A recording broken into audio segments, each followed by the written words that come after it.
What's up, guys? Fish on. Oh, fish on. Missed him.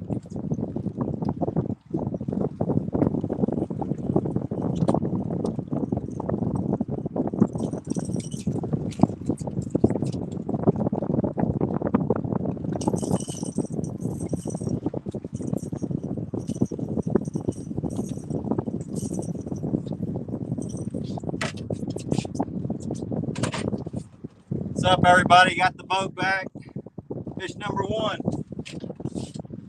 I just threw down. Oh.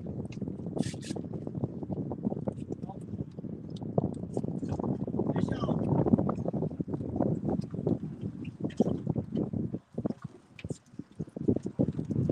Fishing with no graph, boys. I'm fishing fine.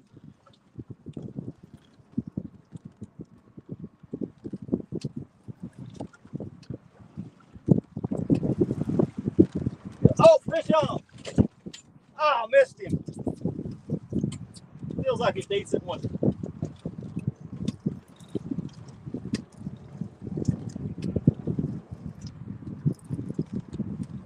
And all my rods started going down as soon as I threw down on these fish.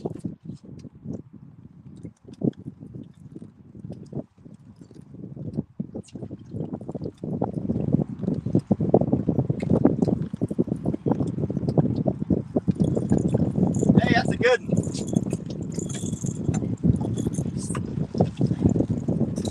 Oh, man. Got his guts hanging out his mouth. Poor guy.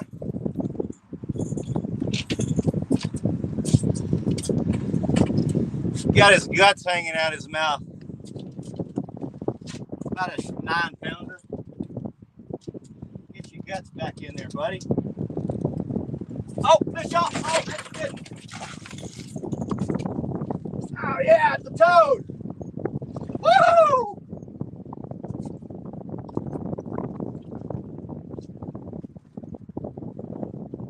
That's a good one.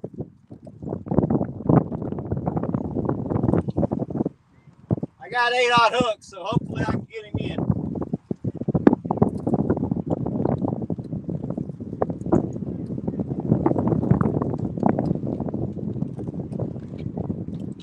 Probably a 10 or 12-pounder.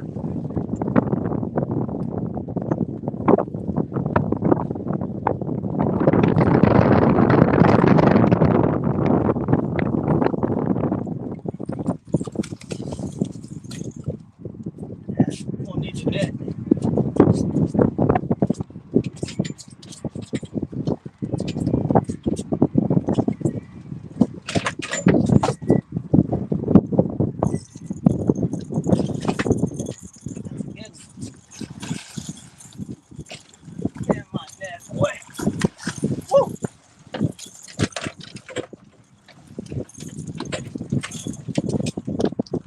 Going, about to go down.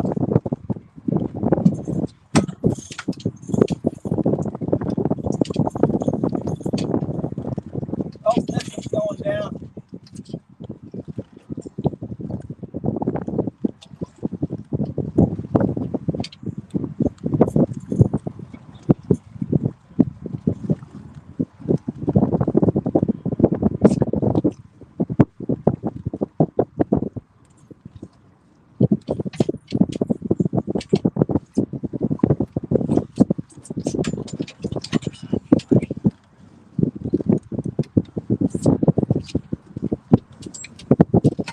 Man, my reels are smoking.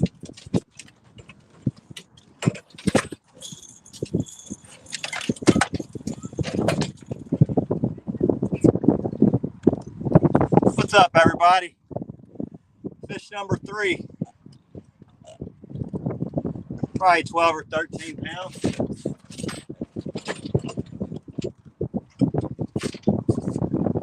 I'm fishing with no graph. I'm fishing blind. I'm happy. Been off the water for way too long.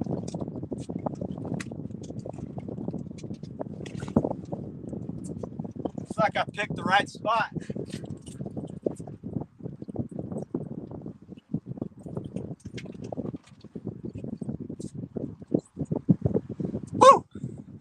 All right, 9 people in here. Let's see who's here. Sorry, man, I went to working. Big Mike, what's up, buddy? Rocka, what's up, man? Sunfish, welcome, Texas. El Catfish Grande, my Texas brother. Oh, this one's going down. Got it.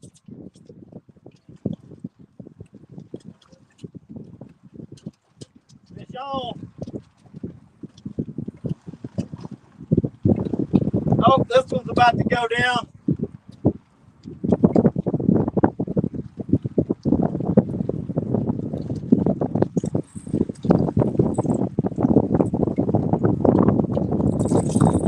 Good eater.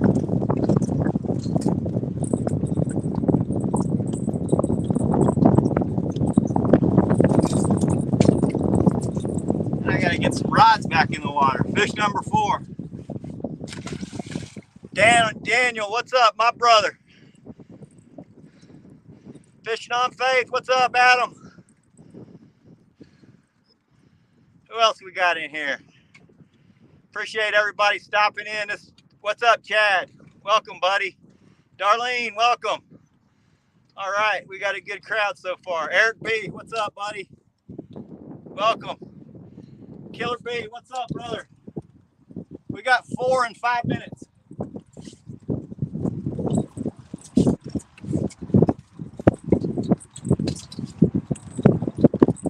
Fish on, that's a good one. Oh, yeah. Woo! We're on them, boys.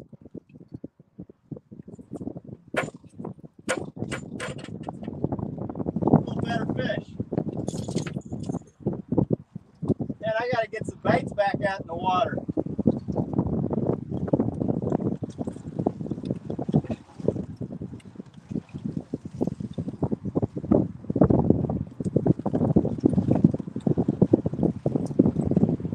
Not a giant, but he's a good one.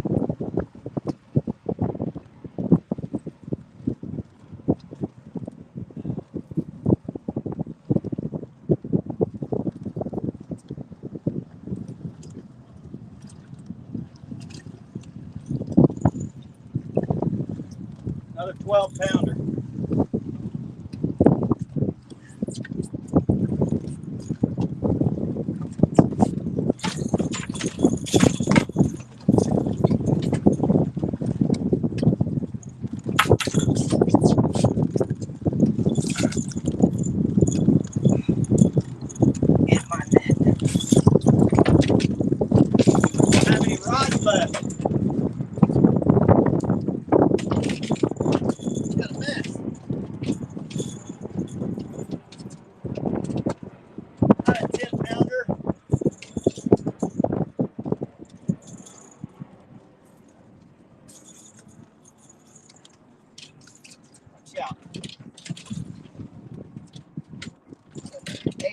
Pounder.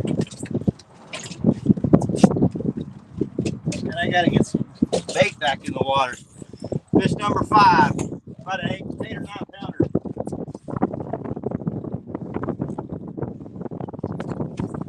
Back in action, finally got this boat back. Got every piece of wire cut out of this boat. It's got fresh wire from front to back. So.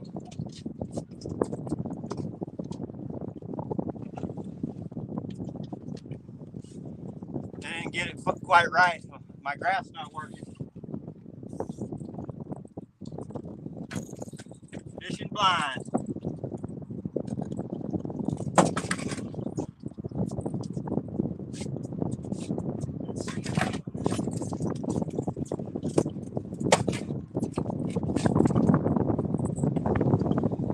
I guess I picked the right spot.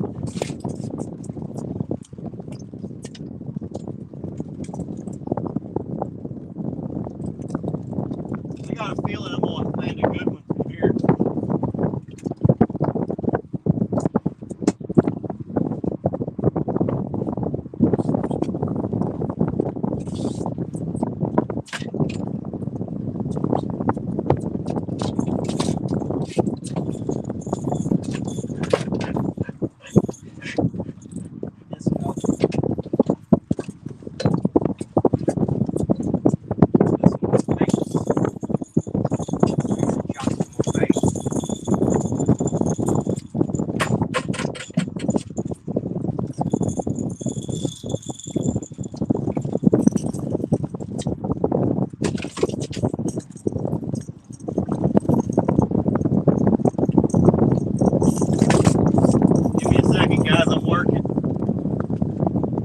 tail off.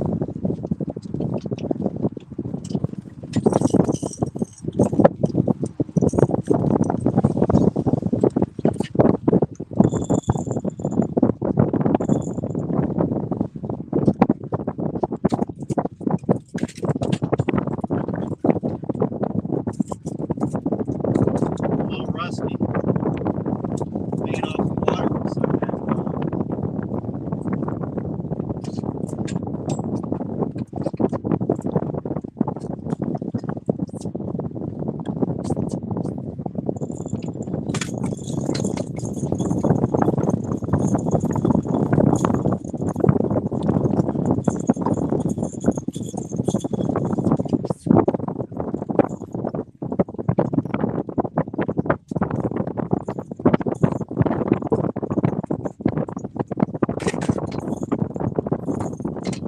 Drop a link here in a second. Somebody wants to come on and handle and help.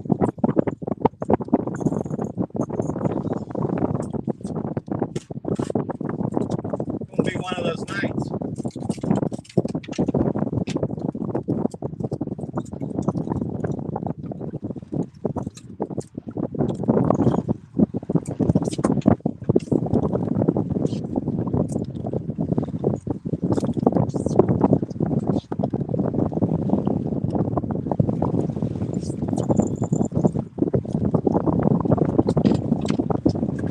It's like they're hitting everything.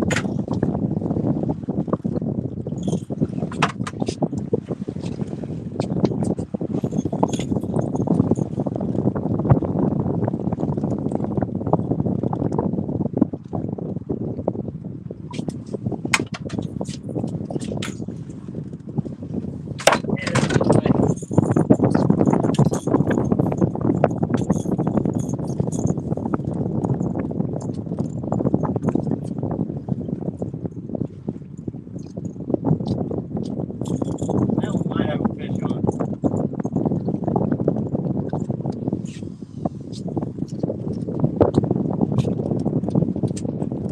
Fish on. Oh yeah, that's a good takedown.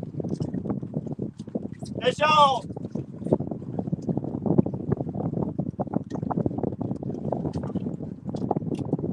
Get out of that line.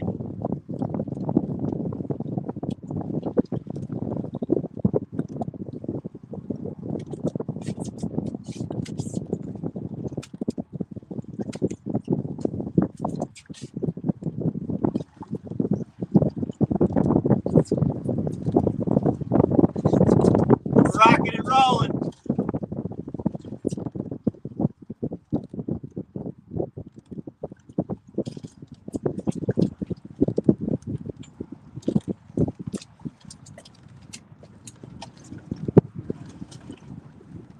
Got a tangled nest.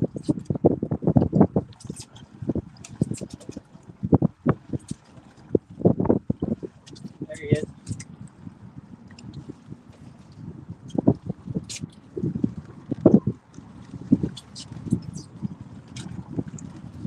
Another good eater.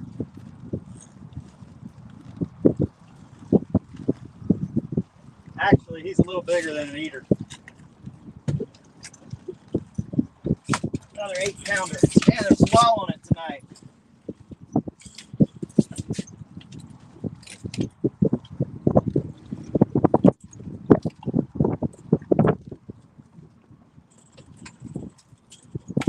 Get my bait back. Get all my bait back.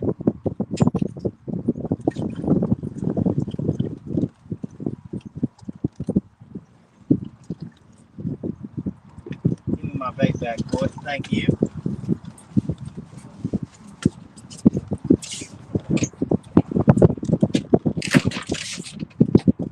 Fish on! Fish on!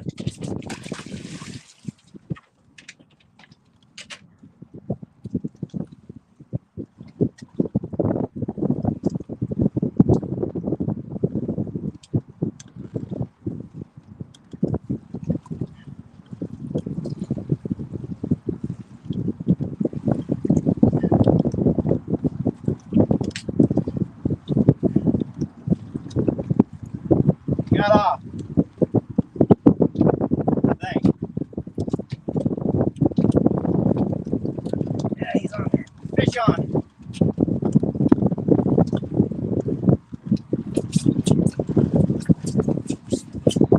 Sean.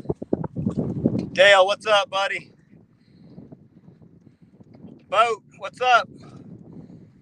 I think we're on them big time. I've already lost count. Only been fishing 20 minutes.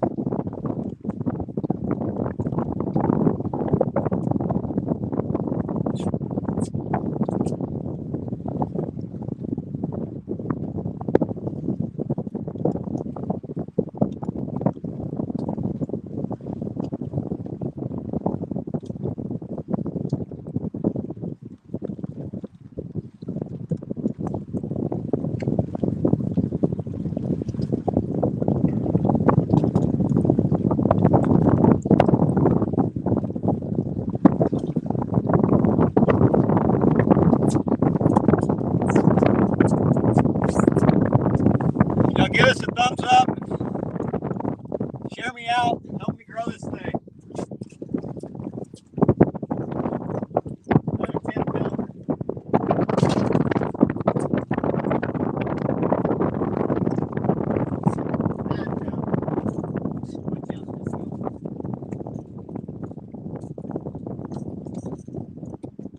Maybe 8.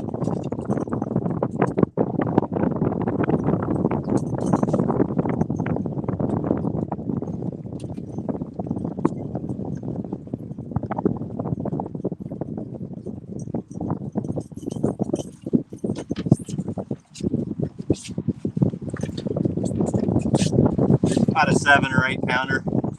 I think this is fish probably maybe, I don't know, 8, 7, 8, 9. I lost count. We can't keep the rods in the water.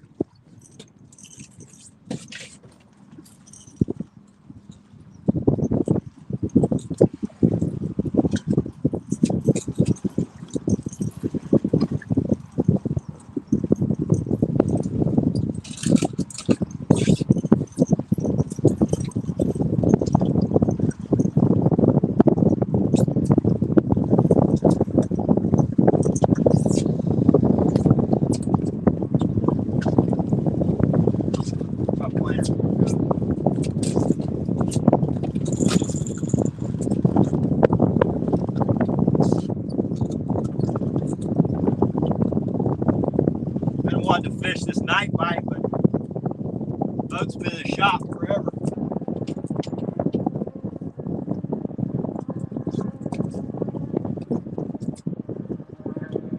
It's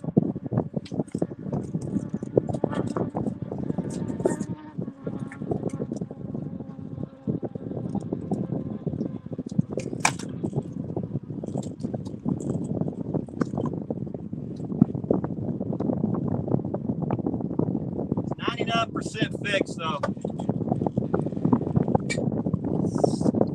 Just don't have a graph hooked up.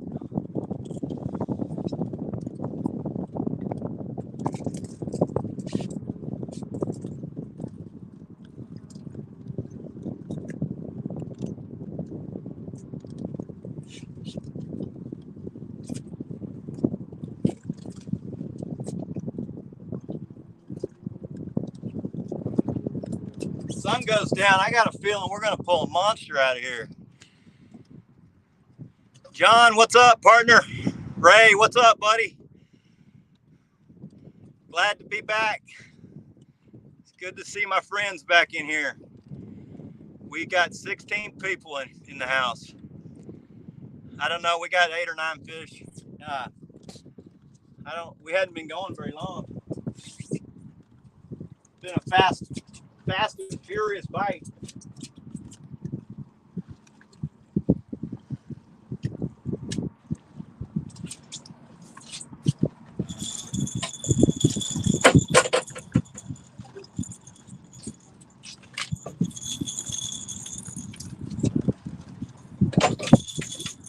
I'm using gizzard shad chunks, about 2 to 3 inches. Oh, what's this one doing?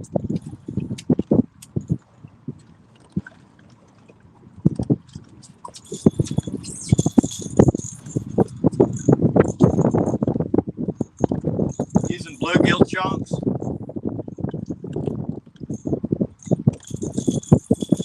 They don't seem to mind. They're hitting it all.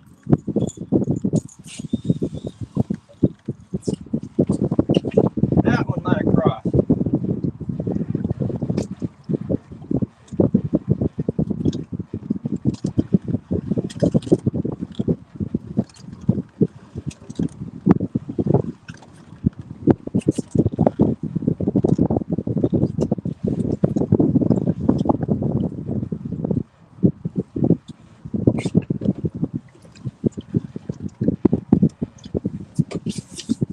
Yeah, John, get you some planer boards, buddy. You'll love them. I'm running these Parks planers.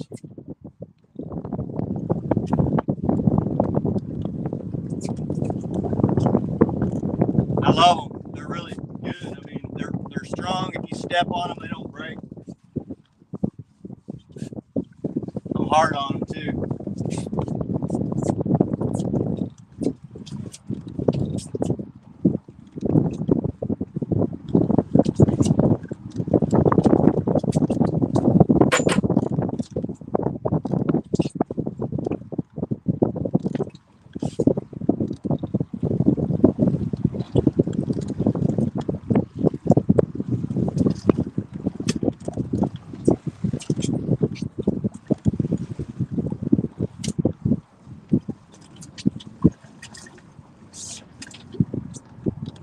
All right, let me see if I can figure out how to drop a link.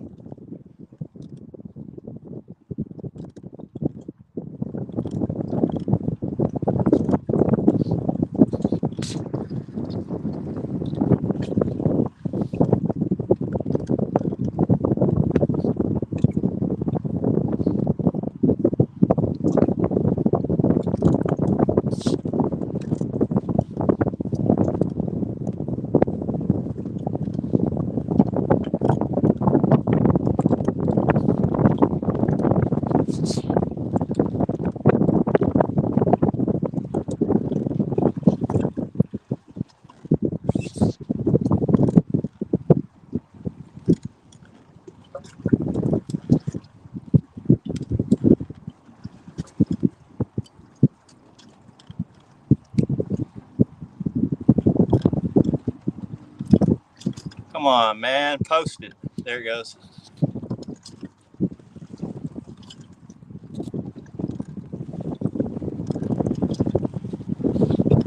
If anybody wants to come up and give me a hand, I'd be more than grateful.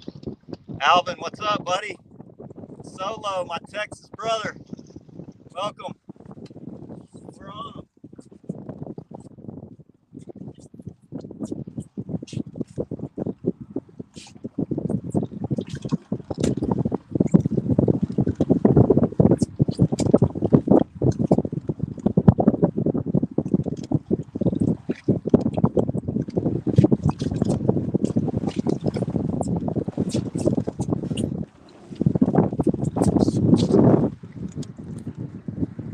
Whew, man, I'm already tired.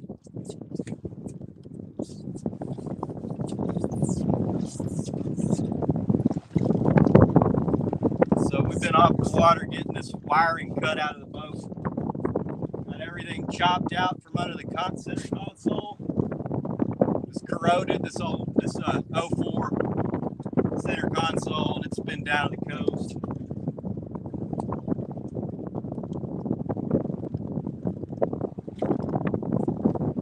Rocker panel went bad, and then they started getting up in there, and the wiring was all corroded.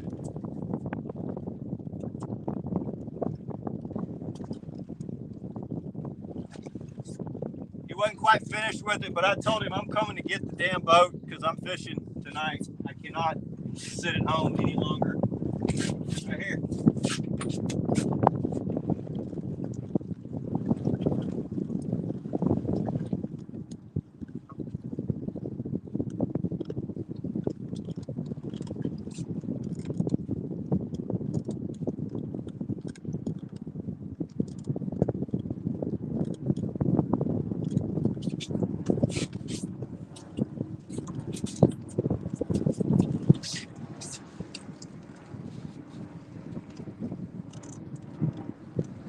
That's cool, Dan. I appreciate it, man. Yeah, we had it going right here.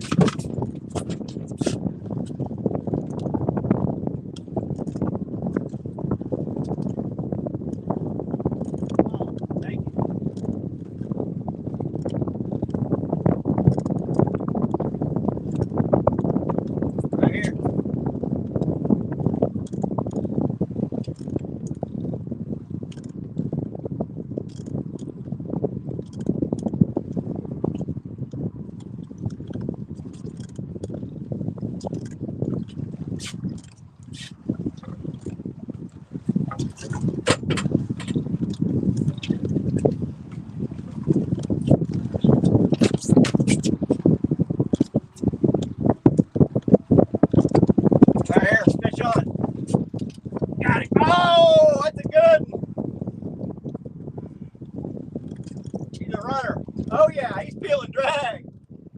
That's a good one. That's the best one yet.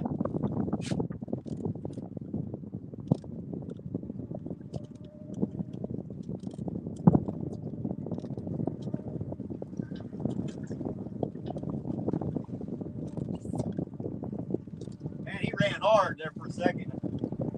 He's swimming to the boat now.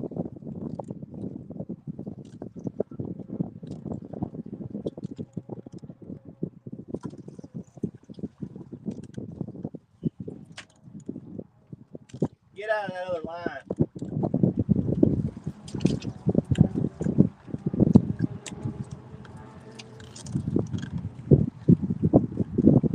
Got to be decent pulling drag like that. This one's getting bent right here. Now I'm bringing in 2 boards. It's a decent fish though.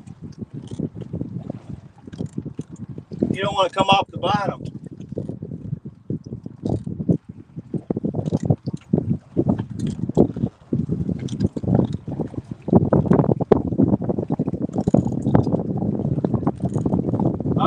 Oh yeah, baby. Woo! That's a good. Oh yeah.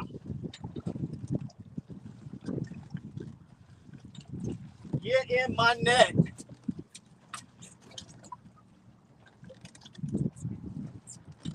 I had a feeling I was going to get into some big fish tonight.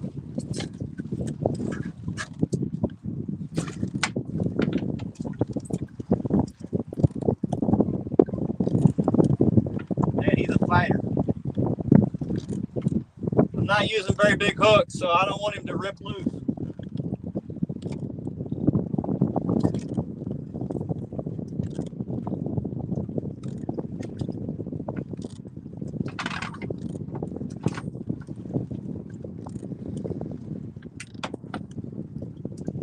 That's a freaking toad.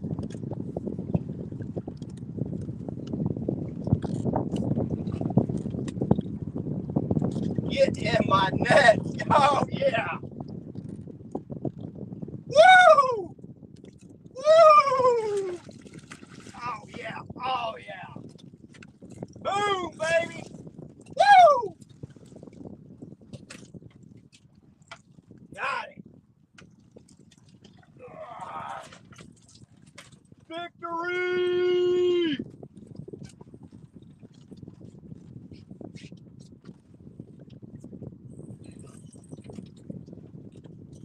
Man, the summertime toads fight.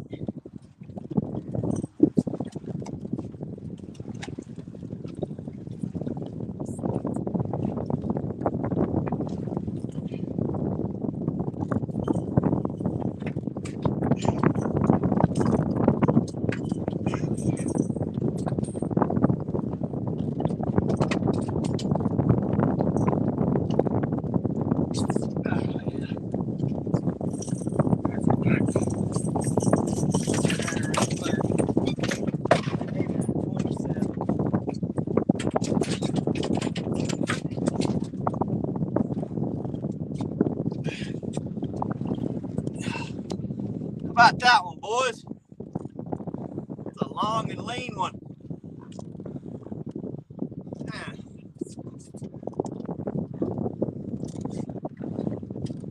Gonna be mid to high 30s or mid to high 20s. Woo! This one's going down.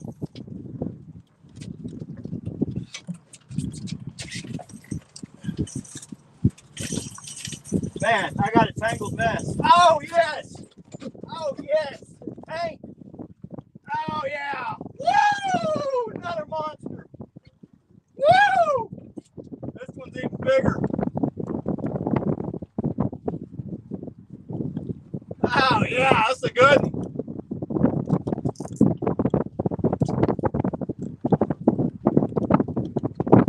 Oh, yeah, he's way out there.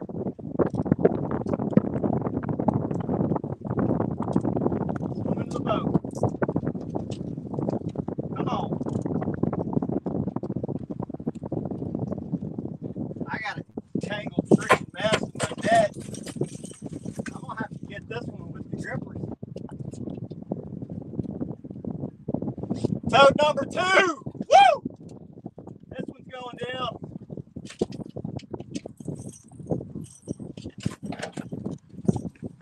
Man, I need this net. I need some help. I should have invited Bill.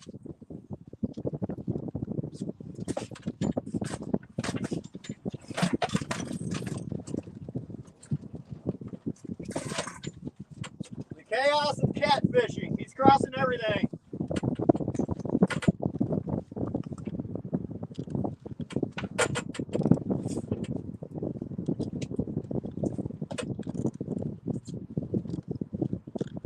He's crossing all my shit.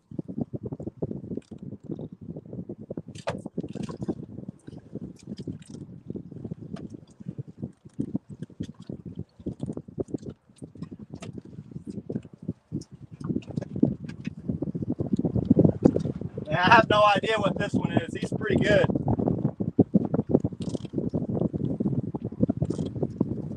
At least I got my net free.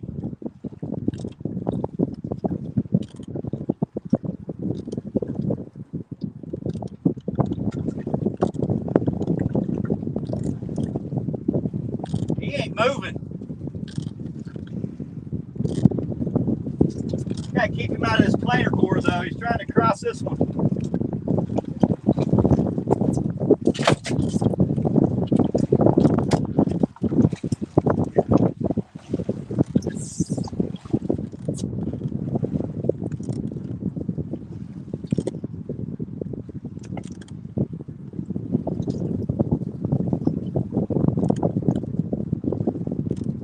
What the hell do I got on? Can't ever tell this time of year. This warm water, man, they pull hard. Now he's tangled up in my other line. They're working me. I'm getting worked.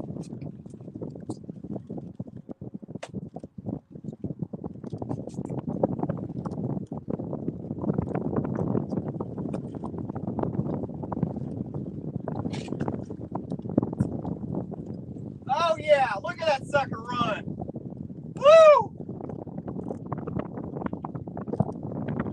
This is a tank, boys. I hooked into a tank.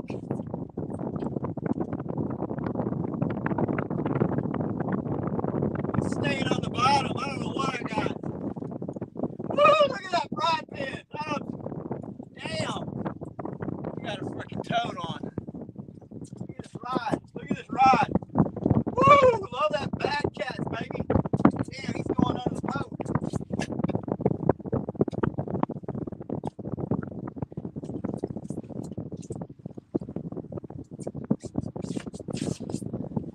I hadn't even seen this fish yet, boys and girls.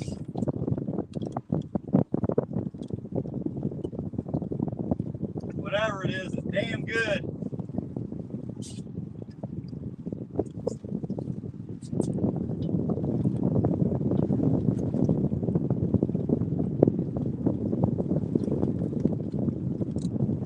I gotta get this other fish back in the dang water. Man, this sucker don't want to come up. Skull Rush, what's up, buddy? You came in right at the right time, partner. I got a freaking monster on. I got a lake monster.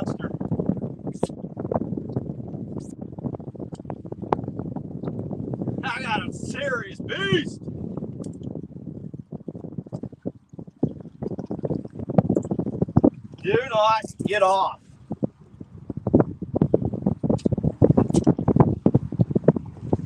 I'm nervous. I got small hooks, guys. I'm gonna let him tire out.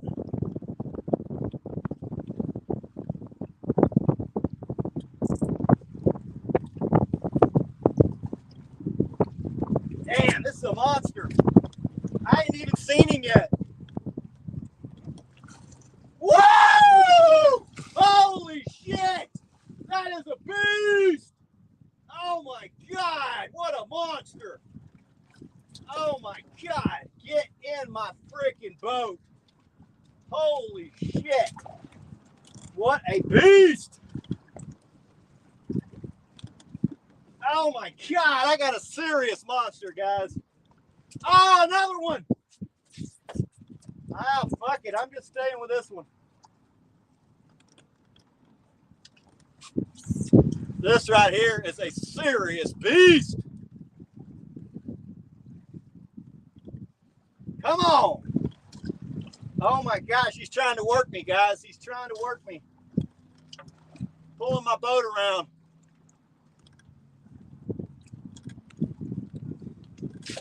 I'm gonna lengthen my pole and go get him.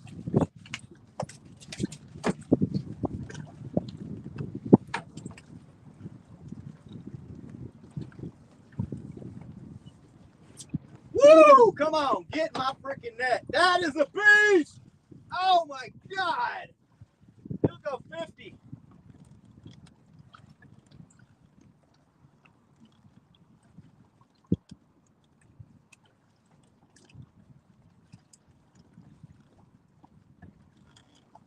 That one's going down. Oh my God, what a monster! Holy shit! Holy shit, get my net! Woo! Got him! Woo! Fuck yeah! Oh my God, what a beast! Oh yes! That was gonna go 50. Maybe bigger. I can't even get him in the boat.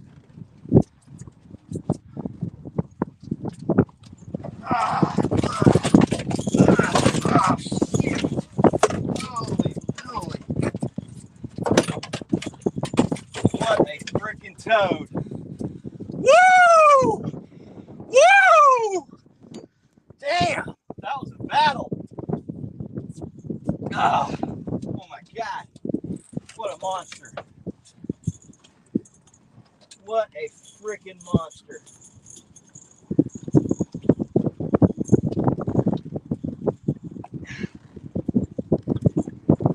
Damn.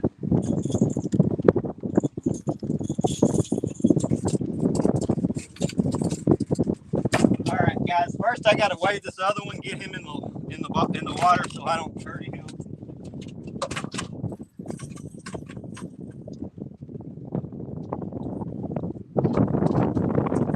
Oh, this one's got a fish on it.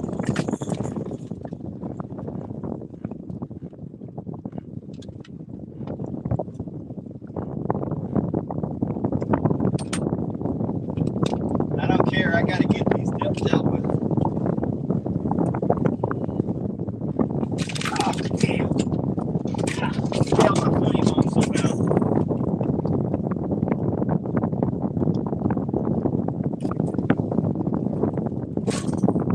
Damn, he's on kilograms.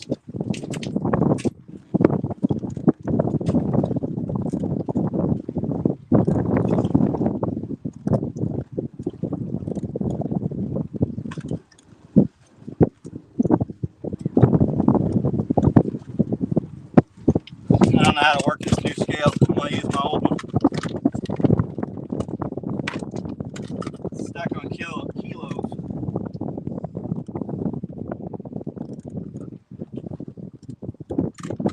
Alright, move, Disco.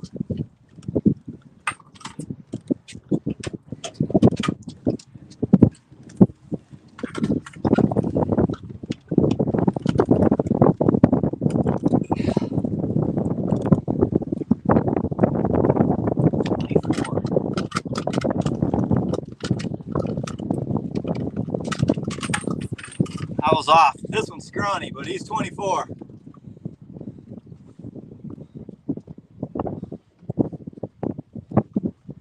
take it. Let me get him back in the water.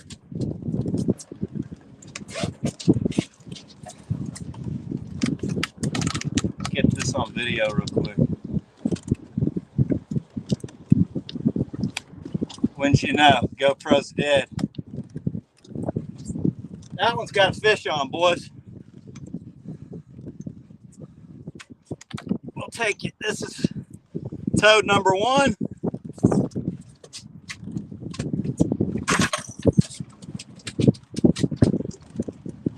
Woo, he's lively. Straight back down. Damn, this is a serious freaking beast.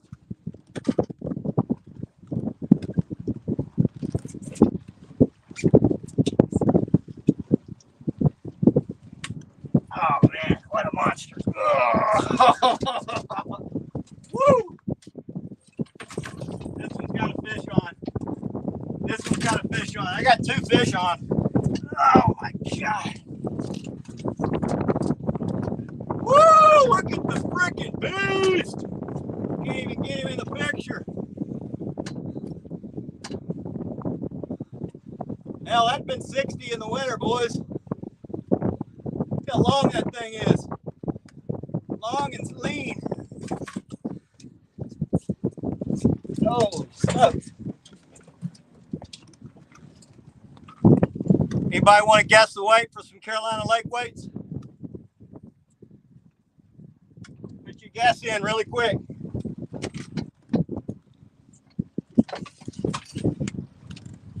I'm not used to what these skinny fish weigh, so I have no idea.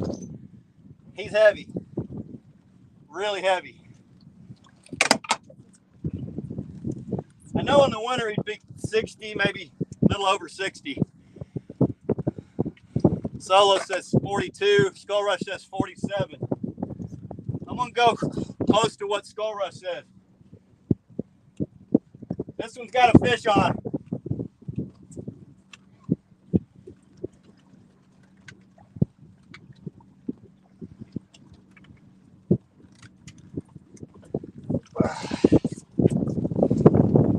Oh shit, heavy.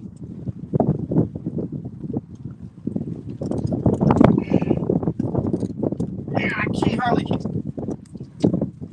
I gotta hang him up. I gotta hang this damn thing up. It's too heavy to weigh that way, guys. I'm gonna be in the 50s. Let me get my net. I gotta weigh him in the net.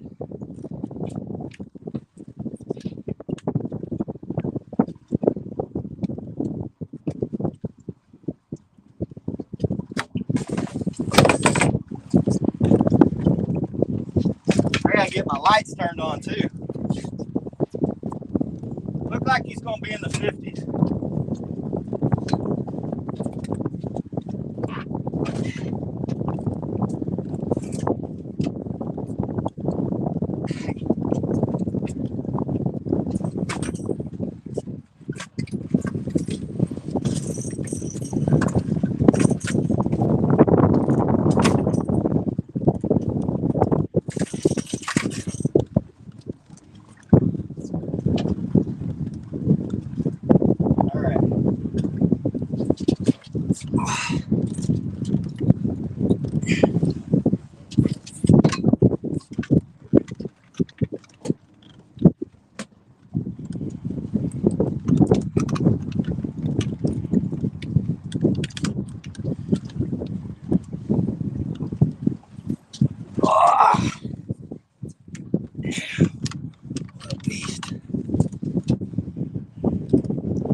Lock it.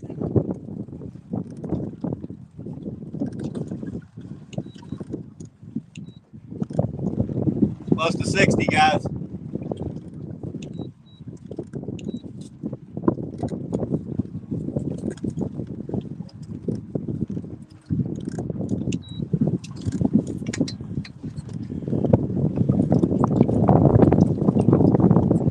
Man, if I'd have caught this fish in the winter, I'd have had a lake record. 61, 61. Well, then plus the net. The net's probably a couple pounds. Woo! Woo! Real screamer. What's up, buddy? I just popped a 60.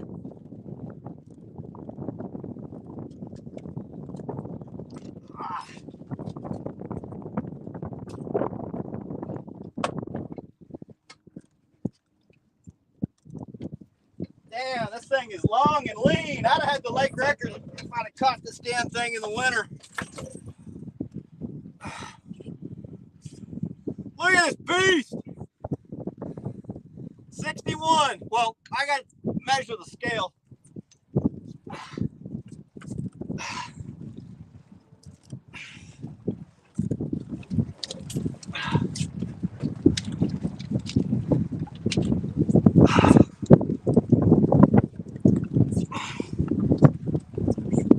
Damn, boys. He's hard to help. He's hard to handle.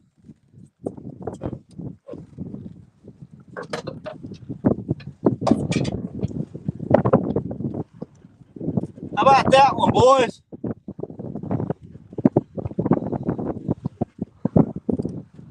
Woo! That is a freaking beast.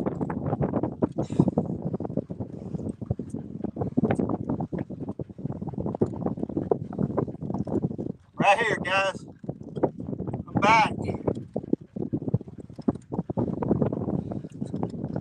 That is a freaking Louisville Lake monster right there, boys.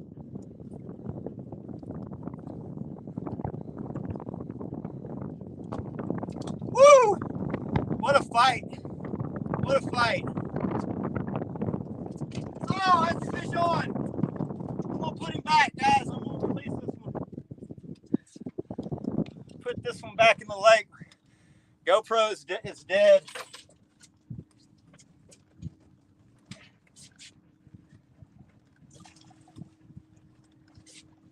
Straight back down to the bottom.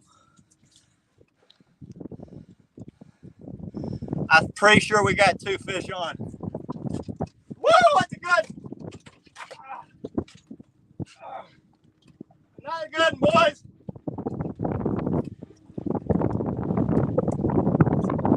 Another big one.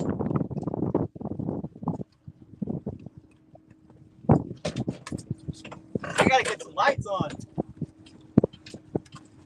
Fish on. I got a double.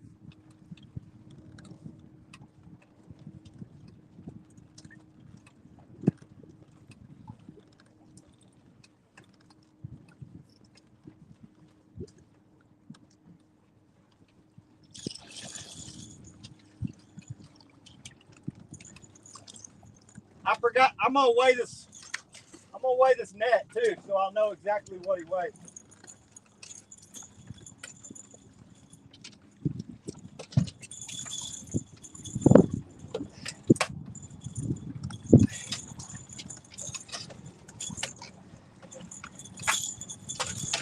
That's got a fish on.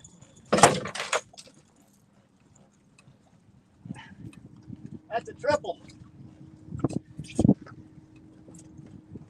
I'm pretty sure I got 3 or 4 fish hooked up, guys. There's a good one. Move, Disco. Man, I need a beer. Somebody give me a beer.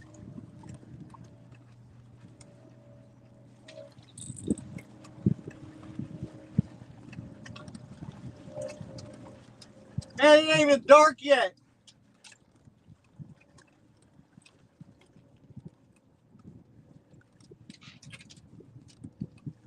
I gotta get my lights on before I get in trouble.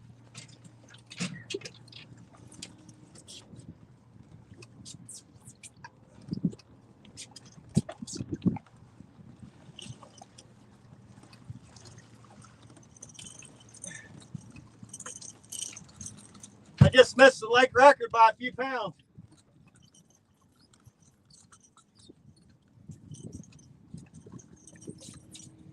Fish number, I don't know. We've hammered them.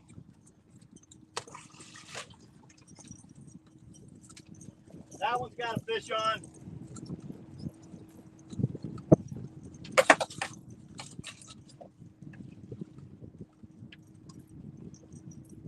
And a monster just surfaced next to me, probably about a 30-pounder.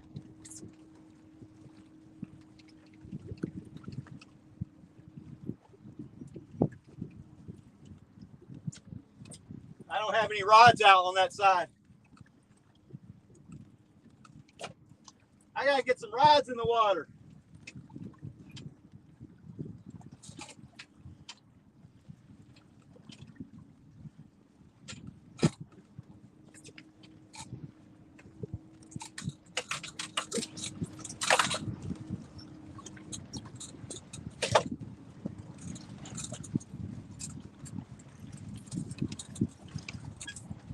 Damn it, I'm hooked.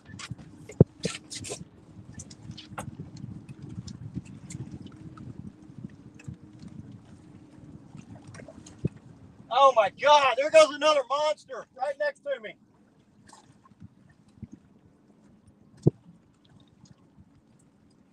I gotta get some rods in the water.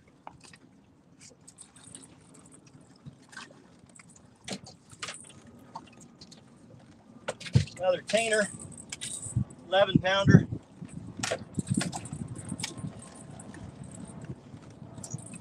Ah, he's a biter. Man, I got to get everything untangled and get some rods in the water.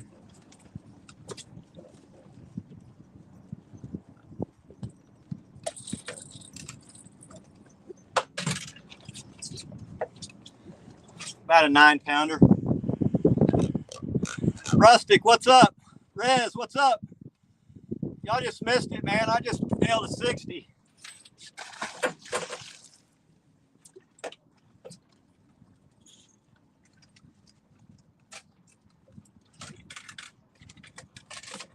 I gotta get untangled, guys. It's gonna take me a minute.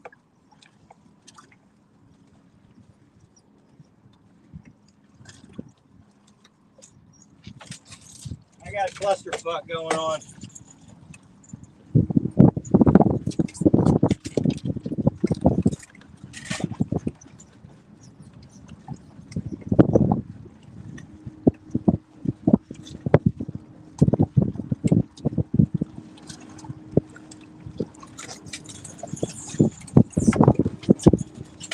Sorry, guys, I got a mess.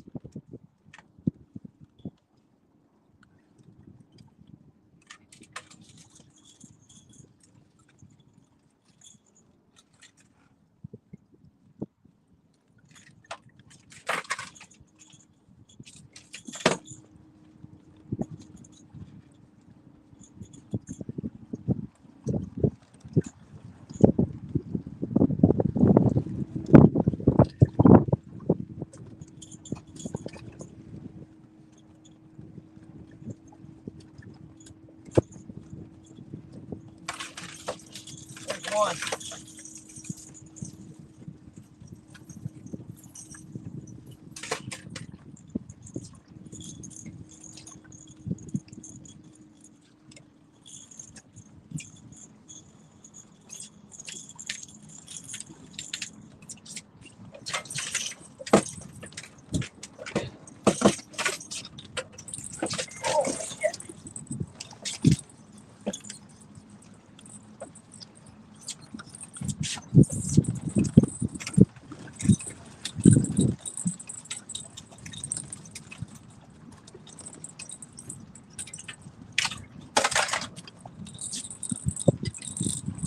Man, can't believe my GoPro crapped out on me.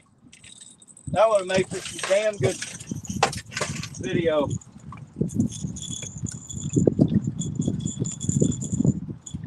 That was an epic battle.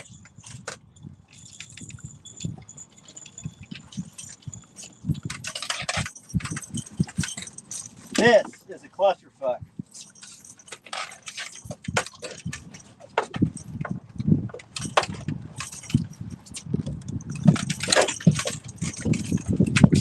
This is more cut.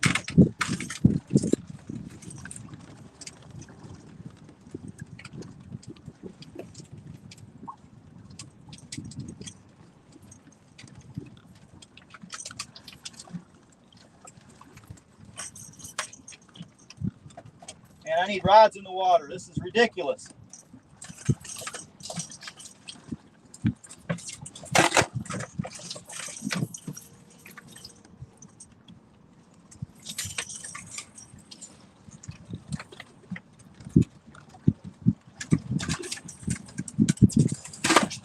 All right. I'm gonna have to cut those. I'm gonna get rods out. All right, guys. I'm gonna get some more rods out. That was insane.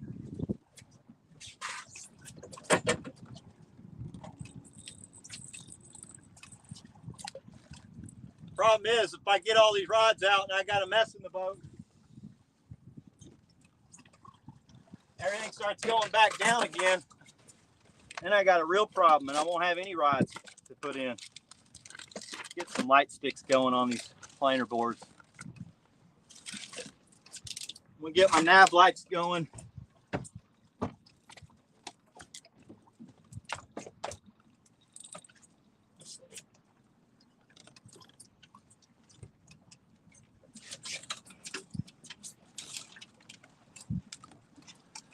Parks planer boards.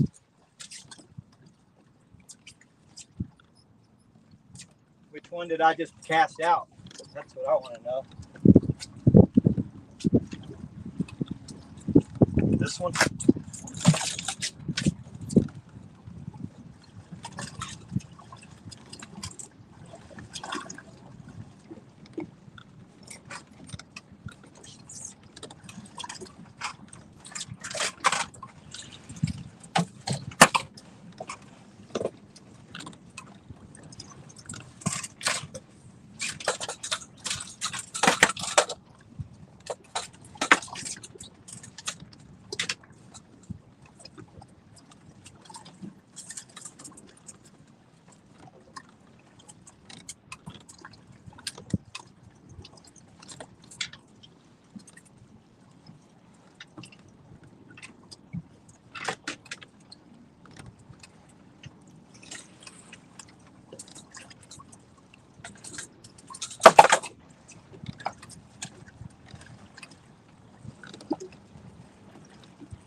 Holy shit, another, oh my God, there's freaking monsters all around me.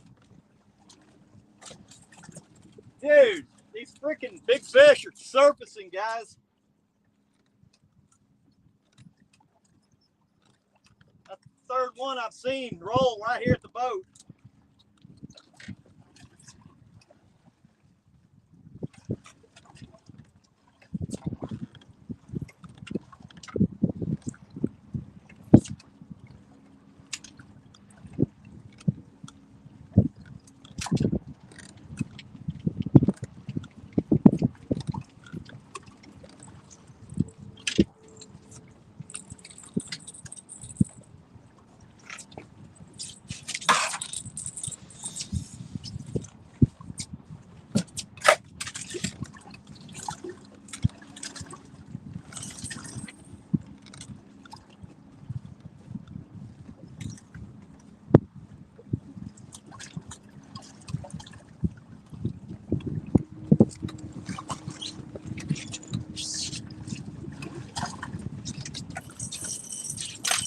Those are super fucked up to mess with. I forgot to put the damn light on this one.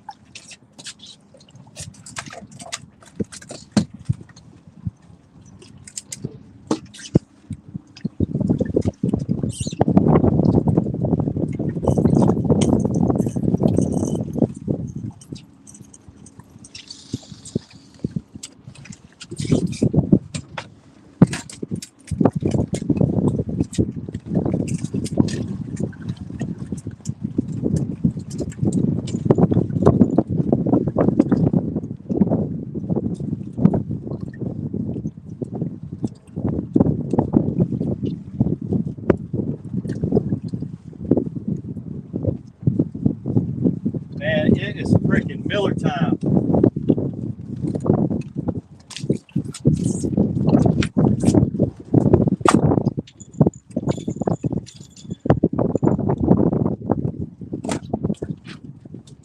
Come on, man, get out.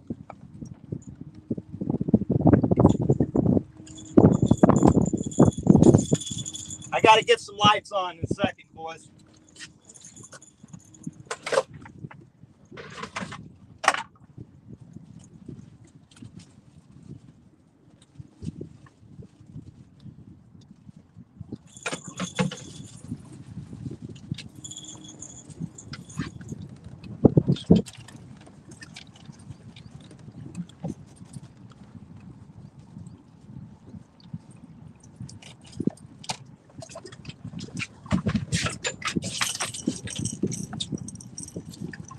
sending this one. Oh, I can't. He's tangled.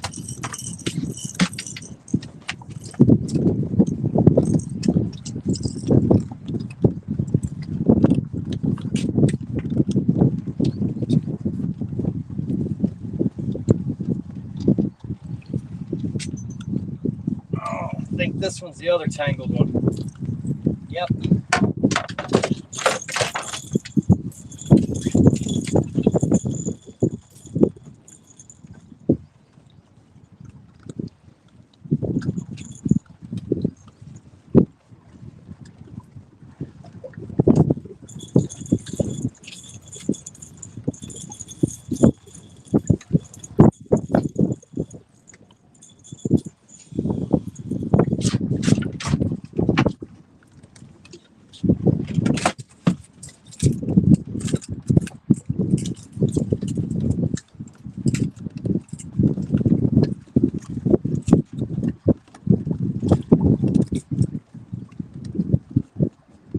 Gotta get some lights on.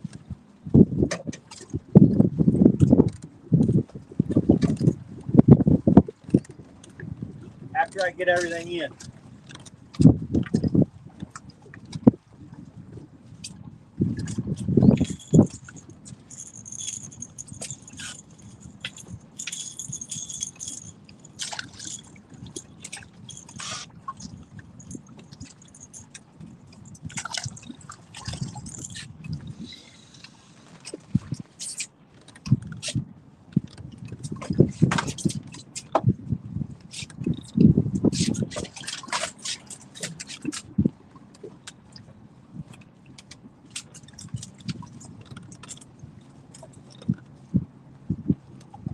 I wish my son would have been here to catch that monster. That would have got him the lake record. I would have got him the junior lake record. He's at a play date tonight.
All right.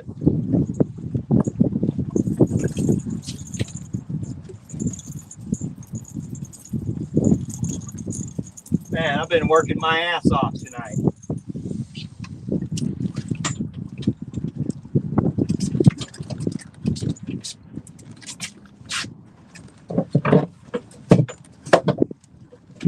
Where's that damn plant board?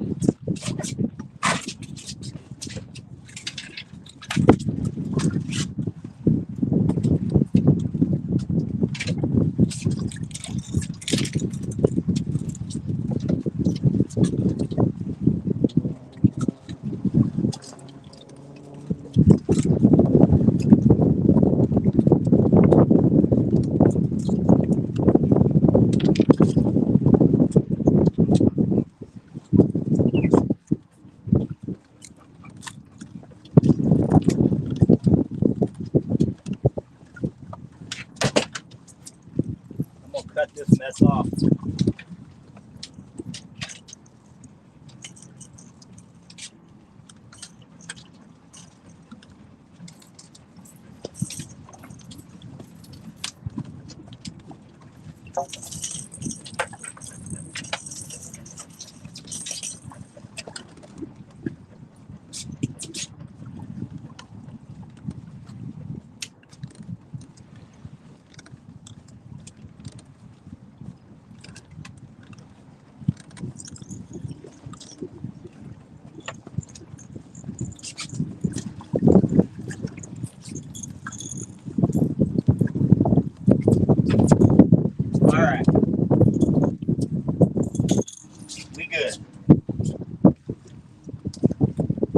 get these lights on, guys. Sorry about that, guys. That was crazy. Get some lights on.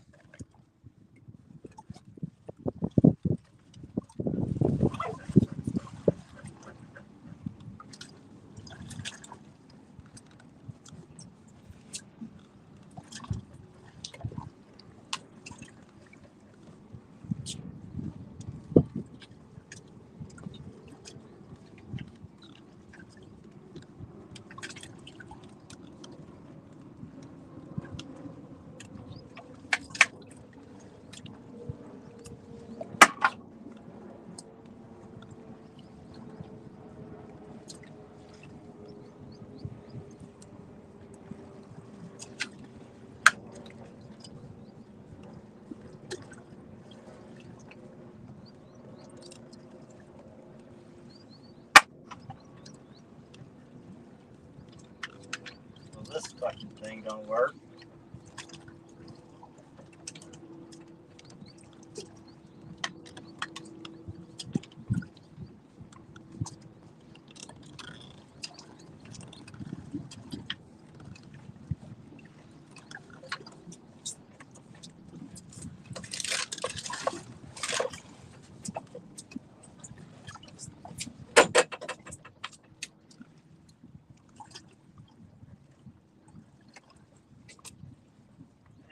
Way out there.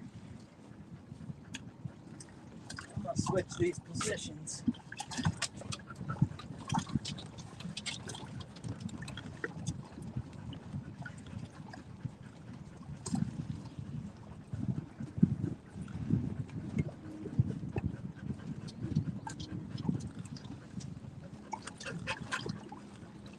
Bring this one in a little closer.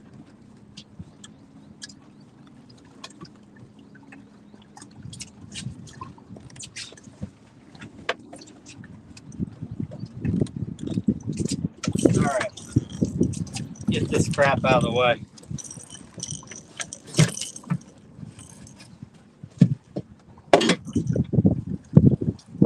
And that is why I carry so many rods.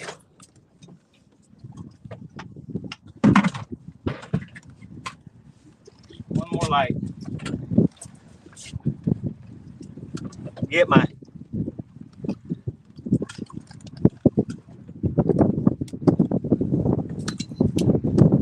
black light going.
Man, problem with this damn.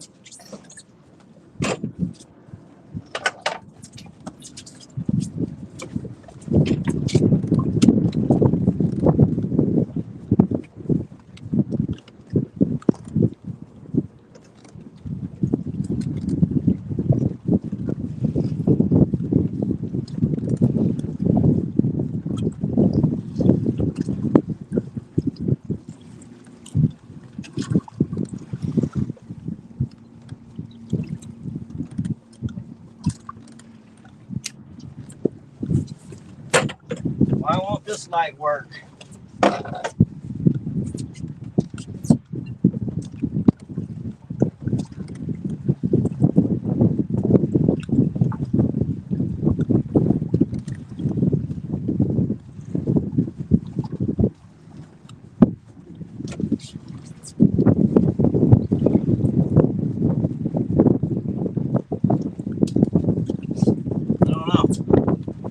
Battery's not working on that one.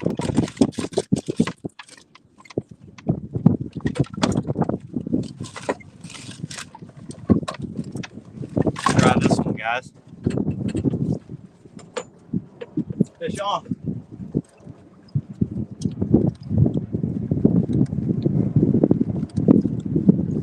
Come on, take it.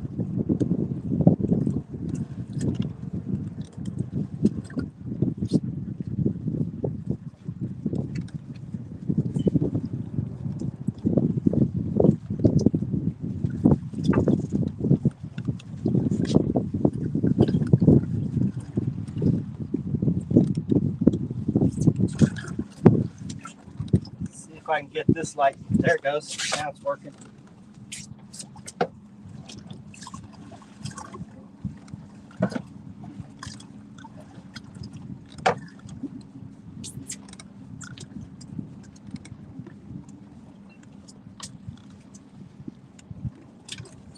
Man, that was a hell of a start to the evening, boys. Let me get this last light on, then I got to have a beer.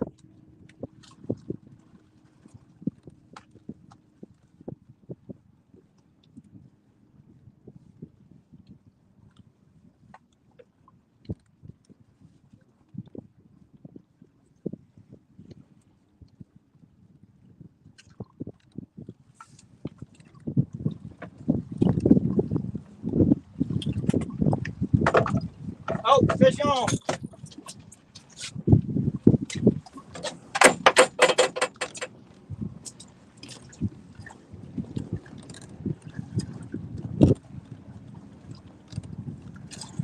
Maybe not.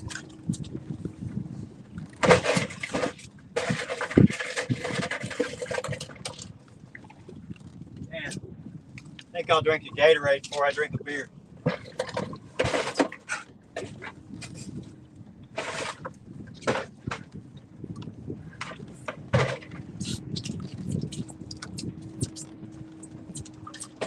All right, sorry about that, guys. Wick, what's up, buddy? Let's see who's in here, who all I missed. Man, it's been crazy.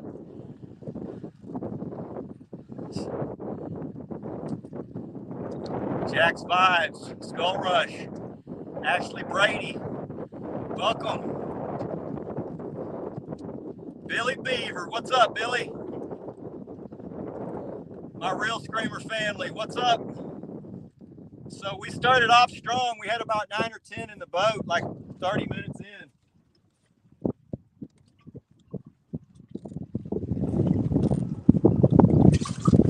And we popped a double big fish. It was a 24.61. Well, let me weigh this net. See how much this net weighs, and we'll see how much the real weight is. Regardless, if my son would have been here, we'd have got him the junior lake record. I don't know if he'd have got that one in. That was a hell of a fish. The net weighs 3.4. So, fish on.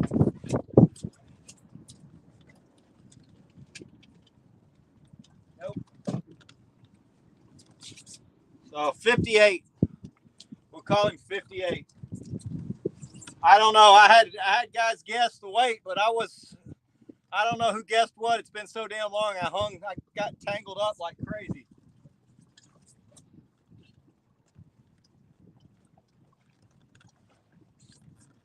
I don't even care if I catch another fish. That was awesome.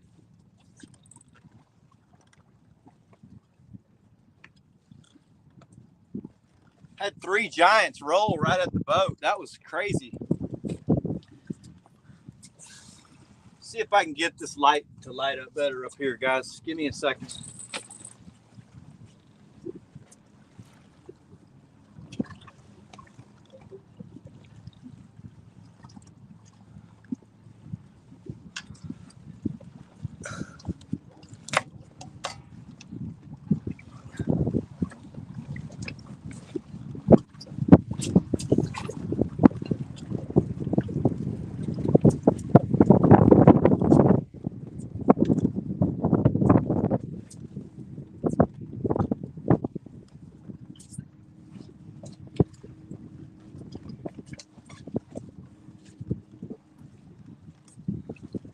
gonna have to be blue light. Sorry guys, my white light malfunction.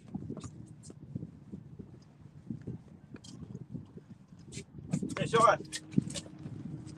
Ow, he came off. Pretty sure I popped the board loose.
Got it.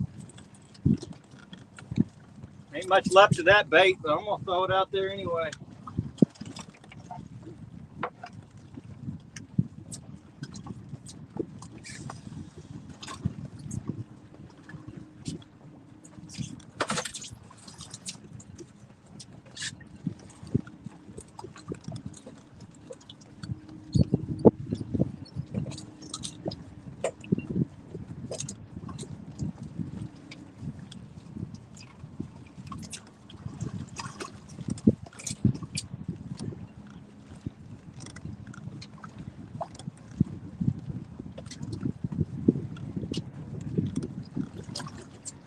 That one's still doing good. All right. Nate, what's up, buddy? Welcome.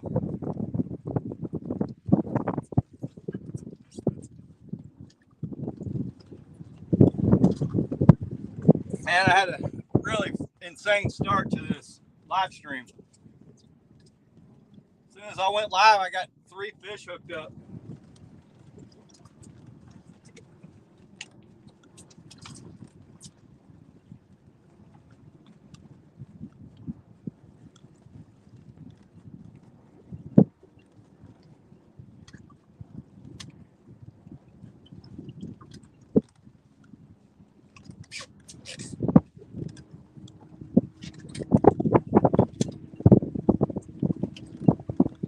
I don't know how fast I'm drifting. I don't know anything.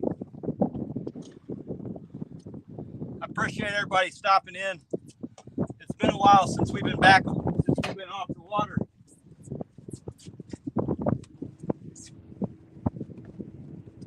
Wind's starting to pick up.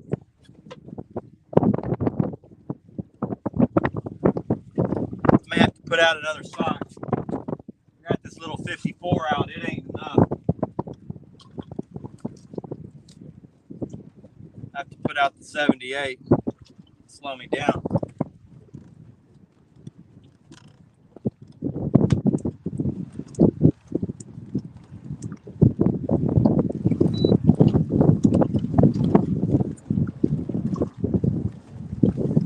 I know, I got my lucky shirt on, guys. I don't know if y'all can see that.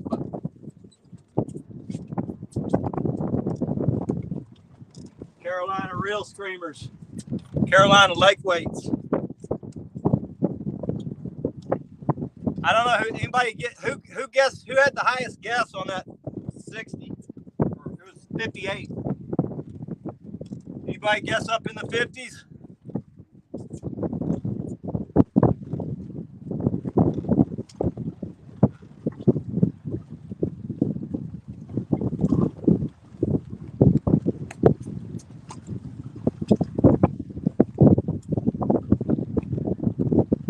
That fish would have been close to 70 in the winter. That thing was long and scrawny, skinny. Chad, you guessed 56. You got you some Carolina lake weights, buddy. Congratulations, man. I already got your email, so I'll send them to you.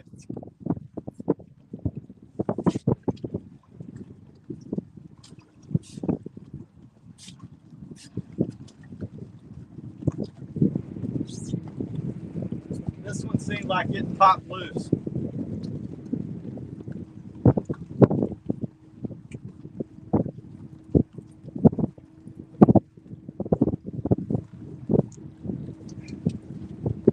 Got a fish on. I wonder.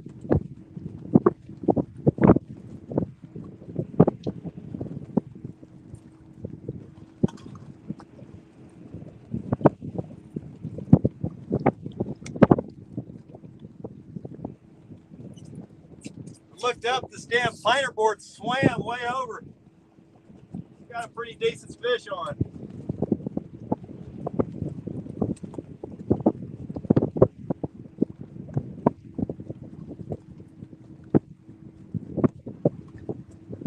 Real good. Pulling the boat backwards.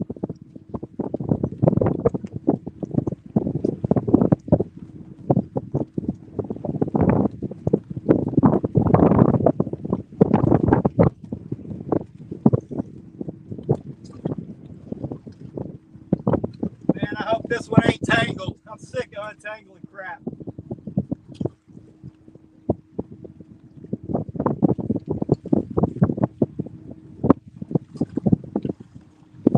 Ain't putting up much of a fight. It feels like I'm pulling in a tree or something. Very odd.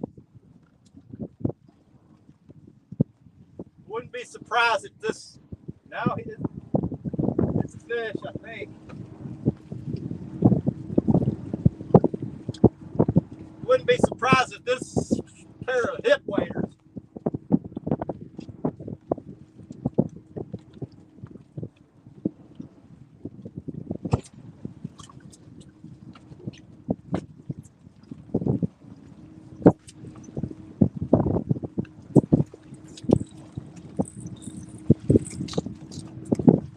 Ah, hell, he's tangled. This is.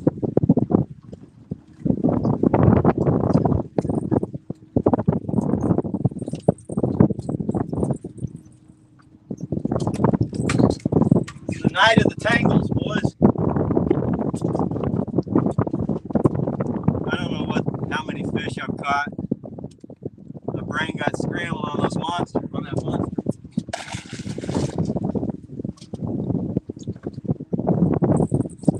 This is crossed over though, which is not good.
mess.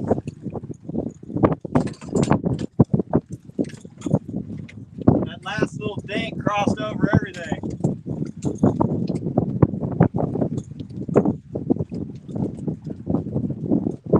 I don't know how long he's been on. He's been on a while.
I need a first mate.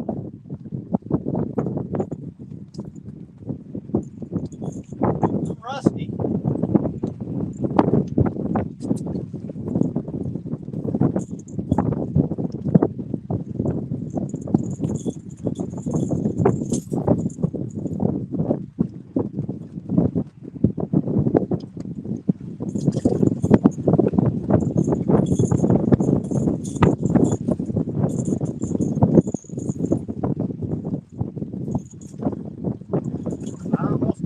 Got it. Yes. Yes.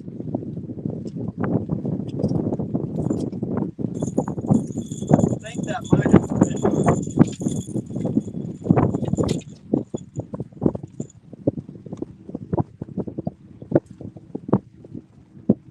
Fish on.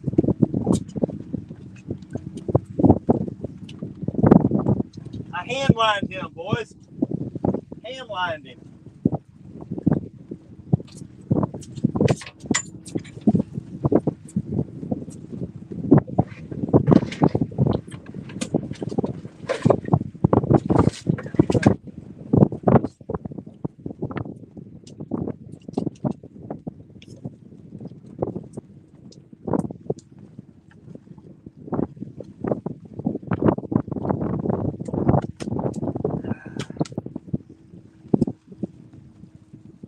Man, I'm catching a bunch of these 8 to 10 pounders tonight.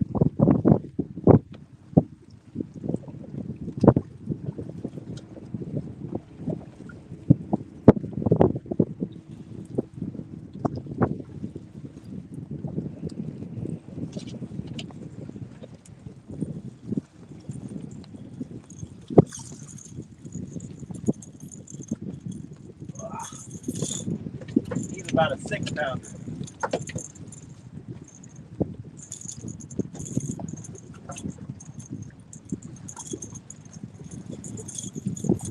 Give me my bait back, boy.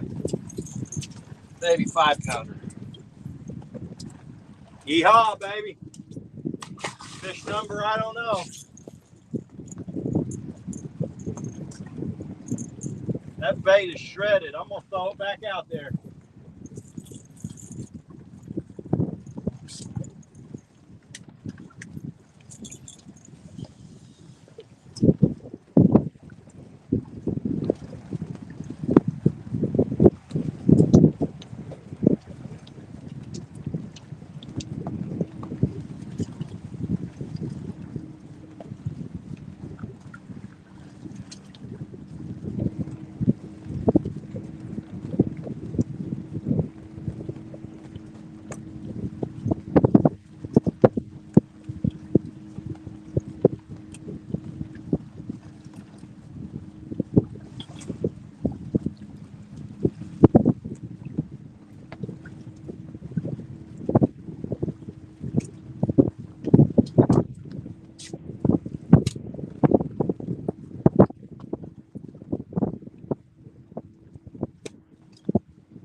bird nested.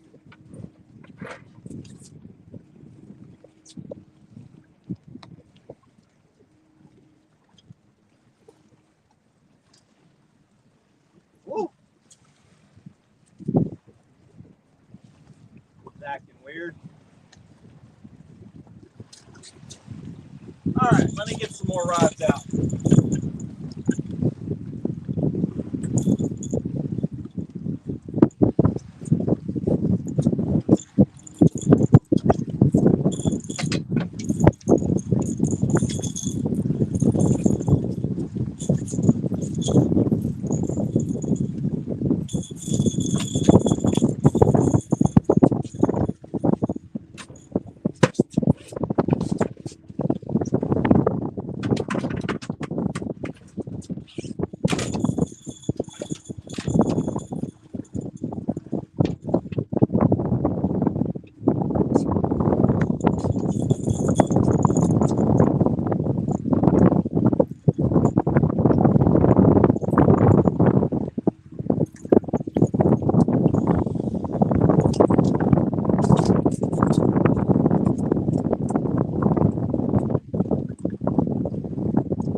Rod to get out.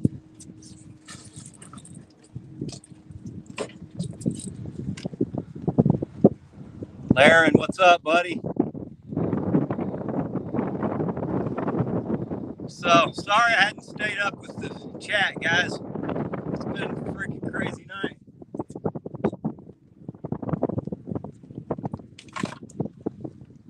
We started off with just freaking fish after fish. I couldn't keep the rods in the water. Then we got it popped to 24 and it doubled up with a 60. On top of that, I'm fishing blind with no grass.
I think I might reel up and go hit this thing again. I had half my rods out of the water when I went. I went over 3 big ones that surfaced right at the boat.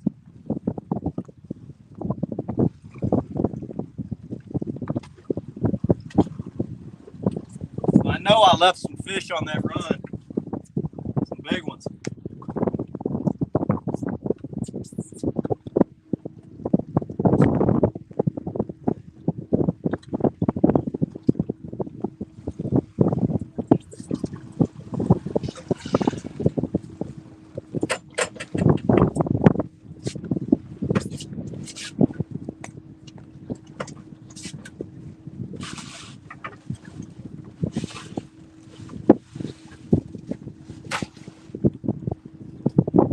Good bait.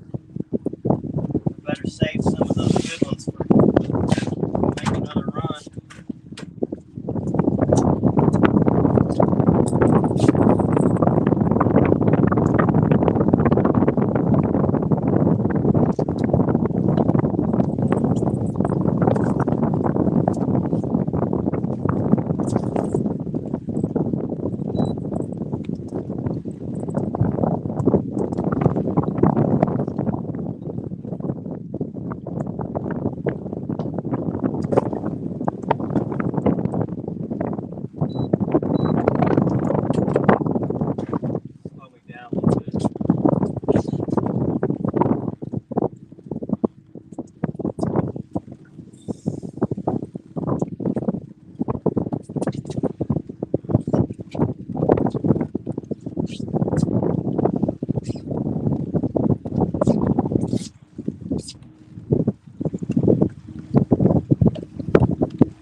Sorry, guys. It's been crazy. All right. I'm gonna reel up, guys. And I'm gonna put a clock on it. I don't have a graph to look at the watch. I'm gonna give it 5 minutes, and I'm gonna reel up and move back. I think I've been moving too fast. The wind picked up, and I'm pretty sure I don't have a graph to tell me how fast I'm going. I'm gonna put out a different sock and slow down and go back through that group again. I'm gonna give this 5 minutes.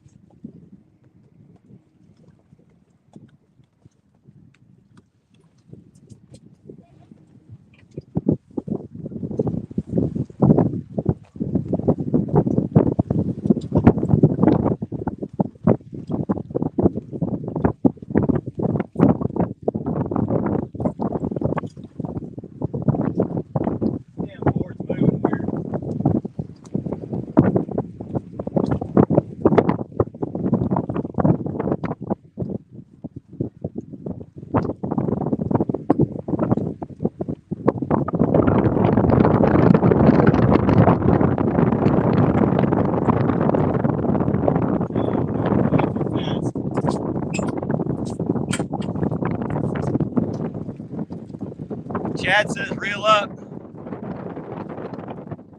Skull Rush says go back. I'm gonna do it. I'm gonna reel up, make another front move.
I got boards out. You're running through my boards.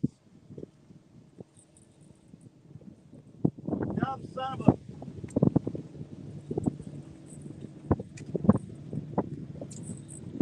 People are freaking idiots.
cycle's slowing me down enough. Well, 54 won't cut it on this big ass bay boat.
All right.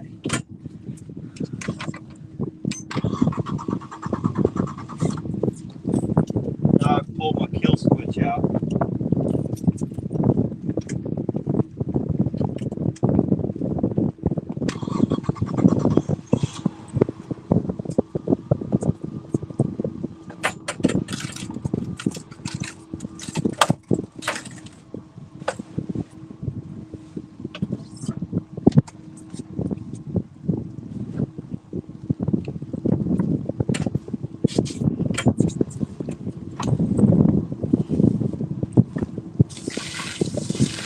All right, guys, I'm gonna make a little move.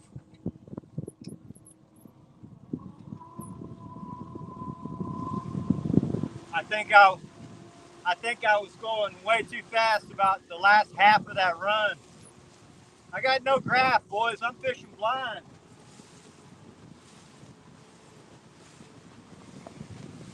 Going back old school 20 years ago.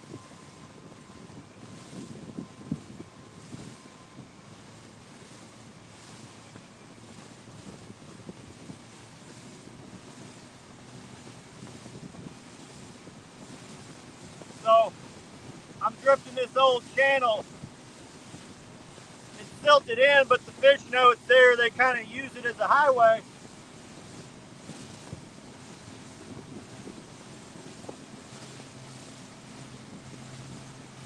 This time of year, they start moving out of that main lake and starting to head north.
Almost there, guys.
Also, can't use Navionics because it's on my dang phone.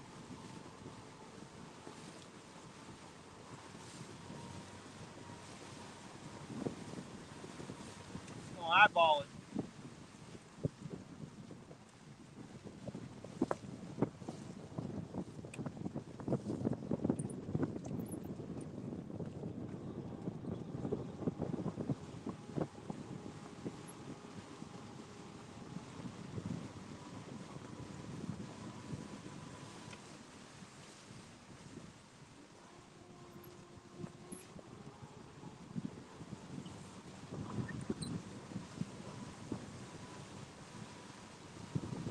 Whisker Dreams, what's up, partner? How's everybody doing? I'm sorry I can't keep up with this chat or the shit tonight.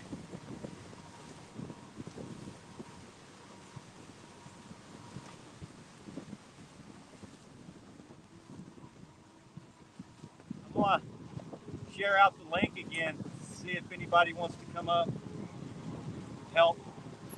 I'm gonna throw down right here.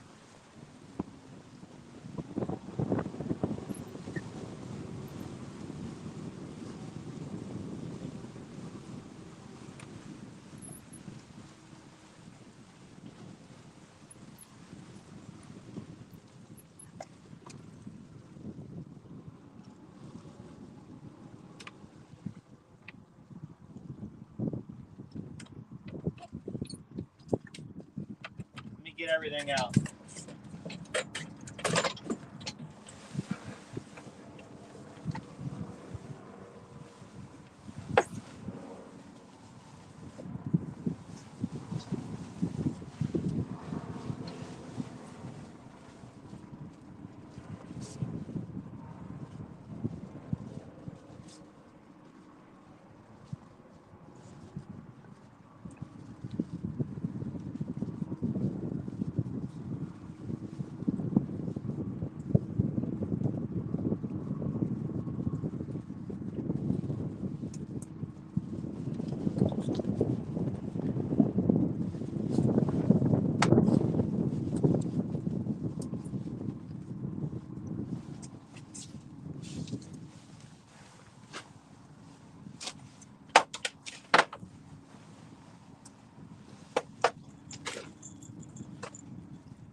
Man, I used up all my big baits, guys. I still got a couple of good chunks, but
My wind's died back down now, I guess.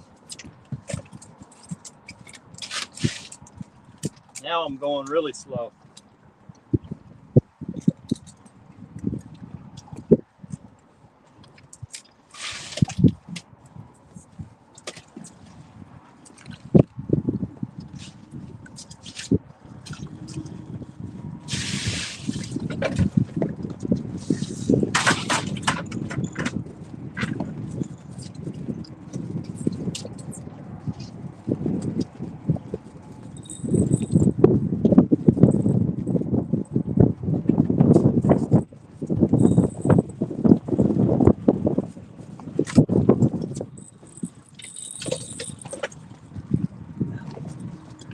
I'm rusty.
Now the wind's starting to blow.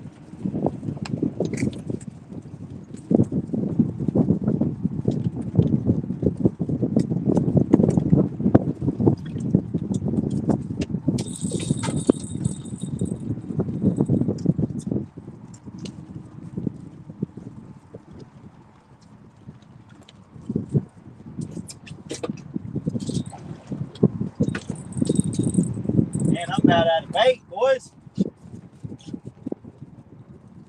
Better put this good bait on these planers. That one's got good bait. That one's got good bait.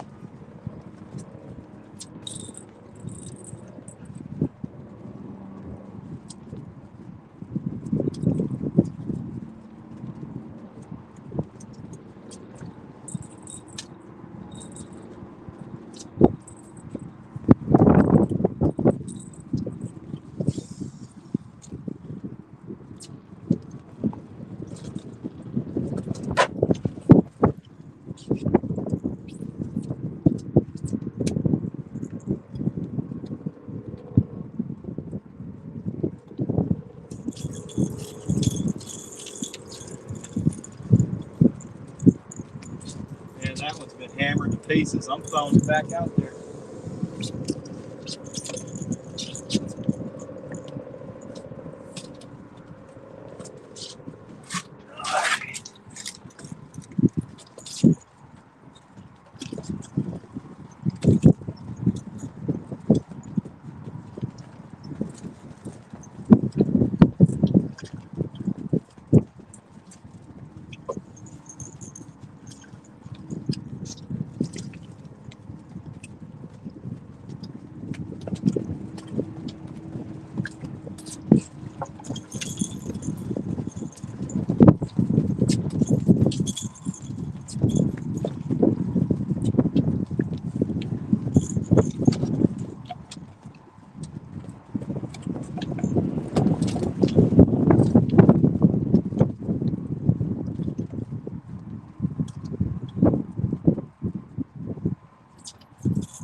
All right.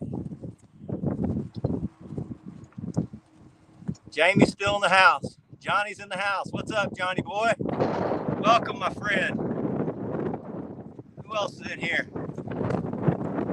Saw Whisker Dreams, my boy Bill. All right, guys, I just got set back up. I can't really tell if I'm back on my spot. I have fished this about 1 million times over the last couple decades, but I've been so used to using that graph. It's crazy not to have electronics.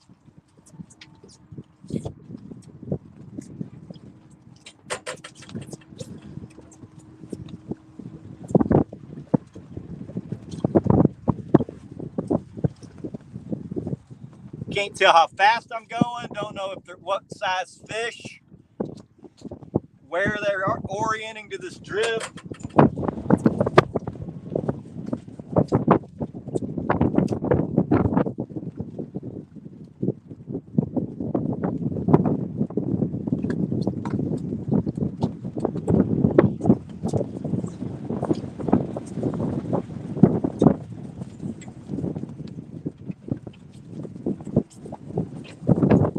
We got about 20 fish in the boat. Big fish are 24s, 58s, and change.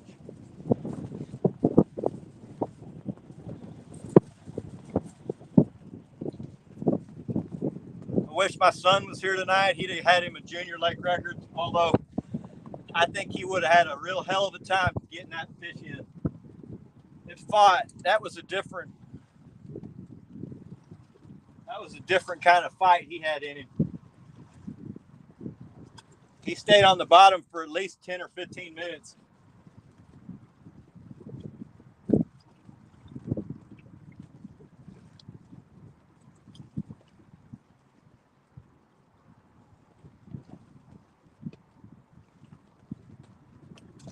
That was exciting.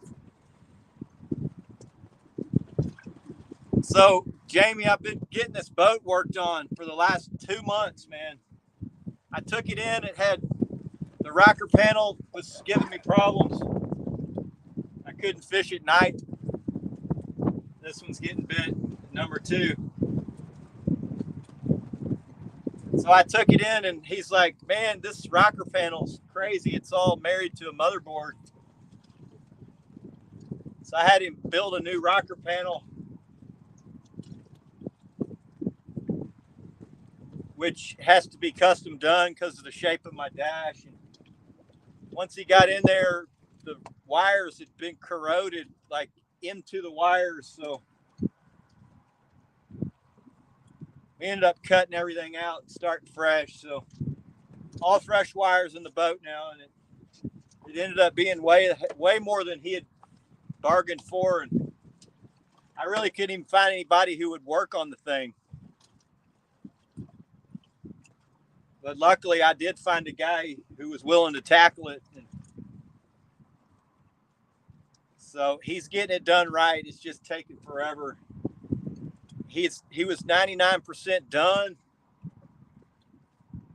And I'm tired of waiting. I told him I'm fishing. So I'm gonna come get it on the weekends to fish, and you can work on it in the week. So that's what I did today. The only thing that's not working is, I mean, he's got about half the switches working. My graph, I got out here and realized my graph is on one of the switches. It's not wired up yet.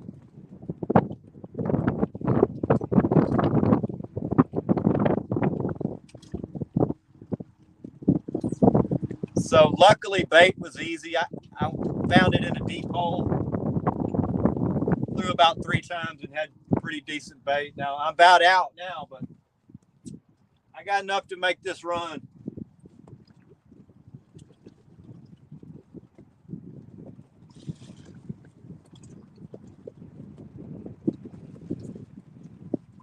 Now everything's working, or will be working. After he gets this last few switches wired up, I'll be good.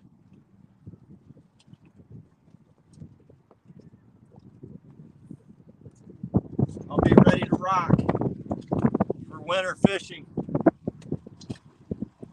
I'll probably do more night fishing as the summer ends.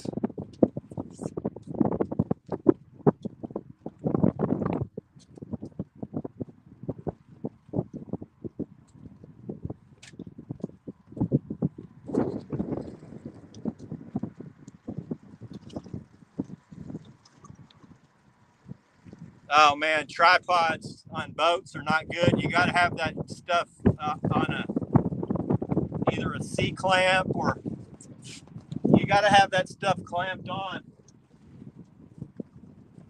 Right here. Move, dog.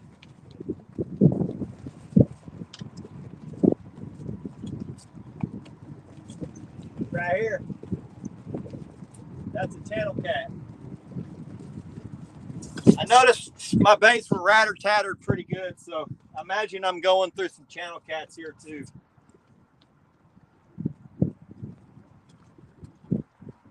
I know I had 3 giant fish roll right at the boat, so I know I left 3 of them on this run. I know I won't go over this same run. There's no way. The wind has changed. I'm probably not even close to where I started that last one, so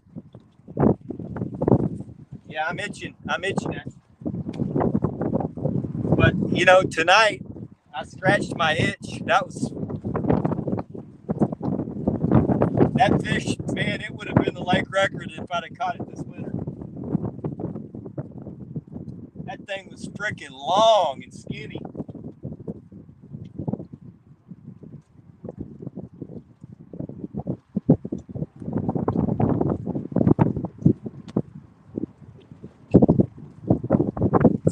I knew it was a monster the way that thing stuck to the bottom, man. It was glued to the bottom. That was an hell of a fight.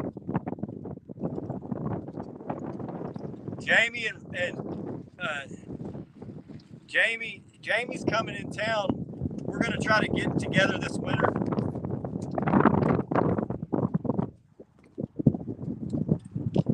He's going to come in town with JTC. We're going to try to I'm going to VRBO us a house.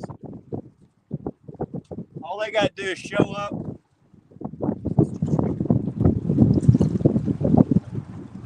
I'll go get bait before they come. Hopefully they can come right after a good cold snap and we can fill the boat with monsters.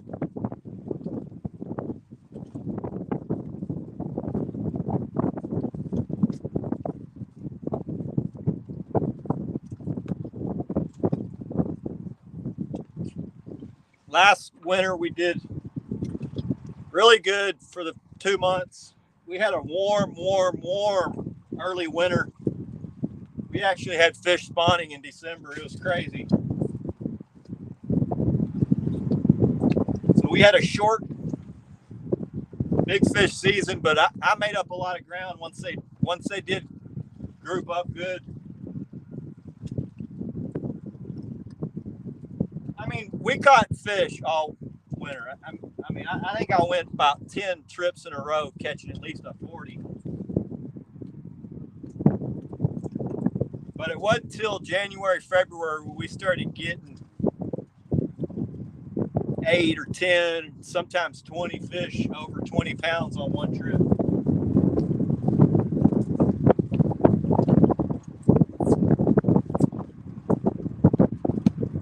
We caught a ton of big fish, but not a ton of giants. Usually I got a few 50s. I got a 60.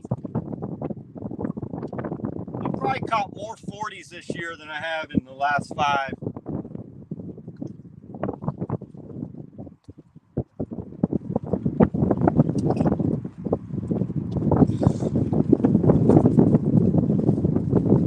But I also fished different fisheries than I normally target in the winter. Our best fisheries weren't doing very good.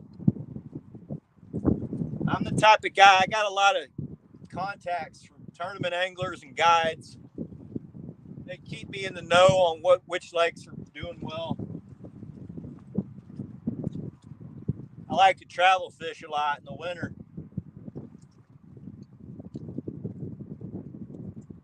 I don't generally fish the same lake all the time.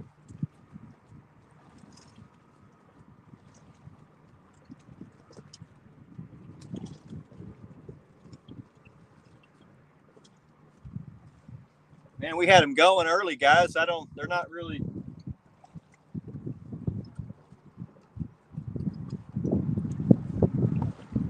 I don't know if I'm even on fish now, so who knows? Yeah, Skull Rush, that 900-pound day was freaking awesome. Yeah, Jamie, we'll probably depend, really it all depends on what the weather patterns are going to be when y'all get here. So I have Texoma. I like to fish late fall. It's usually good for a couple of monsters. Got a lot of 60, 70, 80s, and it produces 100-pounders. I usually hit that in the fall. It's a good fall fishery. It's difficult when they go deep because that freaking lake is deep and it is massive. It's also a striper lake. It's one of the best striper lakes in the country. It's the only lake in the country where striper will reproduce. So it's got the largest population of striper of any lake. It fishes a lot different than most fisheries. It's a striper bite, so you got to be able to target those striper and fish deep. Then I usually move to my home lake. I like my home lake when the fish are around the 30-foot depth. We have a lake that's got two sides to it. There was an old side where there was a dam. They blew that out. It's 30 feet deep on the old side. As we get a good cold snap and it pushes everything down to 30 feet, it concentrates them really well in a certain, about 1,000 acres, so you can find them a lot easier. When they go out to 40 feet, I leave my lake and I go to Lake Lavon. It's 40 feet deep.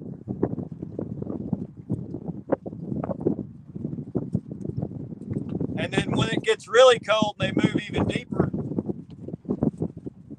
I'll go to Lake Tawakoni and it's about 60, 70 feet deep.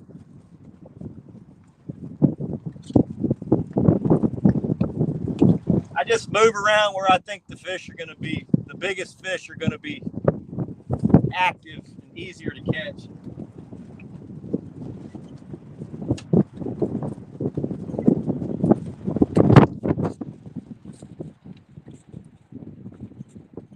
Yeah, Lavon was hot. Lavon gets really hot. When the water temps hit 45, Chad,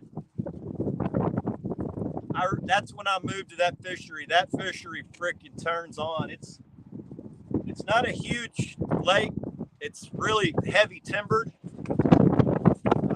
But there's no timber out in the 40 foot of water. So the fish are really thick up into that timber most of the time. But once that water goes to 45, they move out into that deeper water. They got nowhere to go. It's 40 feet. So if you're pretty good with the graph, you can find them.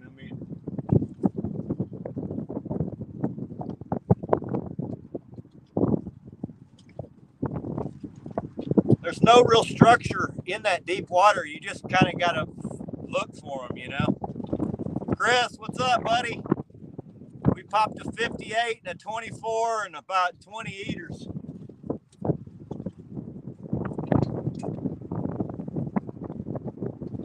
It's my buddy Chris. That's Santa Claus. Lance, what's up, buddy? Lance, the cool guy.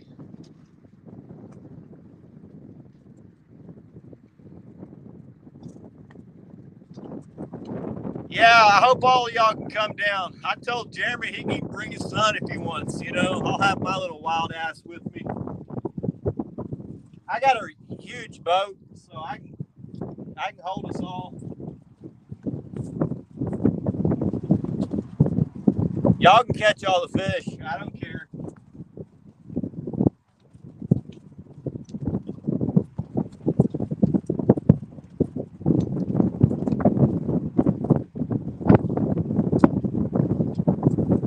hope we can get into some true monsters. So I got to get my boy Bill a PB. He was on the boat last year, and he's a big kayak fisherman. He does damn good on a kayak. We got him some close to 50, but he's not sure what his weight is, but what his PB is. But he said if we can get one over 50, we popped a bunch right around 50. I mean, he got some 45s, 46s. Fish on. Oh, he let go.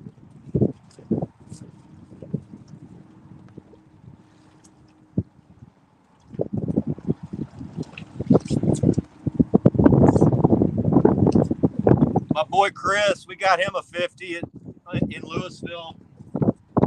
We got him a new PB. I think that was the beginning of, that might have been in January. That was right after a big cold snap.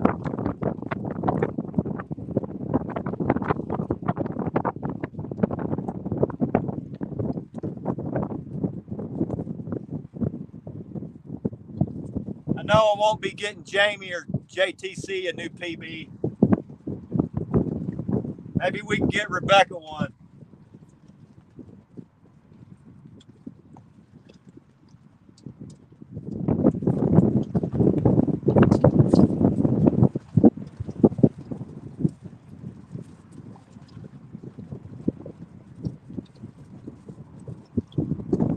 That fish just bit it and let go.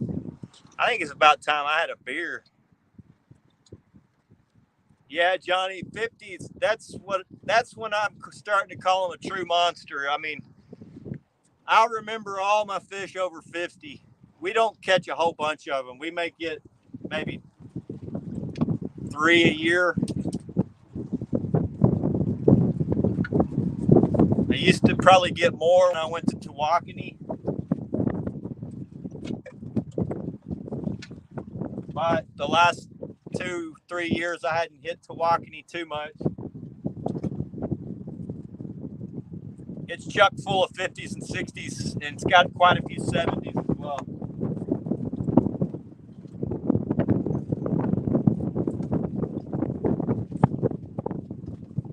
About to have to drink me a beer.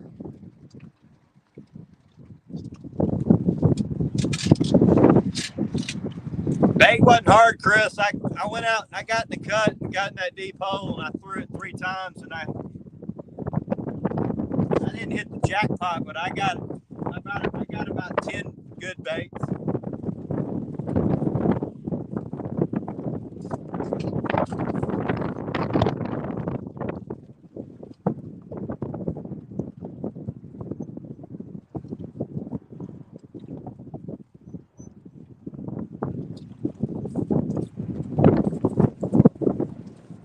I'm not in the sweet spot yet, guys. I'm way at the beginning of this. I moved early.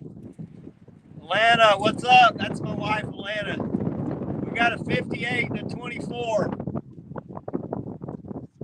Got a freaking monster. I'm going to have to drink a beer since my wife is here.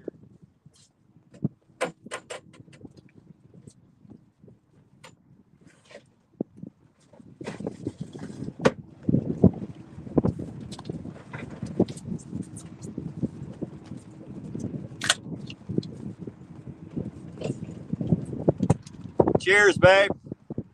Cheers, buddies. Appreciate everybody stopping in.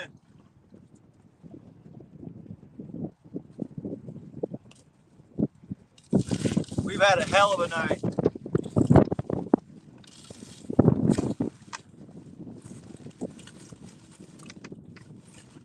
Need a koozie.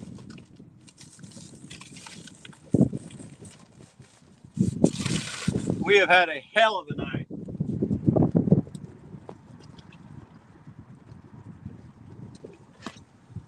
I think 10 minutes in, I was going to get a beer and I got busy. This is my first beer. So cheers, everybody.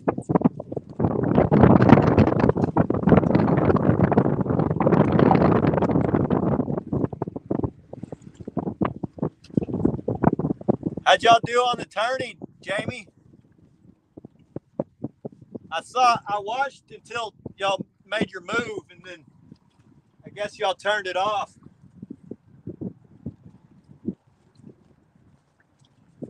Right here.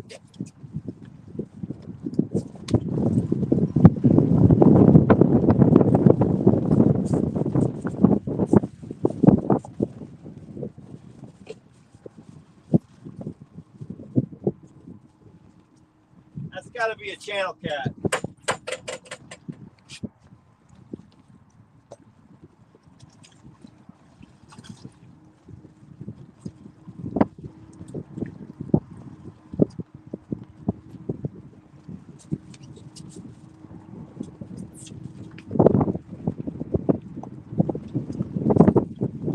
Where'd all the fish go? So Atlanta, Carolina Reel Screamers, that's my boy Jamie. I'm on the pro staff at the Carolina Lake Weights, and that's Carolina Reel Screamers is his tournament team.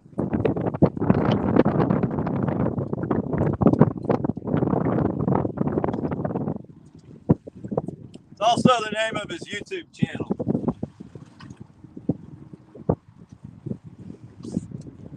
So Bill's in here, Killer Bee Outdoors, Atlanta. You know Bill. Let's see. Chris Thompson, he's in here. That's Santa Claus.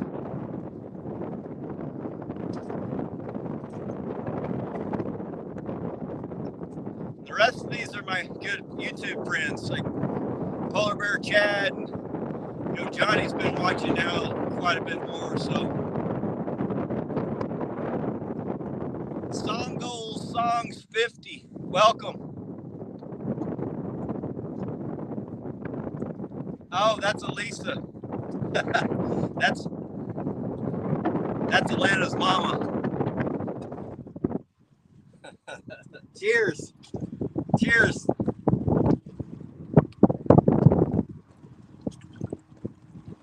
Y'all should have seen the beginning of this thing. It was freaking crazy. As soon as I turned the stream on, I had 3 rods go down. Then I caught about 15 fish in a row, just bang, bang, bang, bang, bang. Then I doubled up on the 24 and the 58. Tangled everything. So guys, we're going to probably do another junior angler event. I haven't decided on the date. Matt Knight said he'd sponsor. Jamie's going to sponsor. I'm going to get, I'm on the pro staff at Monster Cat Mafia. They're a CPR group, so I'm going to probably get them involved. J-Dog, what's up, buddy? We had a hell of a start. We got a 58 and a 24 and about 20 eaters, mostly like 8 to 10 pounders.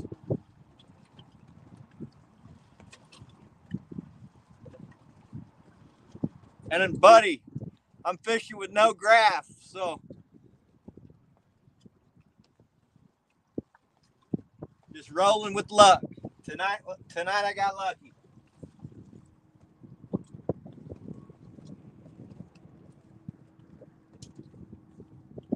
Bite's pretty much died. I'm about to hit this sweet spot though.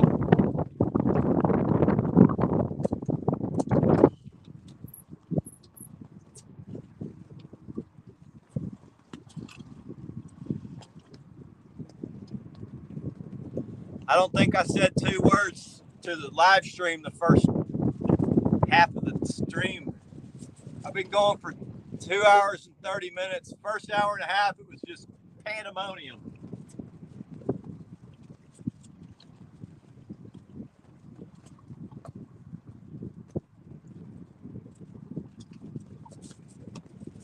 Man, that 58, this warm water, that thing fought like a freaking shark.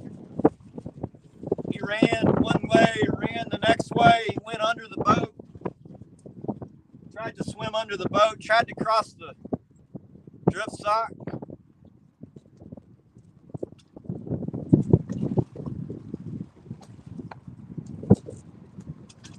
No, Chris, it came on a planer board like most.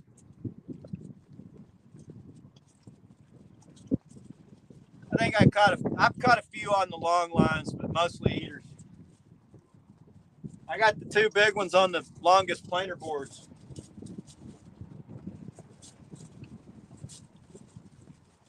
And the biggest baits. So I decided to go a little bit bigger tonight than I normally do this time of year.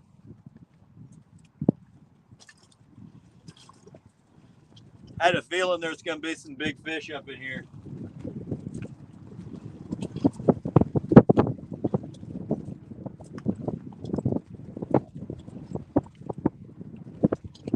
I know, J-Dog, we won't be fishing at night. I'm going to fish it style I hadn't fished in 20 years, buddy. I mean, well, I fish it, but it's not what I generally do. I'm going to target timber, standing timber and shallow water. And I usually fish structure in mid-depth.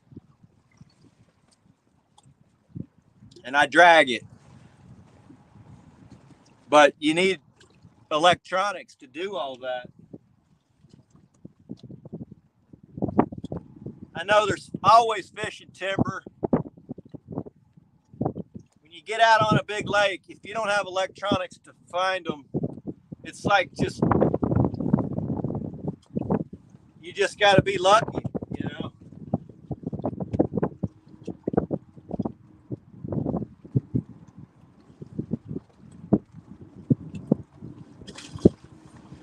Tonight I got lucky. I'll admit it.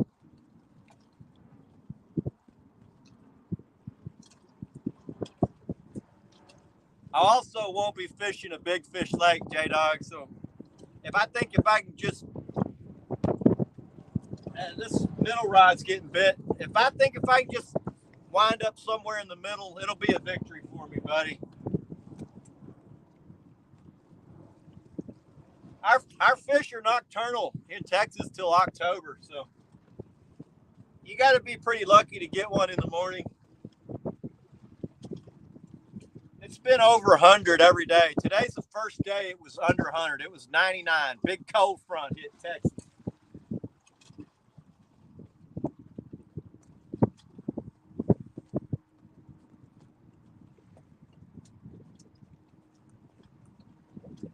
This one got a channel cat messing with it.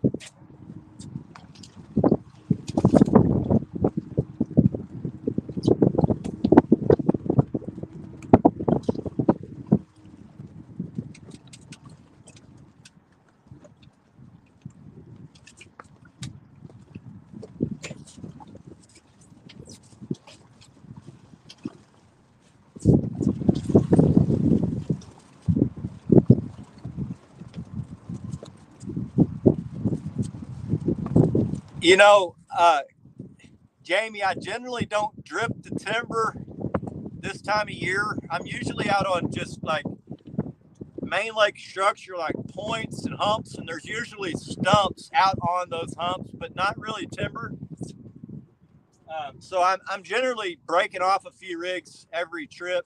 Now today I'm out on a mud flat. It's the old Trinity River channel, but it's silted in. There are no stumps here. It's just silted in. Oh, it's a good. Now he came off. Oh man, did y'all see that rod get smoked? Holy shit! Damn it, I lost him. Fucked up hurt my knee too.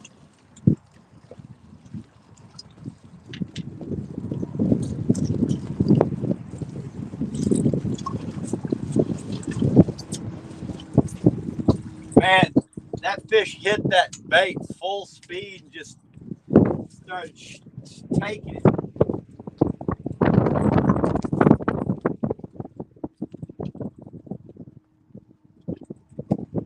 That rod was doubled over. That had to be a good one.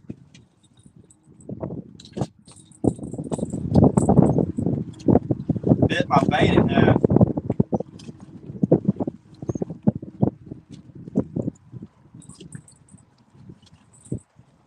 I'm almost to the sweet spot on this drift. Oh, there he is. Ah, missed him. Yeah.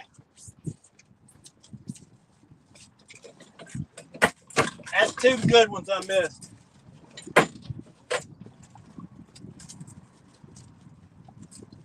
I'm also using smaller hooks than I prefer.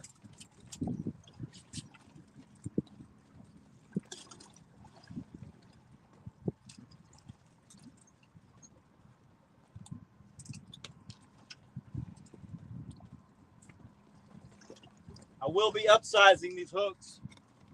Normally I don't. Normally I've already done it.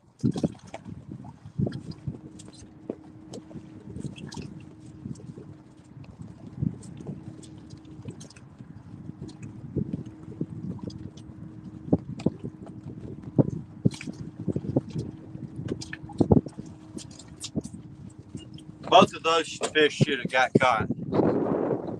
Man, that rod was slammed. That was a good fish.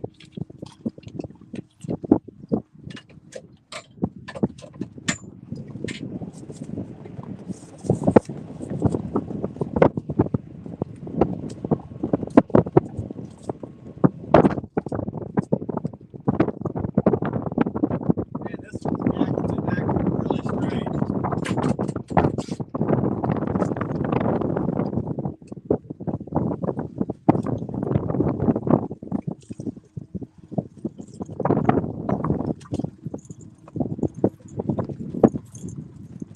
That's a channel cat. He just chewed it to nothing.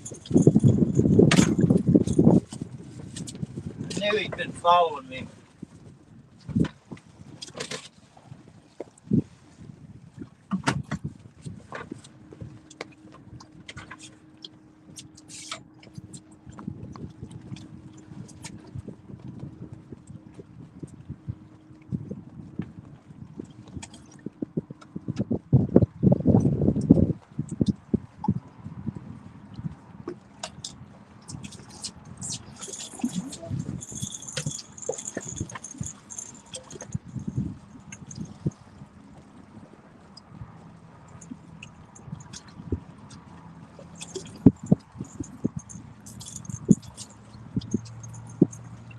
I gotta thread the needle.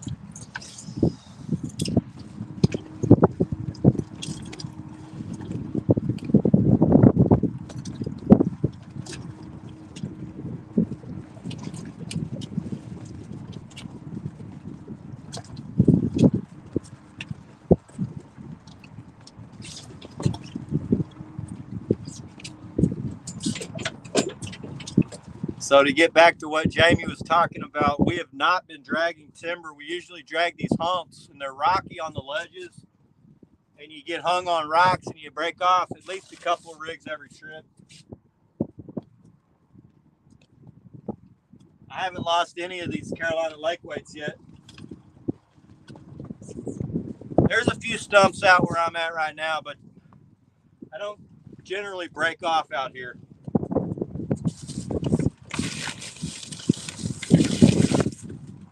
I start hitting these timber edges in the fall. I'll drift right next to the timber line.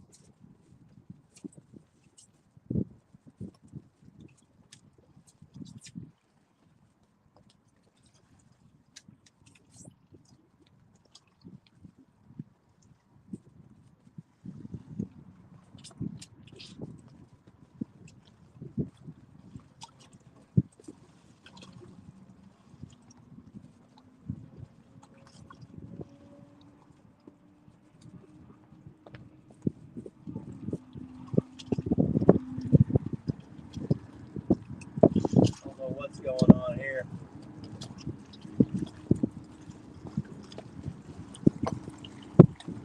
It was disengaged. Something. I guess that's when that big one hit. He disengages more.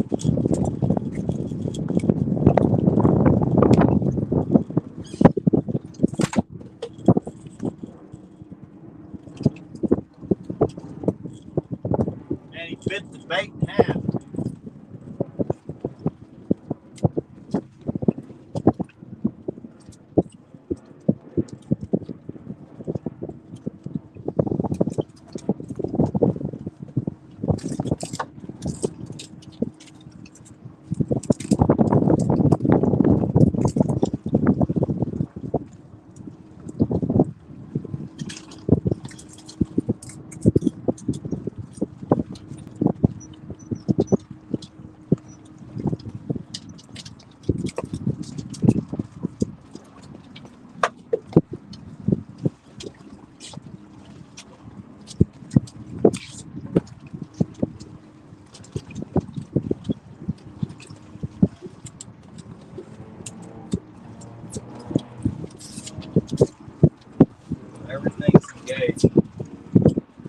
right, I'm back, guys. Sorry about that.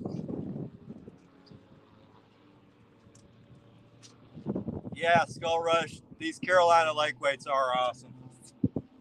There's no doubt. They don't just work good, but they're high quality too. Some people don't care about quality, they just care about price. These actually will save you money on the back end from not losing your crap.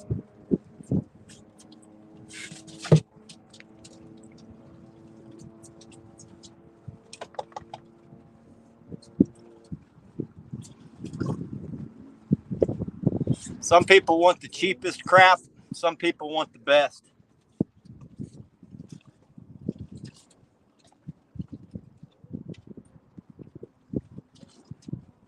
I like to go with the best.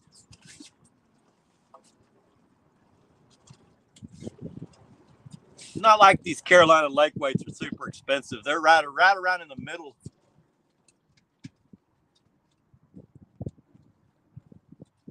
You can find some that are a lot more expensive and they don't work as good. You can find some that are a lot cheaper too, but these work damn good.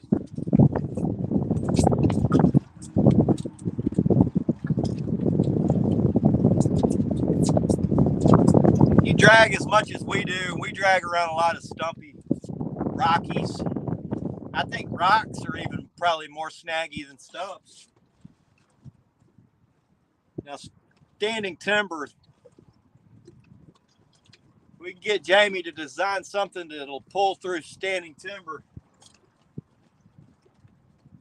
That'll change the whole game.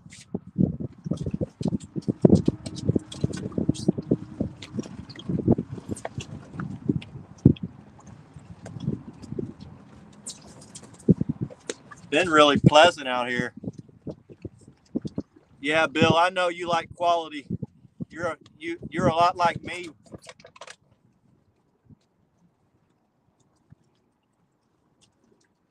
Some guys want the cheapest reels and the cheapest rods,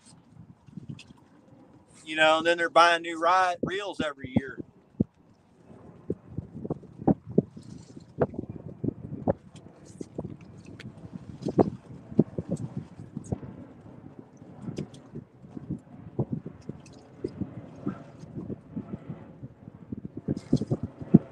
These Mad Cat rods, boys, if y'all ain't got any Mad Cat rods, y'all got to check them out. They're badass.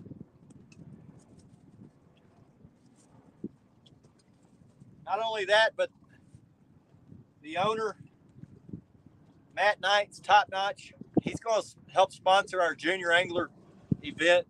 Jamie's going to also help sponsor. I think that's freaking awesome that guys are willing to step up and help out for the kids. I haven't set a date for this one yet, but hopefully Bill will be on my boat and can come fish it. Jamie's working on that now. I like that, buddy. We got a bunch of standing timber and 50 feet on this lake, and man, it's full of fish. Whoa, whoa! Ah! What the? Man, I gotta upsize my hooks. Another monster takedown.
So a lot of these hooks, I don't even know what they are. I'm just getting rid of old crap. It's summertime. I'm catching small fish. I don't really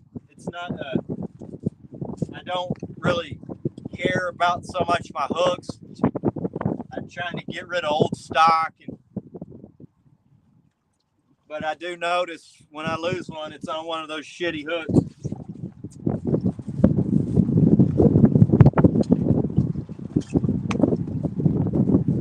I don't generally go really big on my hooks until October.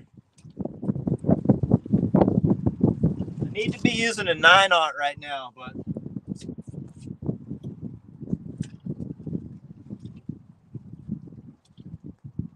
I'm using these octopus circles. I don't even know what brand they are.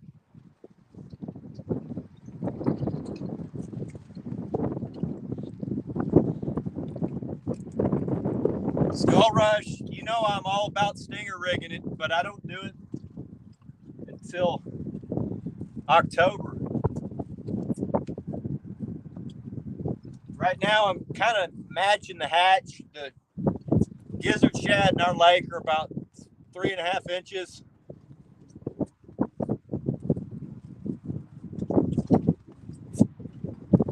I try to keep most of my baits about that size.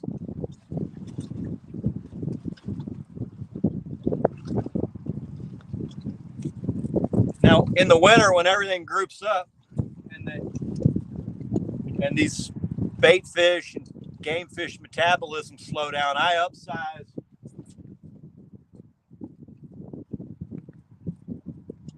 These catfish, they want an easy meal. They don't want to go 8, 10 times, 20 times on these little fish.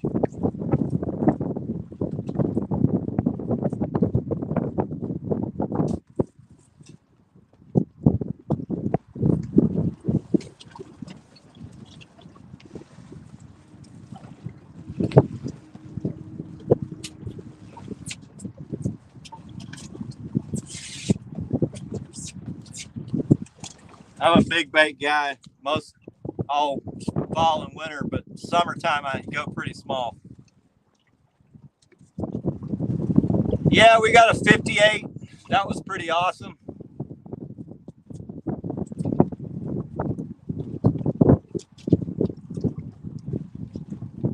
That was one of the longest fish I think I've probably ever caught. It would have been in the 70s. In the winter, it would have been in the 70s for sure. It was freaking long and skinny.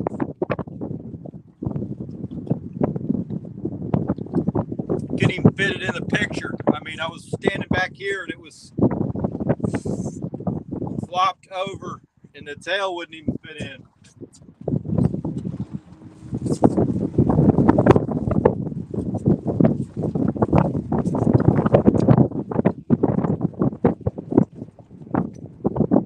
This lake is good for about 2 or 3 50s a year.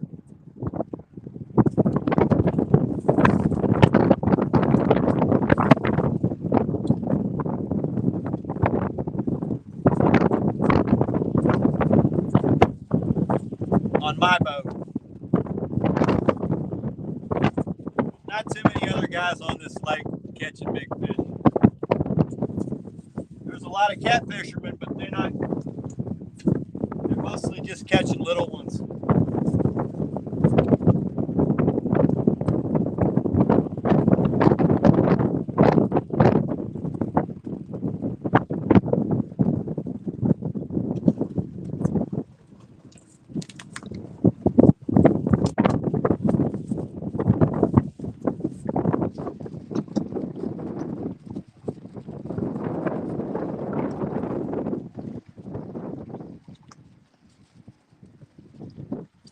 Yeah, sometimes they just want that live bait. Jamie, that little thing I sent you, buddy. I don't know if you've tried that yet, but my 2 big fish came off of that rig tonight.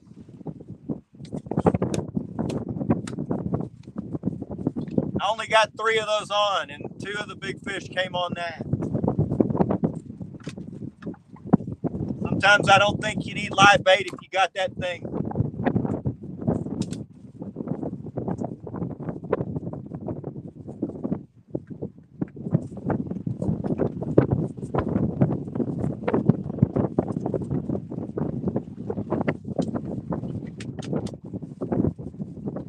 light died. Matt, what's up, buddy? How's it going? Bob, what's up, man? Finally made it in. I just seen your stuff. I guess you have been in here a little while. So to go back, we started the stream hot and heavy. We got probably 15 fish in the boat in about 45 minutes. Then we popped to 24, and then we doubled up on a 58. And then they tangled all my stuff. So I had most of my rods out of the water for about 30 minutes.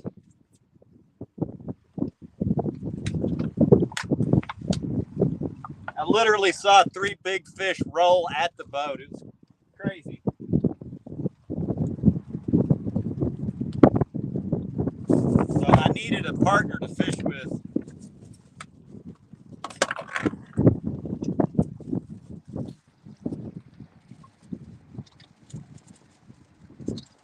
Skunking it up and getting tore up by mosquitoes. It's pretty windy here, so no bugs.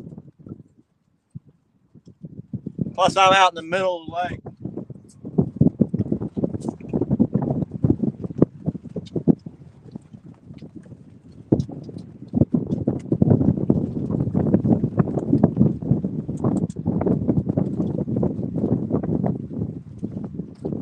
We got about 20 fish in the boat. One super monster and another good one, 24. And then we got a bunch of 8 to 10 pounders, a couple 12s. I only weighed 2 fish.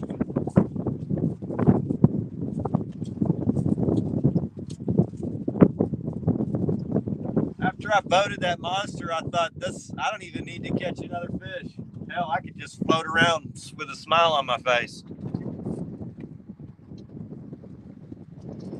Yeah, Bob, I appreciate that. We had a pretty good crowd in here early. I got sidetracked untangling everything from those big fish. It's right here getting bit.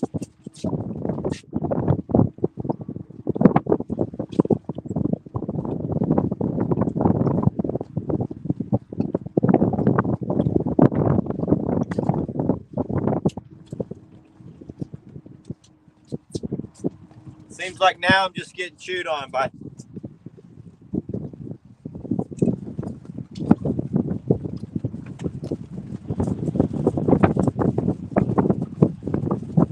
Hey, thanks, Bob. You know, the watch hours have been doing good if we just get our subs up. You know, I hadn't been fishing a lot. It's been damn near 2 months the boat's been getting worked on. I picked the boat up a couple times, fished with my buddy Chris once.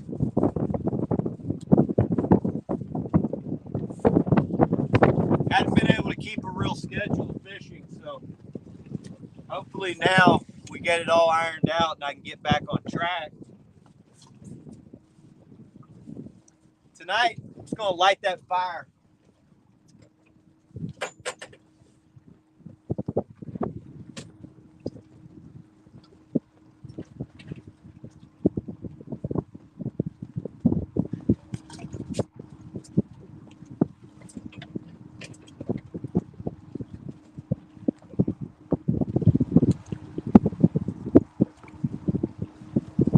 Those fish close to 60 are hard to come by. Maybe they're easy for some guys, but not for me.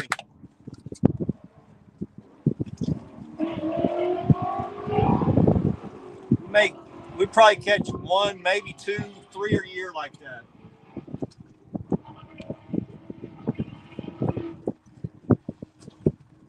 This lake doesn't have a lot of them, so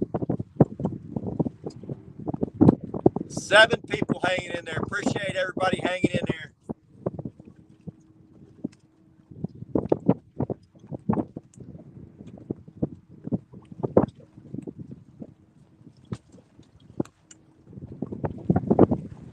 Tried to get somebody to come up on panel. Anybody want to come up on panel? I can drop the link. Tried to get somebody to come up on panel when I was hammering all those eaters. I couldn't get anybody to join me.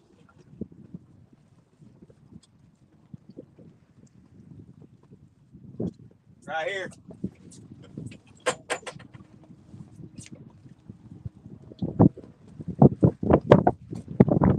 Come on, man.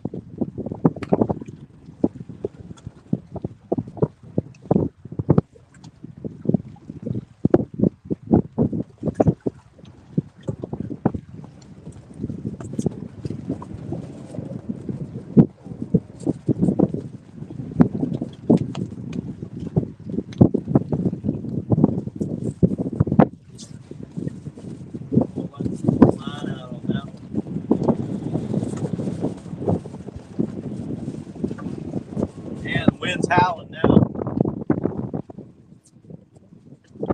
When that T-stop starts whistling, that usually means fish pick up good. But tonight, the bait, I was using really big gizzard shad chunks early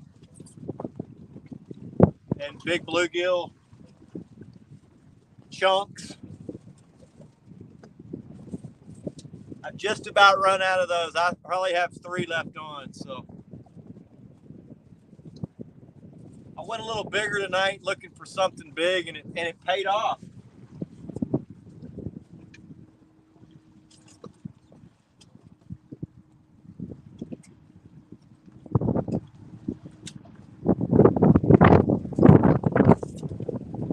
Paid off in a lake monster. My baits are about 4 inches by about 2 inches. So not giant, but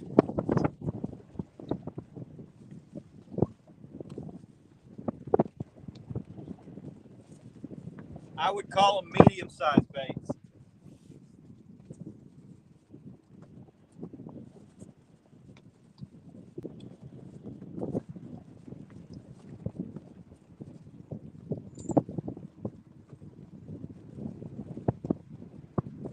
It's getting big.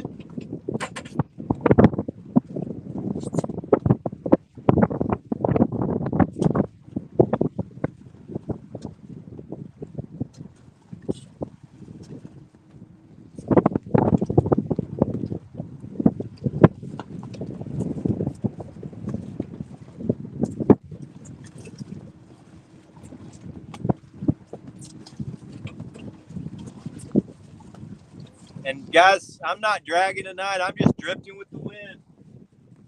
I got no graph. Fishing blind.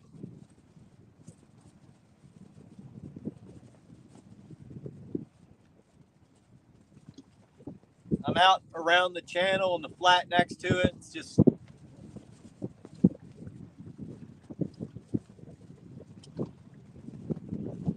I rebaited about half. I'm not a big rebaiter. If I'm catching them, I leave the same bait on. It'll get hammered all day, the same piece of bait.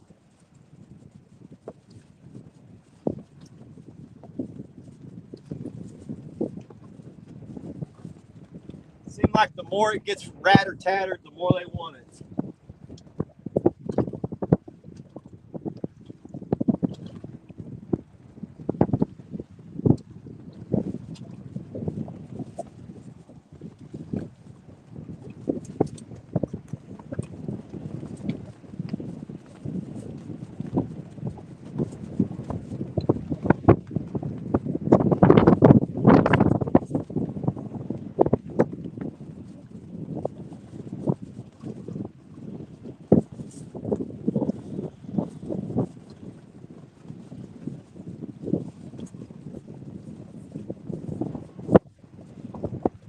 Like to get one more big one. Seems like we should be able to pick one up. I'm about to hit this channel, so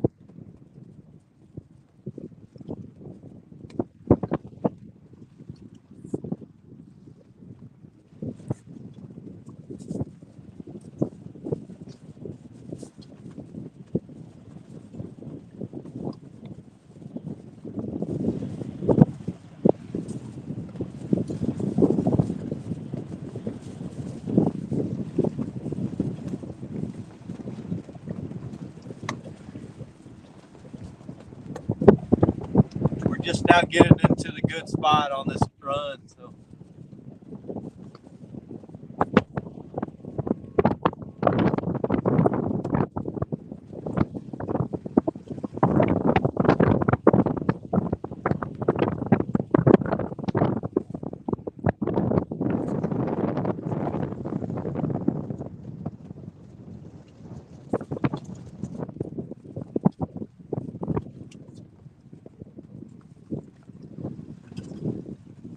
Appreciate everybody joining me on this. Man, it's cool when you get one of those monsters like that and you got people to share it with. I might have let a few curse words fly. Sometimes I let my emotions run wild out here. I'm like a kid when I catch these dang fish, man. I can't help myself.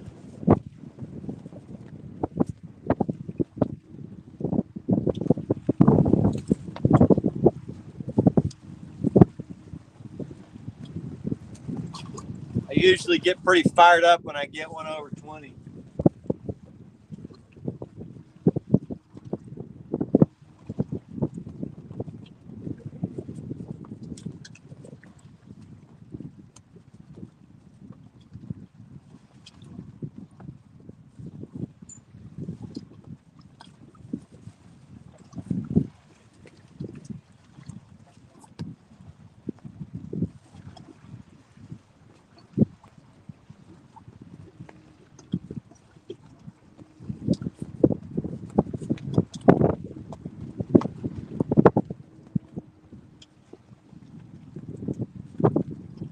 Man, I keep thinking one's going to go down. It's not.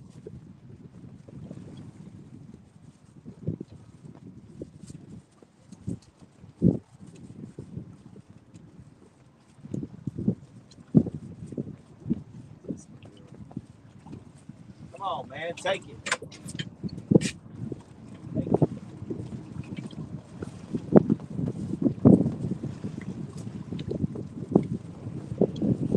Man, these fish are freaking chewing on me. They're killing me now.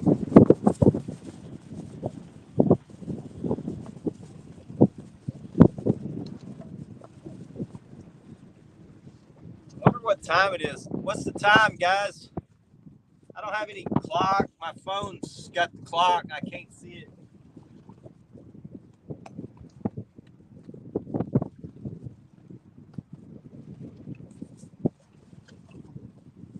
And I lost all track of time. I don't know what's going on out here. 11. So, where are you, Wick? I'm in Texas.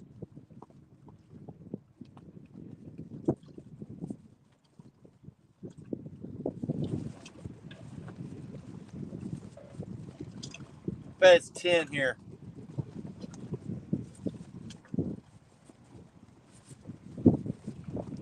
Oh, sweet. Where you at? We're at Texas.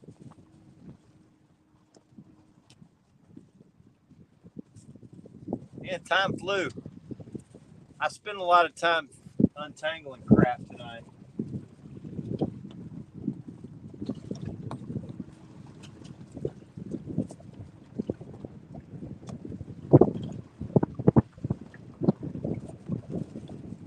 Right here.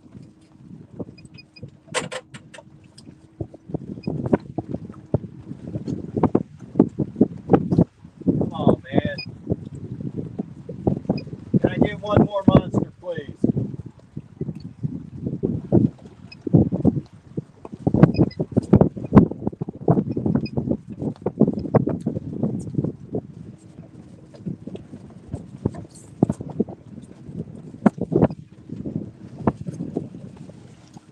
Nope. No, sir.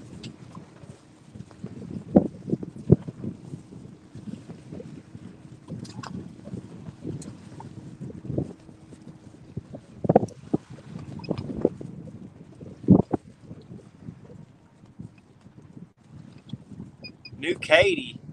Where's New Katy at? Down by Houston?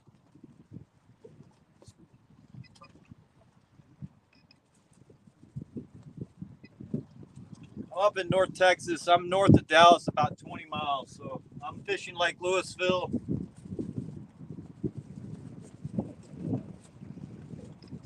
I fish all these North Texas lakes. I fish East Texas lakes too.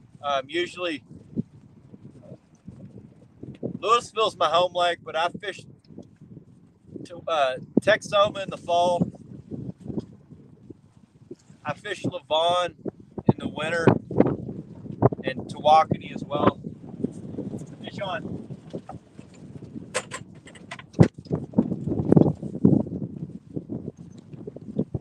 Got him. Finally. Oh, he's off. Get him unbuttoned.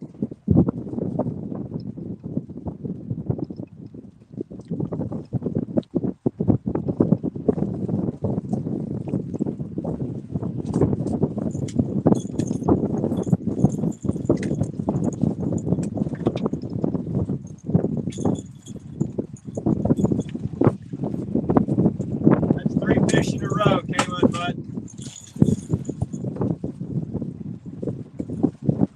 That's these sorry hooks. I don't even know what brand they are. I'm just trying to get rid of them. I know how to get rid of them. I'm going to cut them off and put new ones on.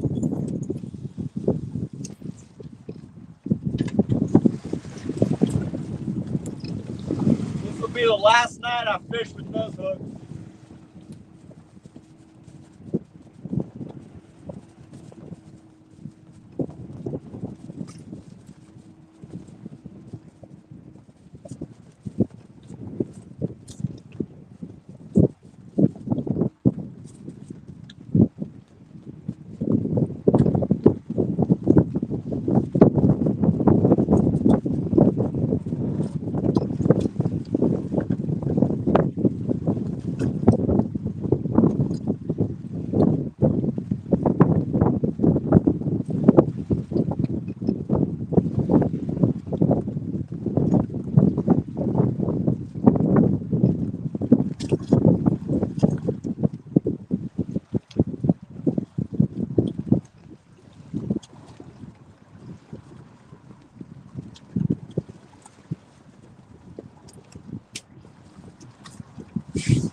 Trying to get rid of these old hooks. I don't even know what they were in my bag. Johnny, I appreciate you coming in, buddy. We had a good run early. It's wrapped out, but I'm about to hit this channel, so hopefully I can get one more good one.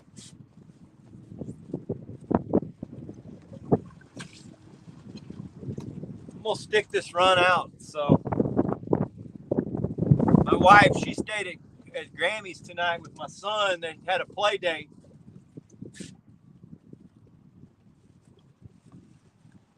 Might as well fish another hour. Even if I'm not catching them, I might get one more.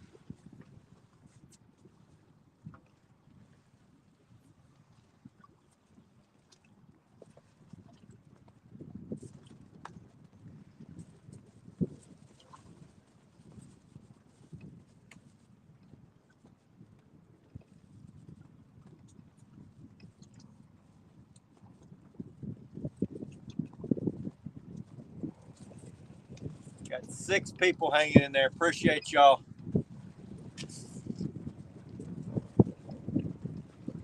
I got a beer. Get you one, Skull Rush. Cheers, buddy.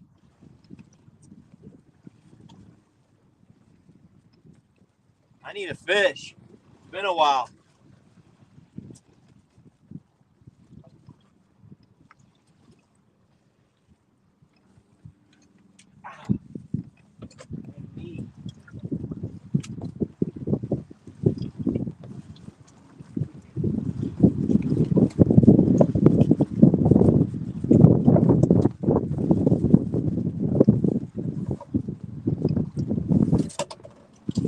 Can I get one more monster, please?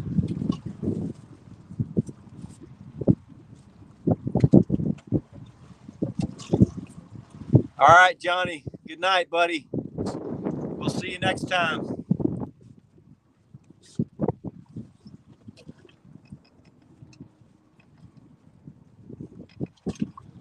And this one keeps getting chewed on. It's got to be a channel cat.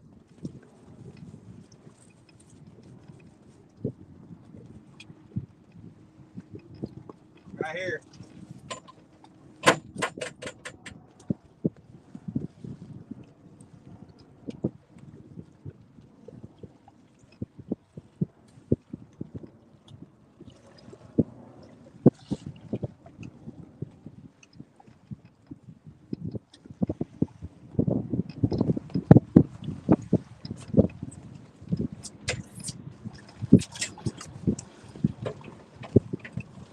Come on, man. Take it. Take it.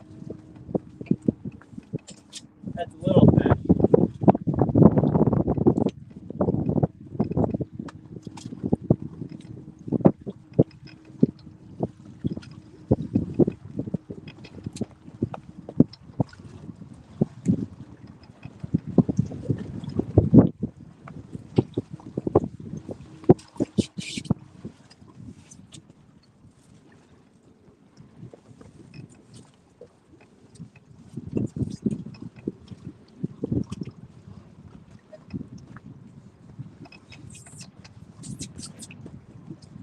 And we just been getting chewed on the last hour. Stressful type of fishing. I don't even care though. We had such a good run at the beginning.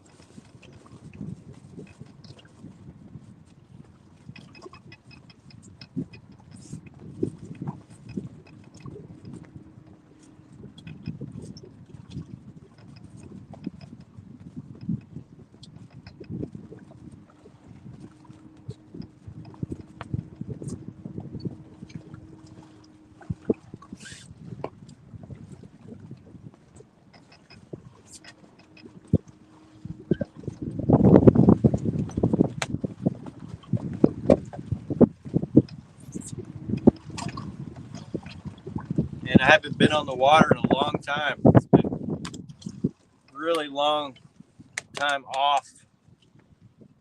Probably one of the longest runs I've had ever. I got to fish a few times in between, but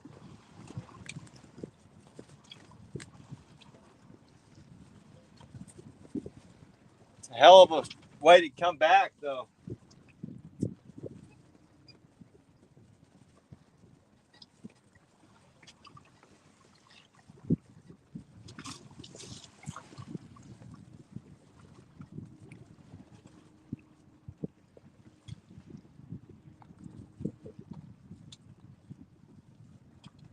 This damn middle rod just keeps getting chewed on.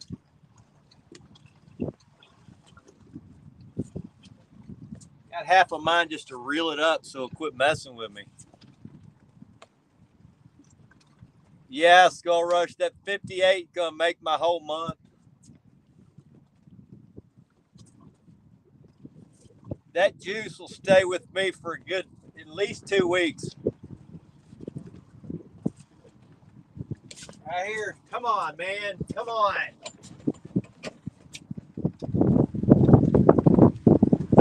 That's ridiculous. You're killing me.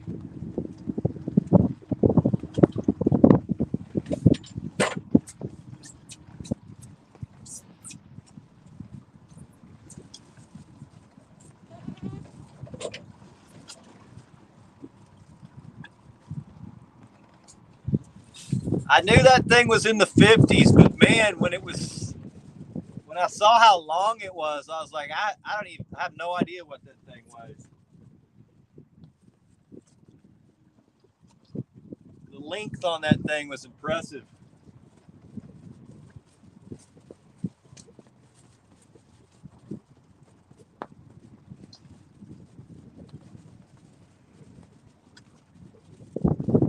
All right, Matt. Appreciate you stopping in, buddy.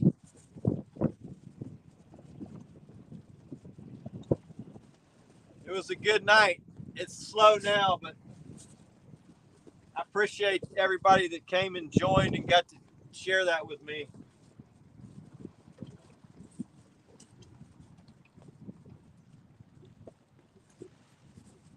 You know, when you do this stuff all by yourself, it's like almost like it didn't even happen. But when people get to share it with you, it's like really cool.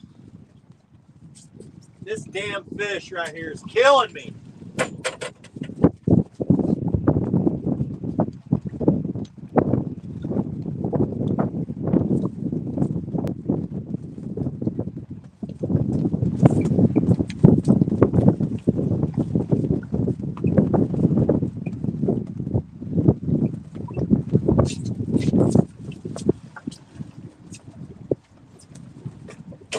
Been following me the whole time, that little bastard. Oh, I thought you were saying, oh, you were saying night small pepper. I didn't see the little pepper. Look at this bastard chewing on me, man.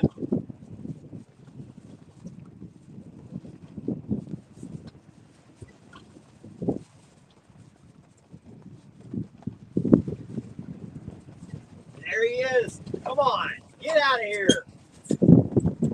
Go somewhere else.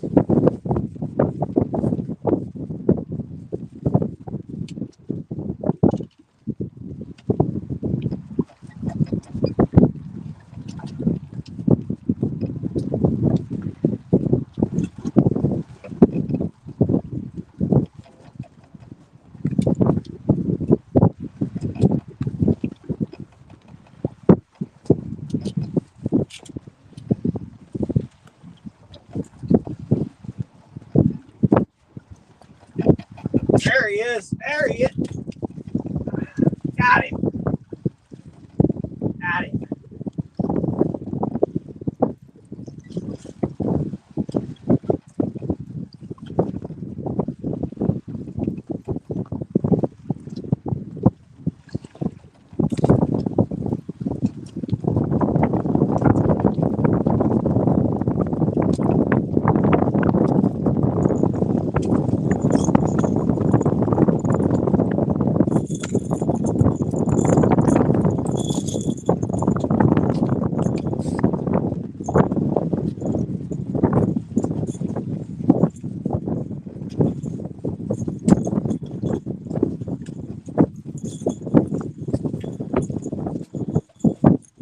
Another eater.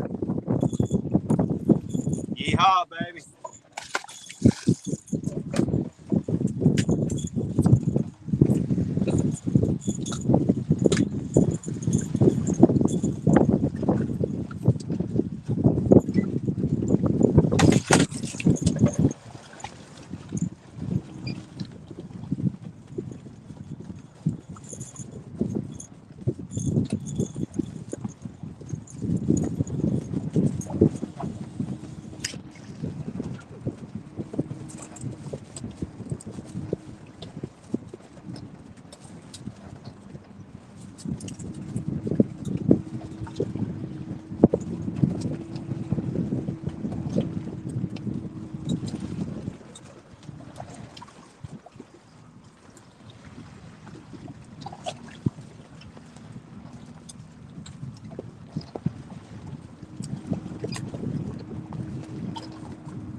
Finally got another fish in the boat. Damn.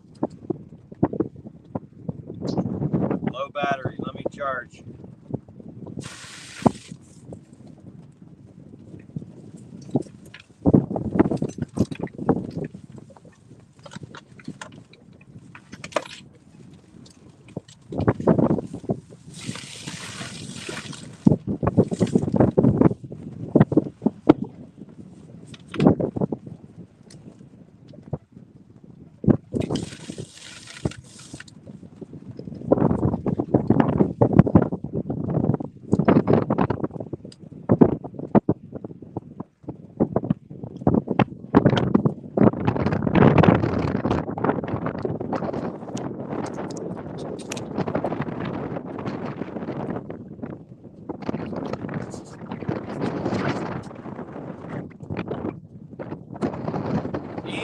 up, buddy?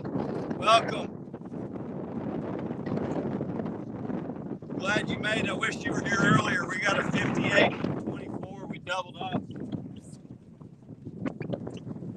It was awesome, dude. Right here.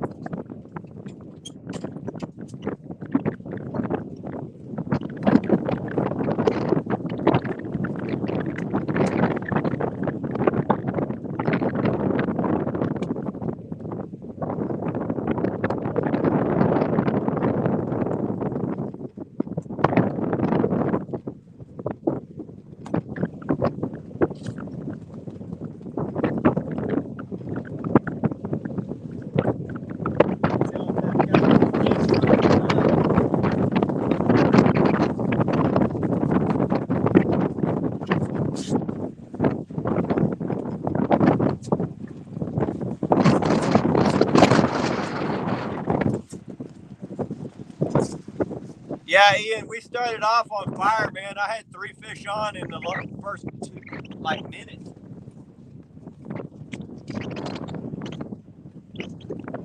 And I probably caught 15 in 45 minutes, and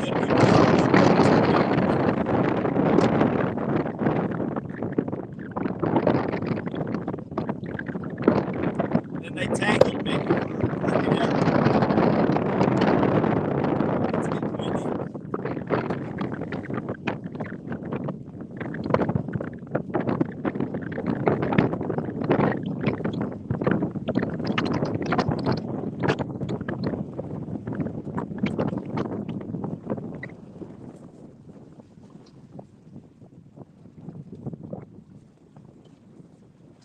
Hoping I get one more good one. Palmetto, what's up, buddy? How's it going, Kevin? We got wind. It's really starting to pick up. I mean, it's not really major. It usually gets a little breezy here in Texas, but it's gotten pretty slow. Our bite slowed down. We started out on fire. I had 3 hooked up like within a minute of starting the live stream. Then we just knocked out like 15 in a row in like 30, 45 minutes. Then we popped a 24, doubled up with a 58.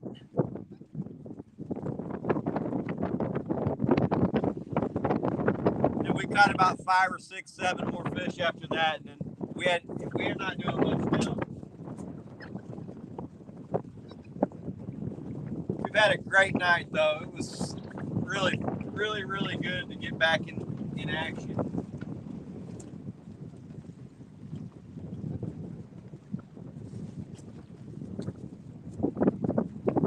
Yeah, I've been off the water so long. It's really cool to come back and have that kind of night, you know. And I don't even have electronics. I'm just fishing blind. You know, I've had some of my best trips just luck with luck. Come out here with a graph and look, never see anything, and then come out here and fish blind and hammer them.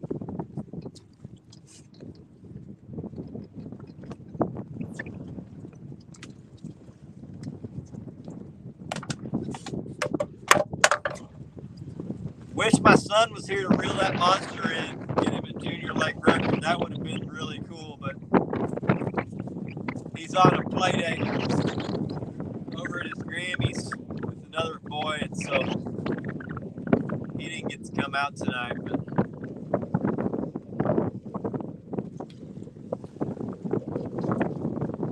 are y'all hearing a bunch of whistling?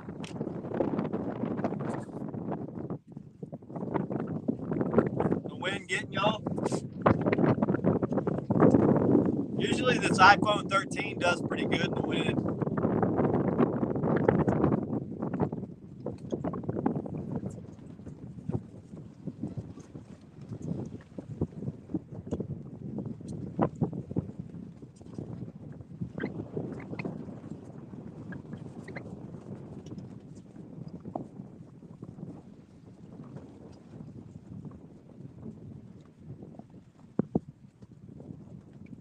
Damn channel cat's following me this middle ride. He's been following me the whole time. He's killing me.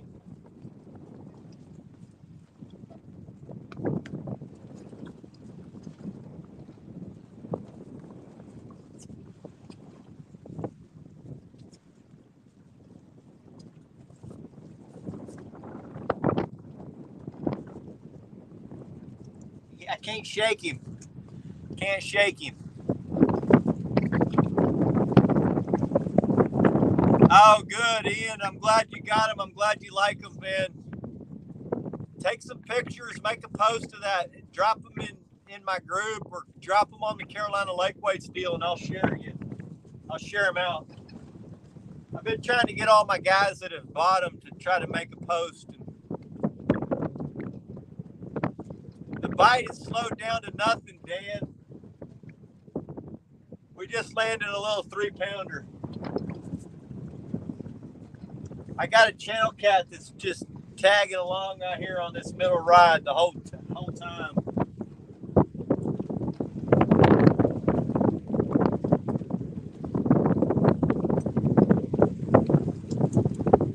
Feel like there's one more good one on this run, so I'm gonna stick it out for a little longer and see if we can get him.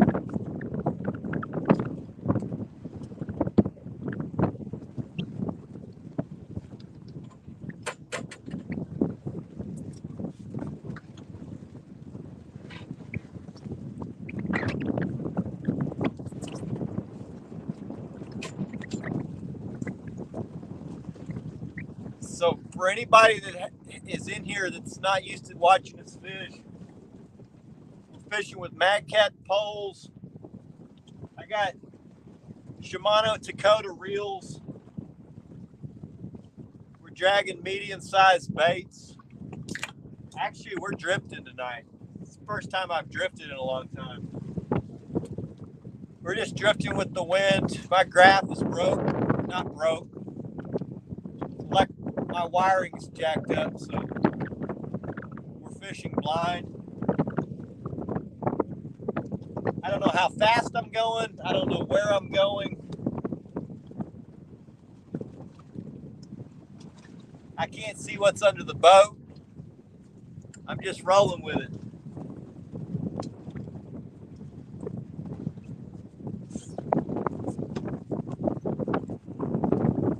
Yeah, rods are medium light, Dan. I've got, well, not all of them. Medium heavy, medium heavy, medium heavy.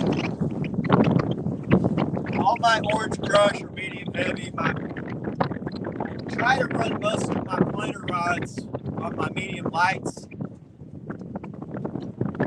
It helps. The medium light's got a softer tip. It's got a stiff backbone.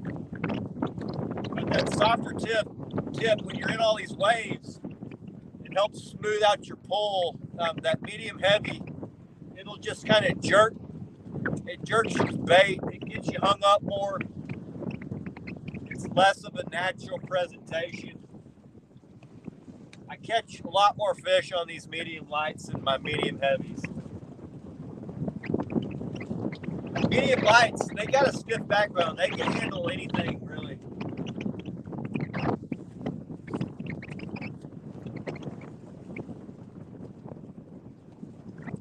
Got him.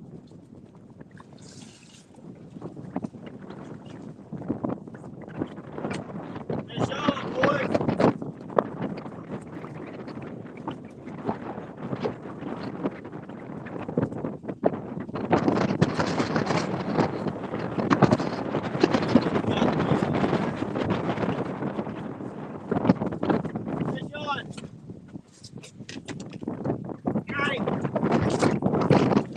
Double.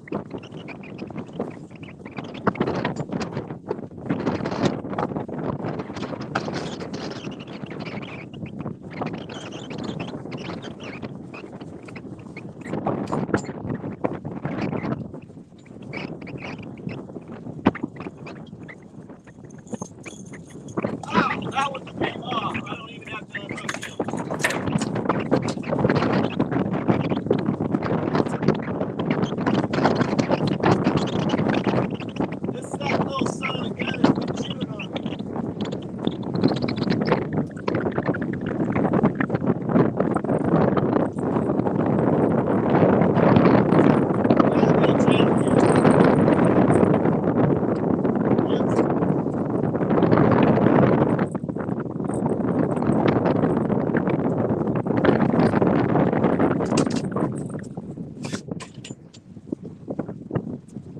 son of a gun has been following me for a freaking mile.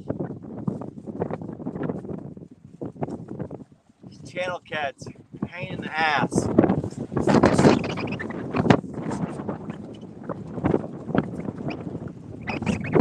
Stay away from my bait, boy.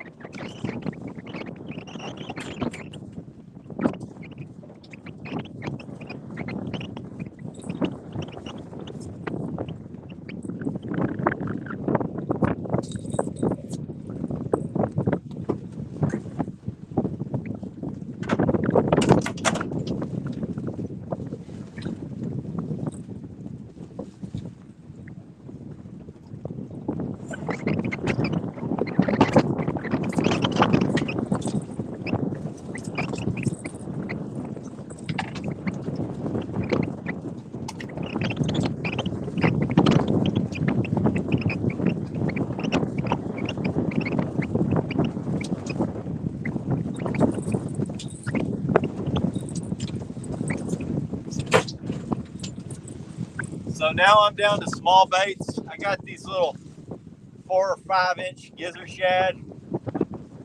I chopped the tail off. I cut a flapper on them just to open them up.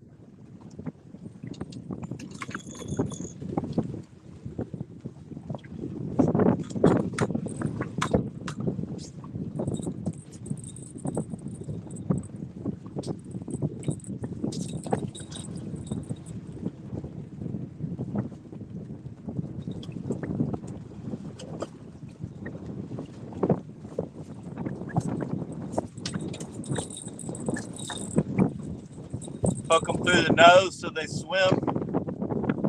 Natural presentation.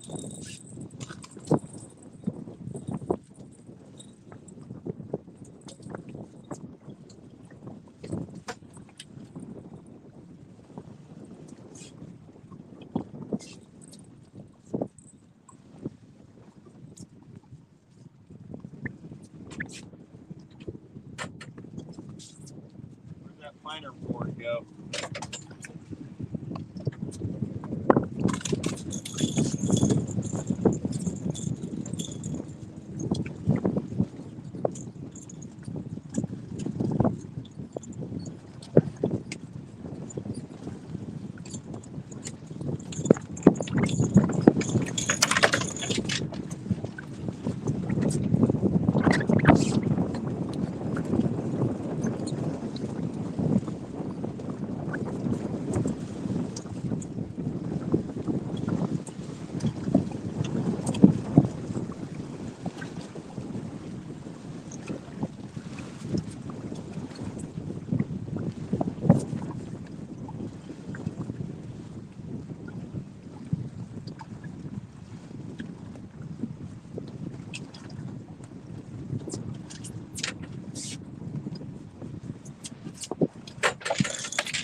Got my bait. I'm gonna throw it.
I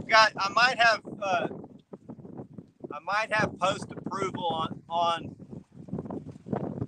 because we got we got people invited. We got a bunch of people that are trying to promote their own stuff, like making shirts and just stuff that's not really shouldn't be on there. So I haven't looked tonight.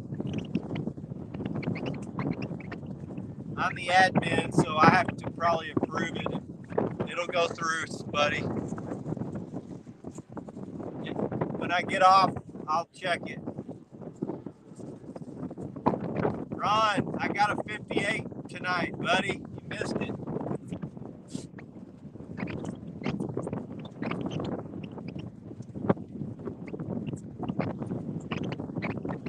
Got a 58 and a 24 right at the beginning. Not at the beginning, but about a 45 or an hour in.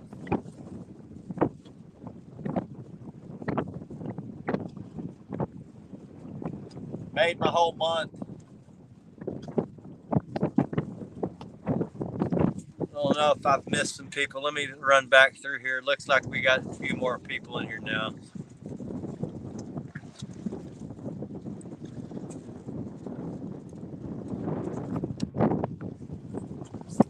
Oh, fish one. Ouch.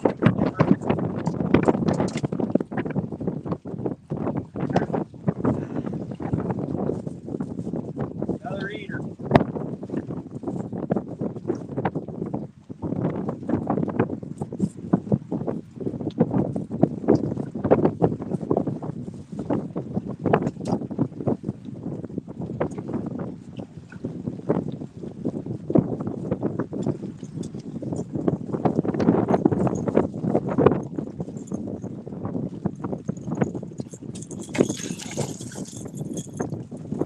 I'm getting tired.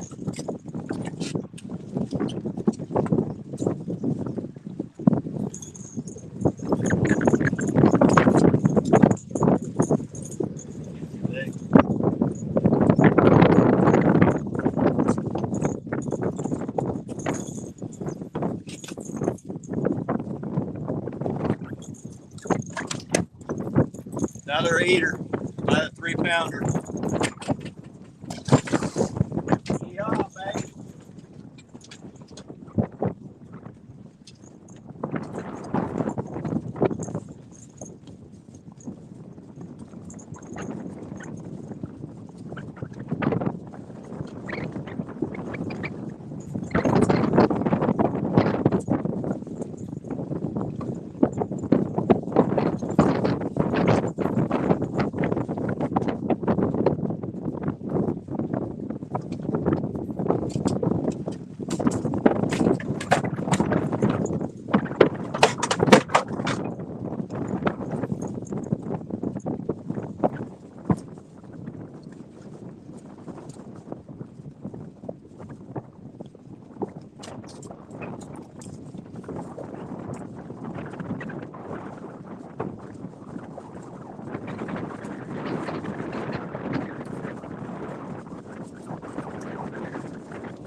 No storm. We're just in Texas, Ron. It blows like crazy here. I wish we had a storm. We hadn't had a storm. We had a few that rolled through, just little community storms, but man, it's been no rain here all summer. Lake's about 4 feet low. I'm hearing guys on other fisheries are saying they're about to have to not be able to fish. Getting dangerous.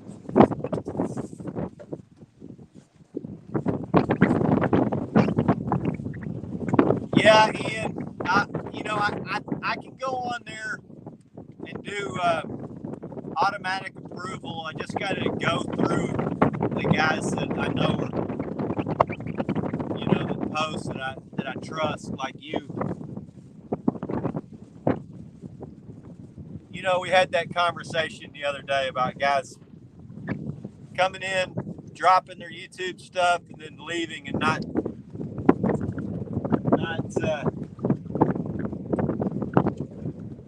being part of the community.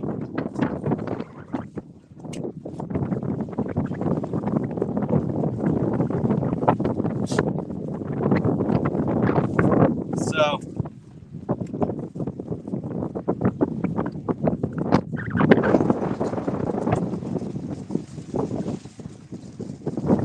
yeah, we did really good early. We haven't done much since. We're getting a few. We're picking up a few here and there.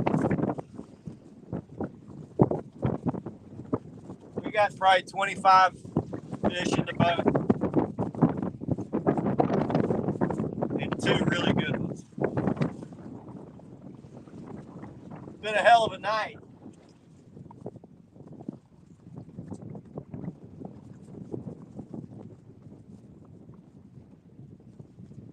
I got no graph too, man. That's what's the kicker. No graph tonight.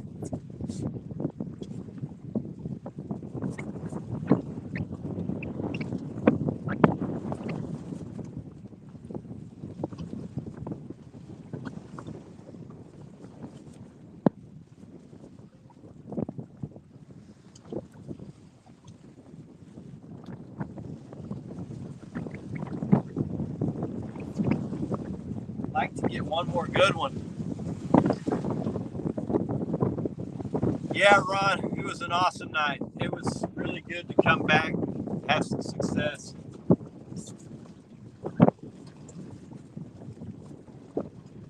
I've been off the water a long time.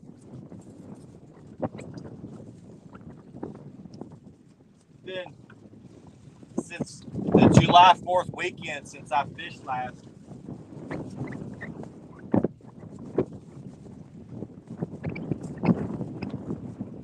But I think we about got the boat issues ironed out. Had to get everything rewired.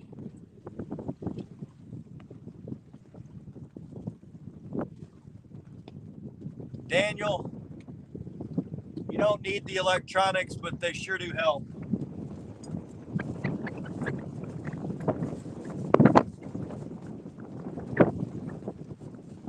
I got lucky tonight and threw down where the fish were. So, you know, when I have my electronics, out of about every 3 trips, they might be where you think they are one time, and you got to go look for them. They just happened to be here tonight, so I got lucky. Fish on. Oh, he's off.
27 in I can't hardly read that. It's something Bay. It's 300 Mercury on the back. 400,000. What? More than my house.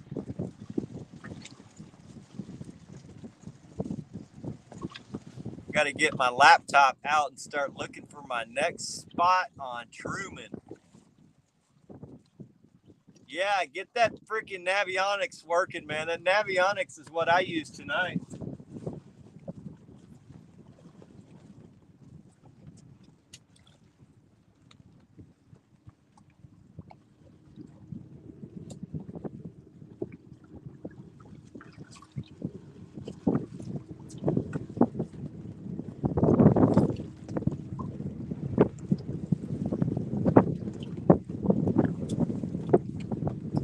So when I travel fish to go big fishing for catch big fish, I use that Navionics. I've game planned the whole lake from my living room on the Navionics. Now I got plan A, B, C, D, E, F, and I stick to my game plan. But I have a pretty varying game plan. I start with what I think, and then I have a backup plan that's completely different. And I calculate where I think everything's going to be on Navionics, but then I go check it with my graph, and I don't fish it unless I see what I like. Fish on. Fish off.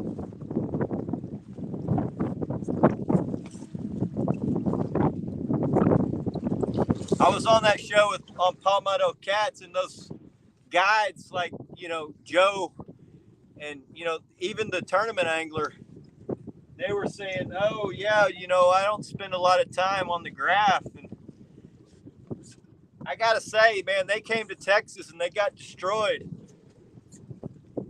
And the guys that beat them, they all graph like a son of a gun. So they can say what they want to about that graph, but even the top guides here in Texas, they don't just go fish a spot. They use their graph. I know fishing a river is completely different than fishing a lake. We fish lakes. Those guys are fishing rivers. You might not need a graph so much on the river if you know the holes and where the fish are, like to go. But on a lake, the fish move constantly. You can tell they were here when the sun was going down. They're not here now. If I had a graph, I could go look around and see where they went, but I don't. So going to look for them without a graph or not knowing how to use the graph.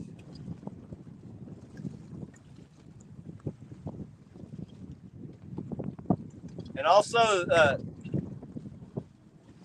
Ray Ferguson, he said, oh, I tend to be I sit there and I fish the fish. Well,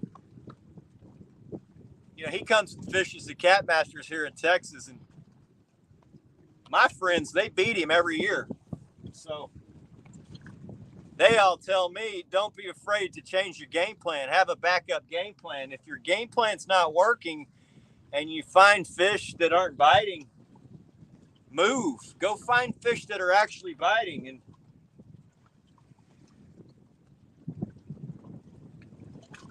so I know that my tournament buddies here in Texas, when they go out east, they generally are finishing in the top 3, 4, 5 in those tournaments as well. So it's not just the lakes. Knowing the lakes here, they know how to find the fish on a graph, and I think that makes a big difference.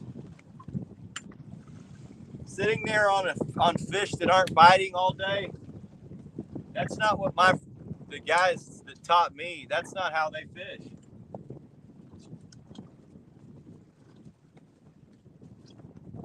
If I had a graph right now, I probably would have moved an hour and a half ago, but I don't, so this is what I'm doing.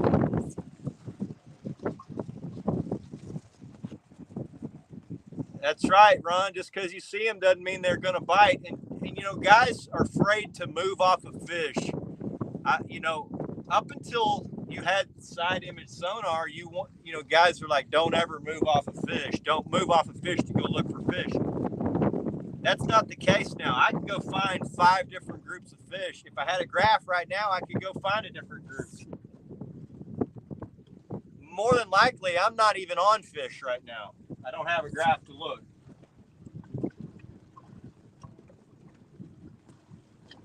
So I saw that, Cody at 3+1 Outdoors was he likes to, talk against my opinion. I've noticed that he's always going against whatever I say. But come this winter, I'm gonna call him out on some 1v1s, and I'm gonna show him.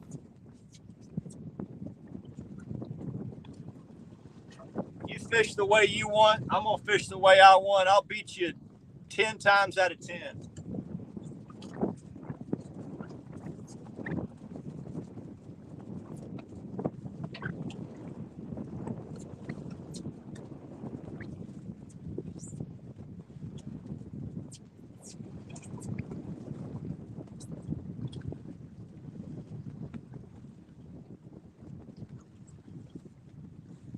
Yeah, I see in the community, I see there's some guys that they pretend they're really nice and friendly, but then when they don't think that you're looking or seeing, they talk out against you.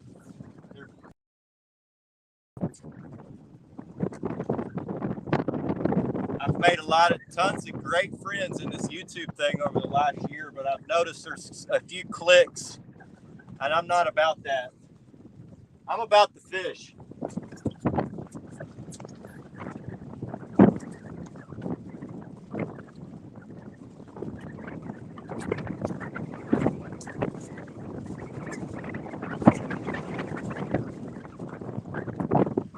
I'm going to do my thing with my son and have a good time doing it. If guys don't like me because of me voicing my opinion on what I think about fishing, that's on them. Can't make everybody happy.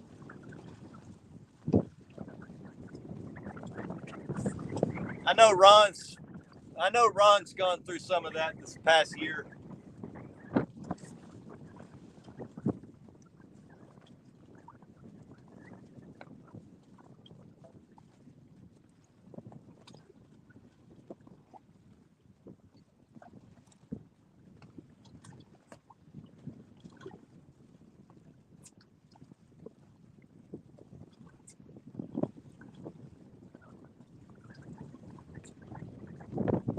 For me, it's easy to see who my friends are,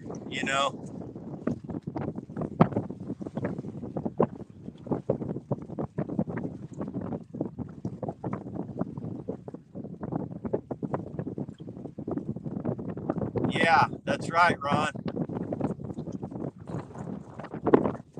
I see a lot of guys also that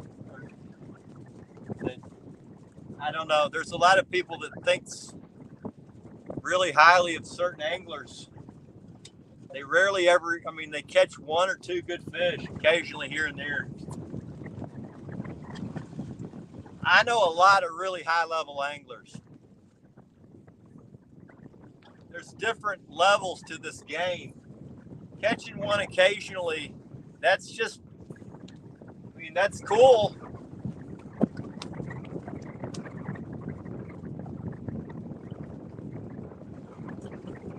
The guys that I know are consistently catching them. And on a good day, they're catching a bunch of them.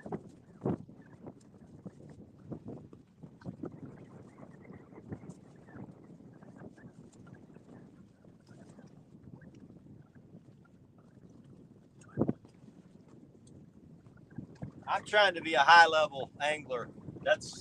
I'm in this fishing thing to fish, to catch fish. So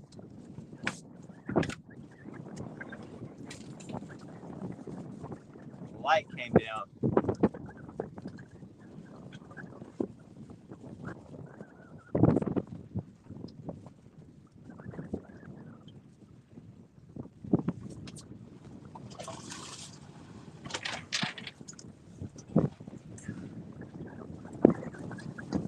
in this thing to fish, catch fish, share our journey along the way, make friends.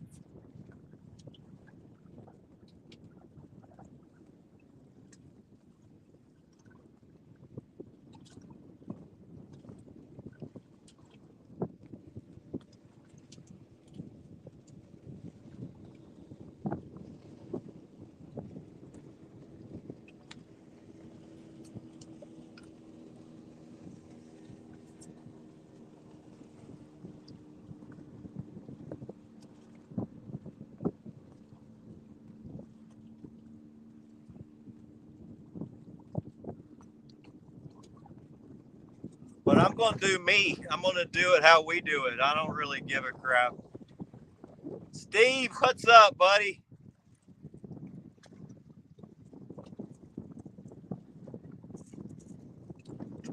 That's how I am, man. I just enjoy coming out here and fishing, you know, and sharing it with my friends.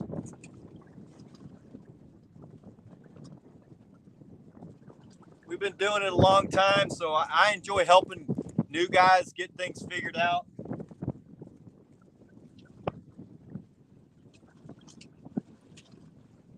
There just seems to be a certain number of people that want to go against you.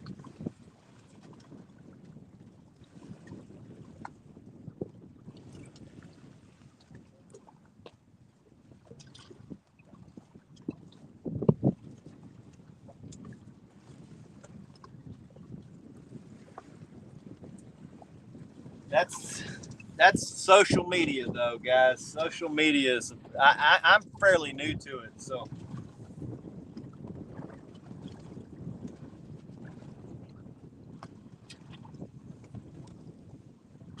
navigating social media has been kind of weird for me. It's starting to understand it a little better.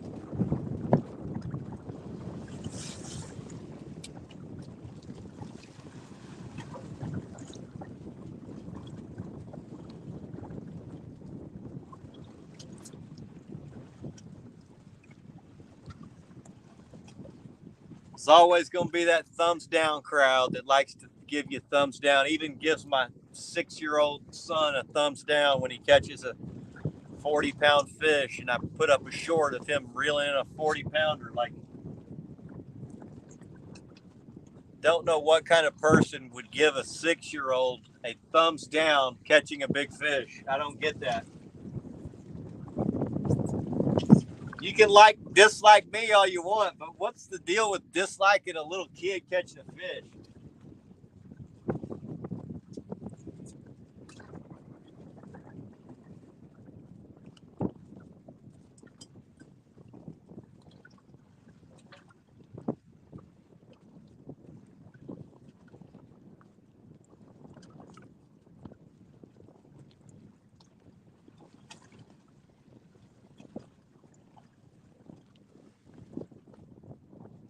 I don't understand rooting against a kid.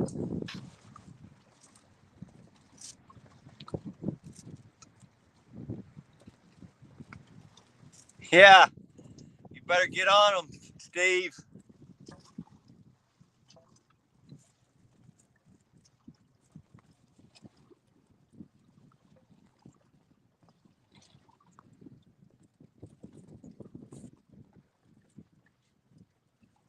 Yeah, it's all about just, you know, sharing your adventure along the way. You know, I get it. You can't make everybody happy, Dan.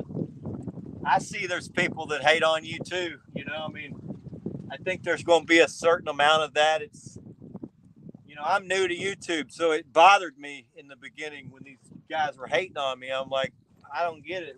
You know, I'm trying to help. You're hating on me for trying to help somebody. Like,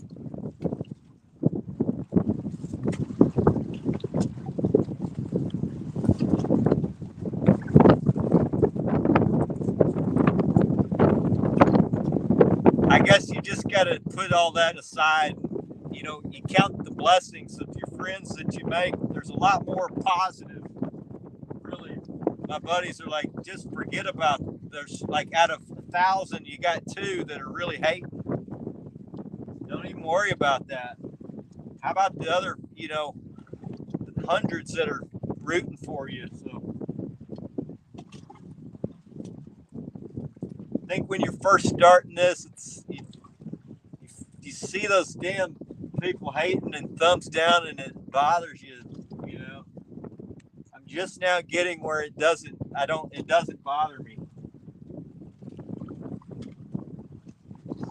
I'll even put up controversial stuff just to, you know, sometimes it draws that. Like, I knew those fireworks videos of my son were going to piss some people off because, oh my God, you're letting a kid shoot fireworks. Oh, fish on.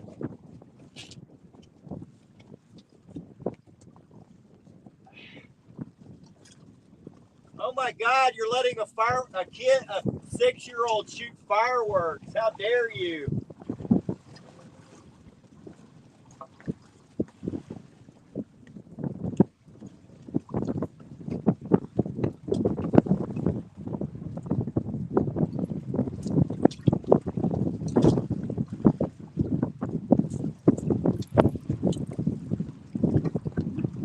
Damn it, I'm bringing in 2 boards.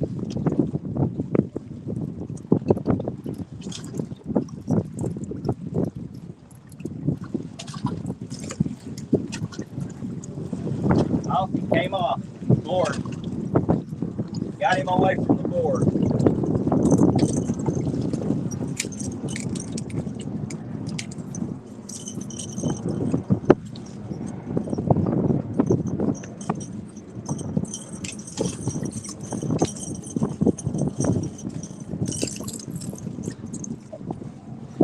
You know, at the end of the day, it's just fishing, man. I don't know why people get so bent out of shape about fishing.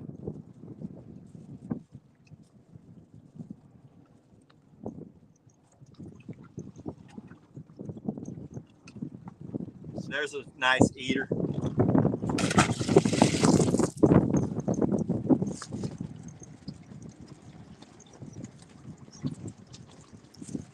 You got 140 thumbs down. There it is, Dan. And I talked to Tom LG Bass, and he's like, Chris, some people just don't like kids. They're just miserable type of people. I said, yeah, I'm kind of seeing that. About 10% of the population does not like kids. And he said, man, anybody that rooted against the kids an a-hole. I had to agree with old Tom on that one. Anybody that roots against a kid is an a-hole.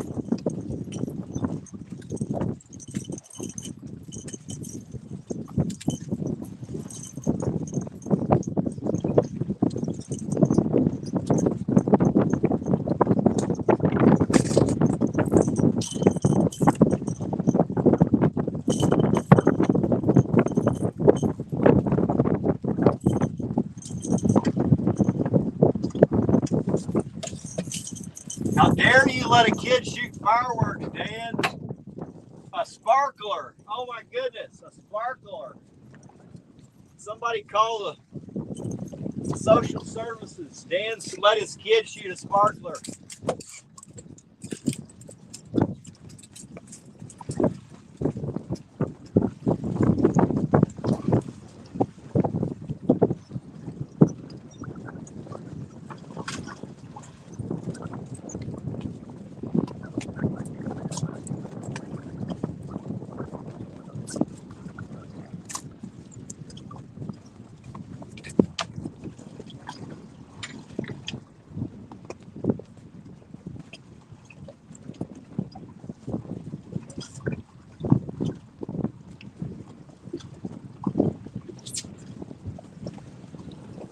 I had an empty bag of trash next to where my son was shooting off the fireworks, and then we just leave them on the board until they cooled off and quit burning, and then I'd have him throw them in the trash bag, just to keep up with, so it's not just trashing the whole place out.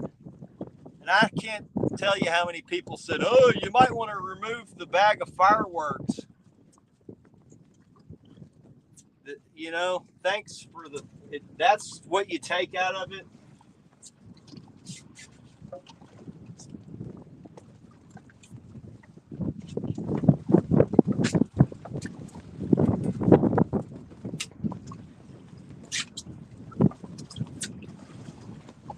Oh my gosh, he's not wearing eye protection. Yeah, he's shooting off a black cat.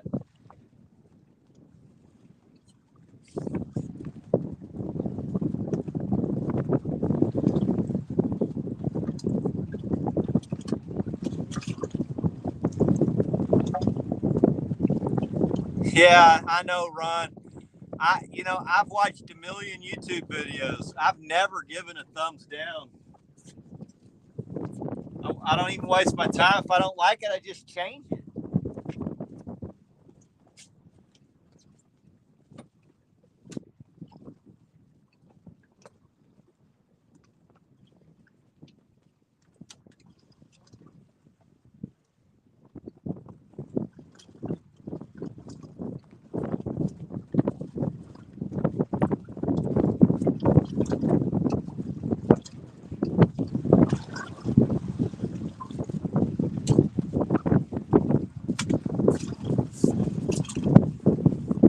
So I actually got online and researched what kind of person gives a thumbs down and or hates on something, and it's usually they don't like it. Whatever that you're doing makes them feel bad about themselves.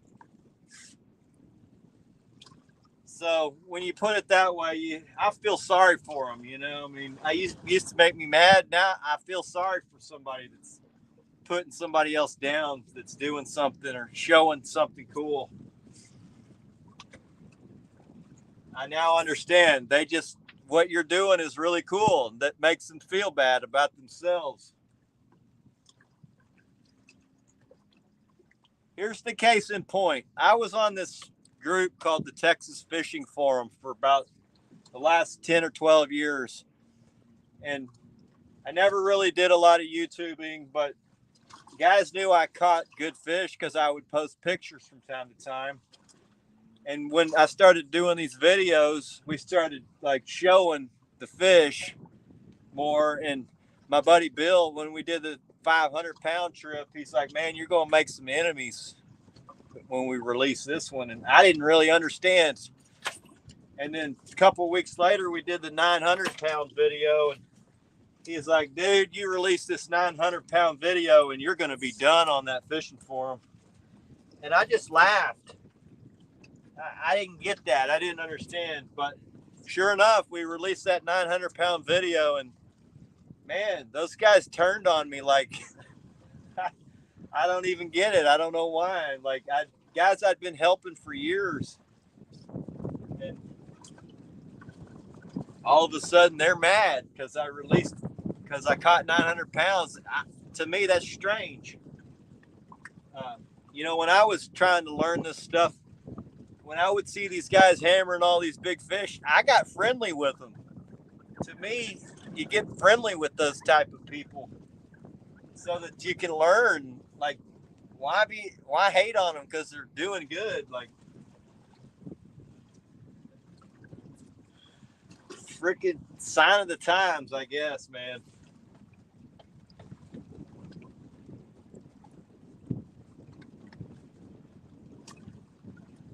It was a blessing, realizing that those guys really were never my friends. They were actually my enemies, rooting against you, you know.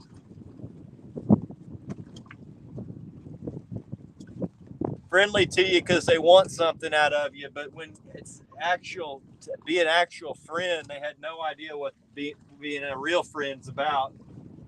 My real friends congratulated me when I did it. They thought it was awesome. I thought it was awesome. I was proud of it. I thought Bill did a great job on the video. I didn't understand why somebody would be mad about that.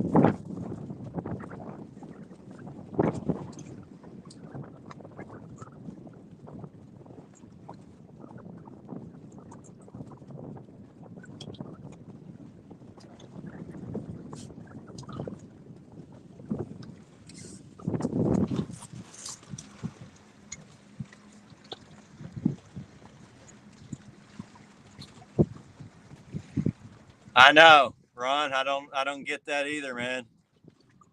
And for one, like they banned one of my videos from my son shooting off what's called a ladybug. It fired off in the air, and he said, "Oh my goodness, that was awesome." And that was it. It was nothing about it, but they banned that video.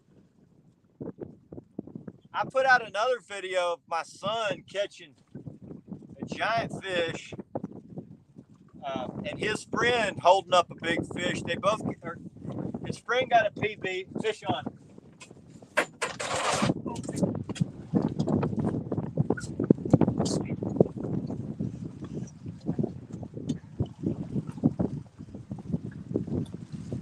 Another eater.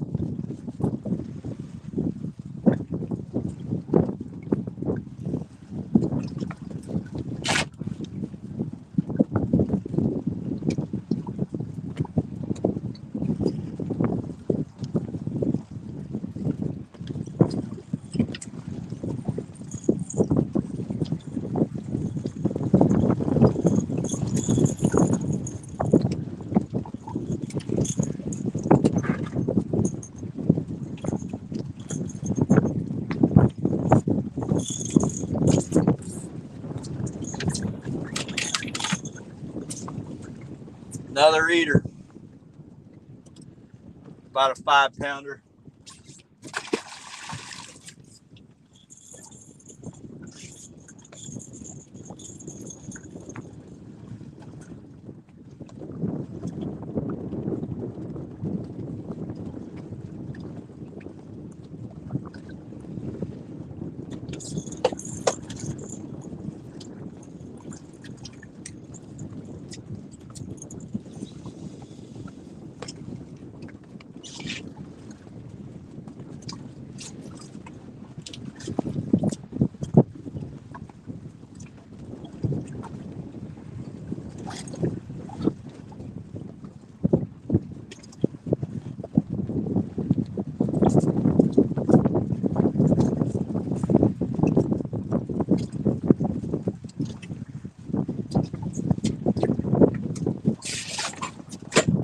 So the short I put out was my son's friend holding up his 35-pound personal best, and I put caption 2 of America's Most Wanted, and I put Tupac's song 2 of America's Most Wanted.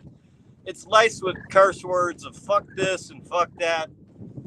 They will allow that crap, but they won't let a kid shoot off a firework and say, "Wow, that was crazy." Like they actually pulled that firework video and gave me a strike for endangering children or some bullshit.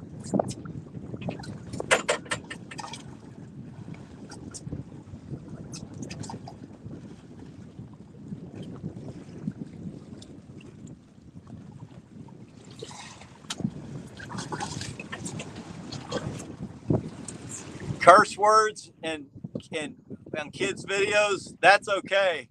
A kid having fun shooting fireworks, we're going to ban that.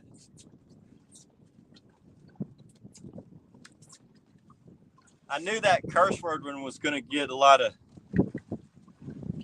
it was going to be controversial. That's why I released it. It seems like the controversial stuff, I usually get some subs off of it. So I'm not afraid to release it. It's not for kids. You can put on there, not for kids. So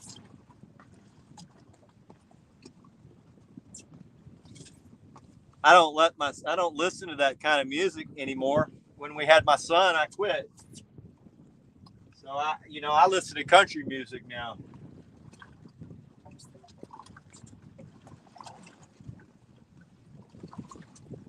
But it ended up being a popular short because it was 2 kids holding up big fish, 2 of America's Most Wanted. I thought it was cool.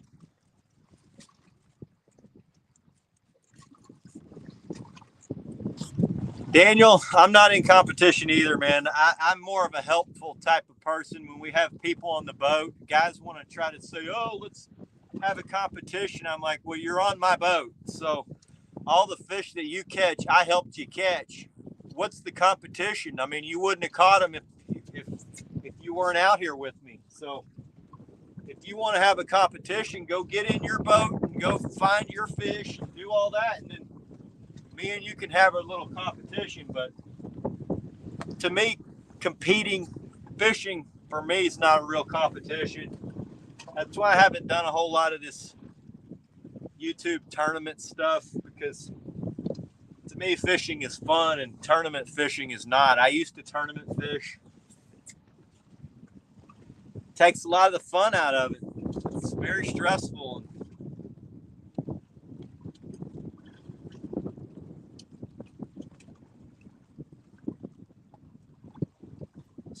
Fishing's not supposed to be so stressful. It's supposed to be a stress relief.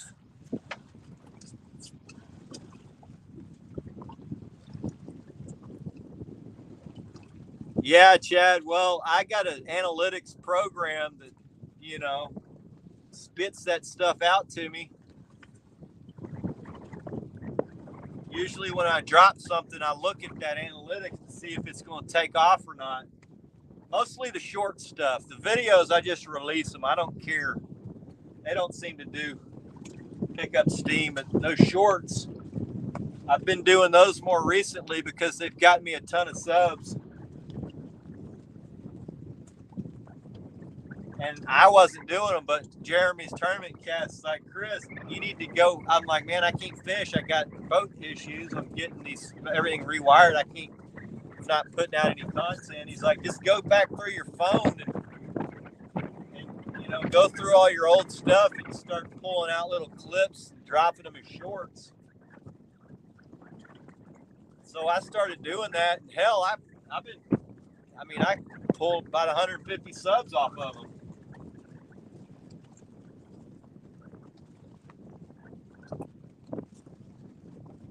So I'm just going to keep making them. I mean, for me, the shorts, I can use those in times when I'm not fishing. I can drop the shorts.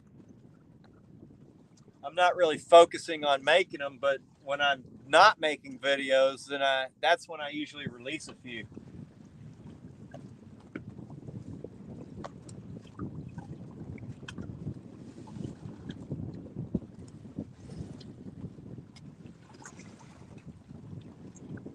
Yeah, see, Ron, I've tried to leave most of the political stuff out because it draws a fight, like it brings a negative type of, people love to fight about that shit. When I was younger, I enjoyed a good fight, you know, but as I've gotten older, I realize that stress it creates in my life. I have a good life. It's the negativity that people bring into my world is what bothers me. So I've learned to just cut those people loose, to not try to, you know, not try to talk a bunch of political stuff. I've got strong political beliefs, but I don't post that shit on Facebook because people want to fight with you, argue.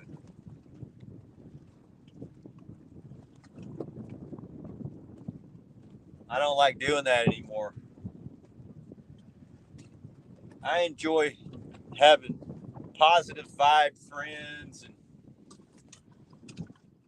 guys that are willing to share with me and be a part of what I'm doing. And you know, the guys that want to be a part of what I'm doing, I want to be a part of what they're doing. So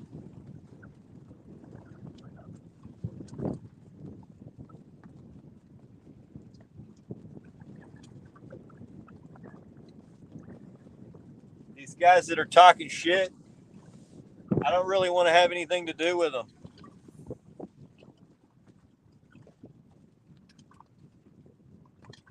The thumbs down guys, they're not my kind of people. I don't know what kind of person gives thumbs down.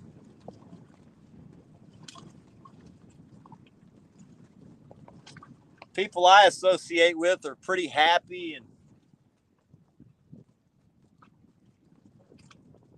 have a good life, and they don't wish other people negative.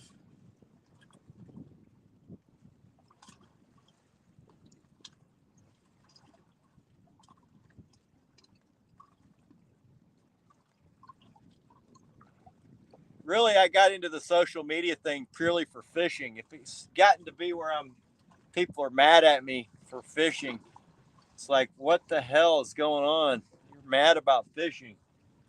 Like, I'll go in I had to get out of a lot of those Facebook catfish groups because it's just so much negative crap in there. Like Catfish America, you go in there and those guys are just arguing about fishing. It doesn't matter what it is. It could be a knot, tying a knot to keeping a big fish. They just want to argue and go against crap that everybody's saying. So I got out of all those groups where there's guys keeping big fish, guys arguing all the time. That's one of the reasons I started my own group. Anytime I see somebody come in there with a negative crap, I just erase it. So I have control over it.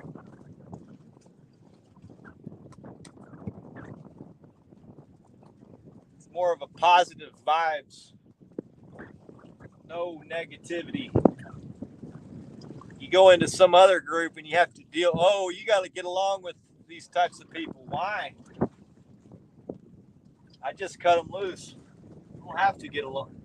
I don't have to deal with them.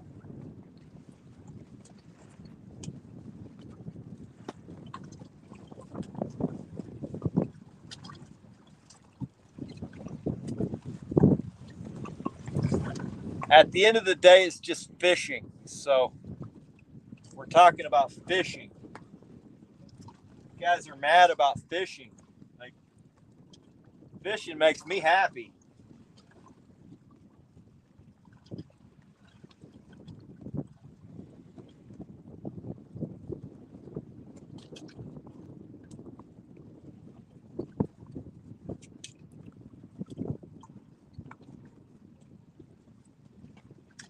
Yeah, people say, oh, take the negativity, like you said, and turn it in positive.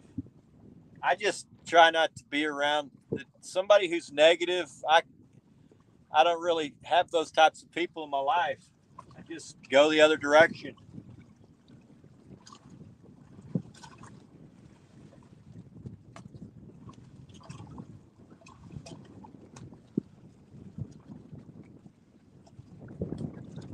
Now, the haters, that's just something you got to deal with. There's always going to be haters in life.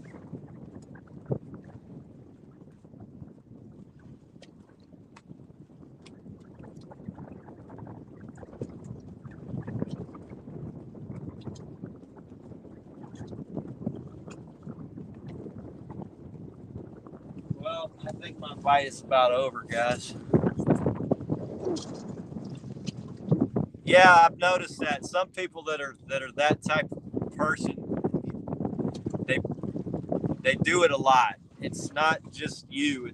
They're constantly in conflict with other people.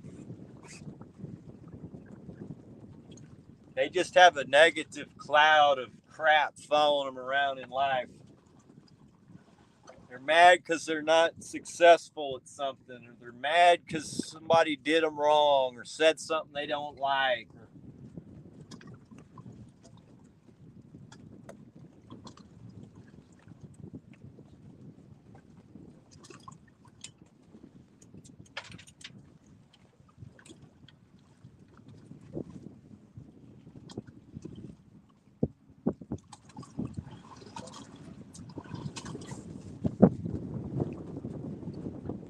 When you're a positive person, you usually have a lot of positive types of people around you. So, negative type of person generally has a negative cloud following them. They will bring you down with their negativity if you allow yourself to be affected by them. Like the butterfly effect.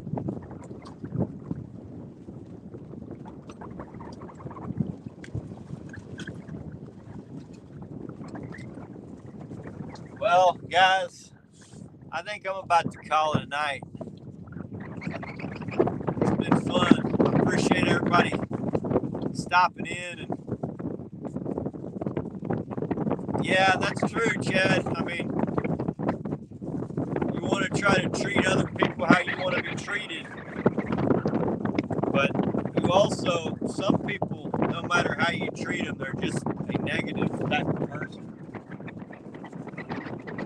It's best just to get away from those types.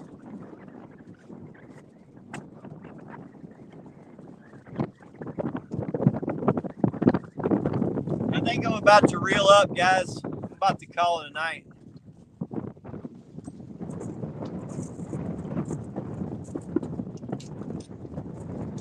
Biopsky, welcome. You caught us at the tail end when we were not catching fish, but appreciate you stopping in. If y'all haven't given a thumbs up, give a thumbs up. If you hadn't subbed, go ahead and sub. Help us grow this thing. We're gonna do it bigger and better all fall and winter. So I appreciate you guys stopping in. Azul out.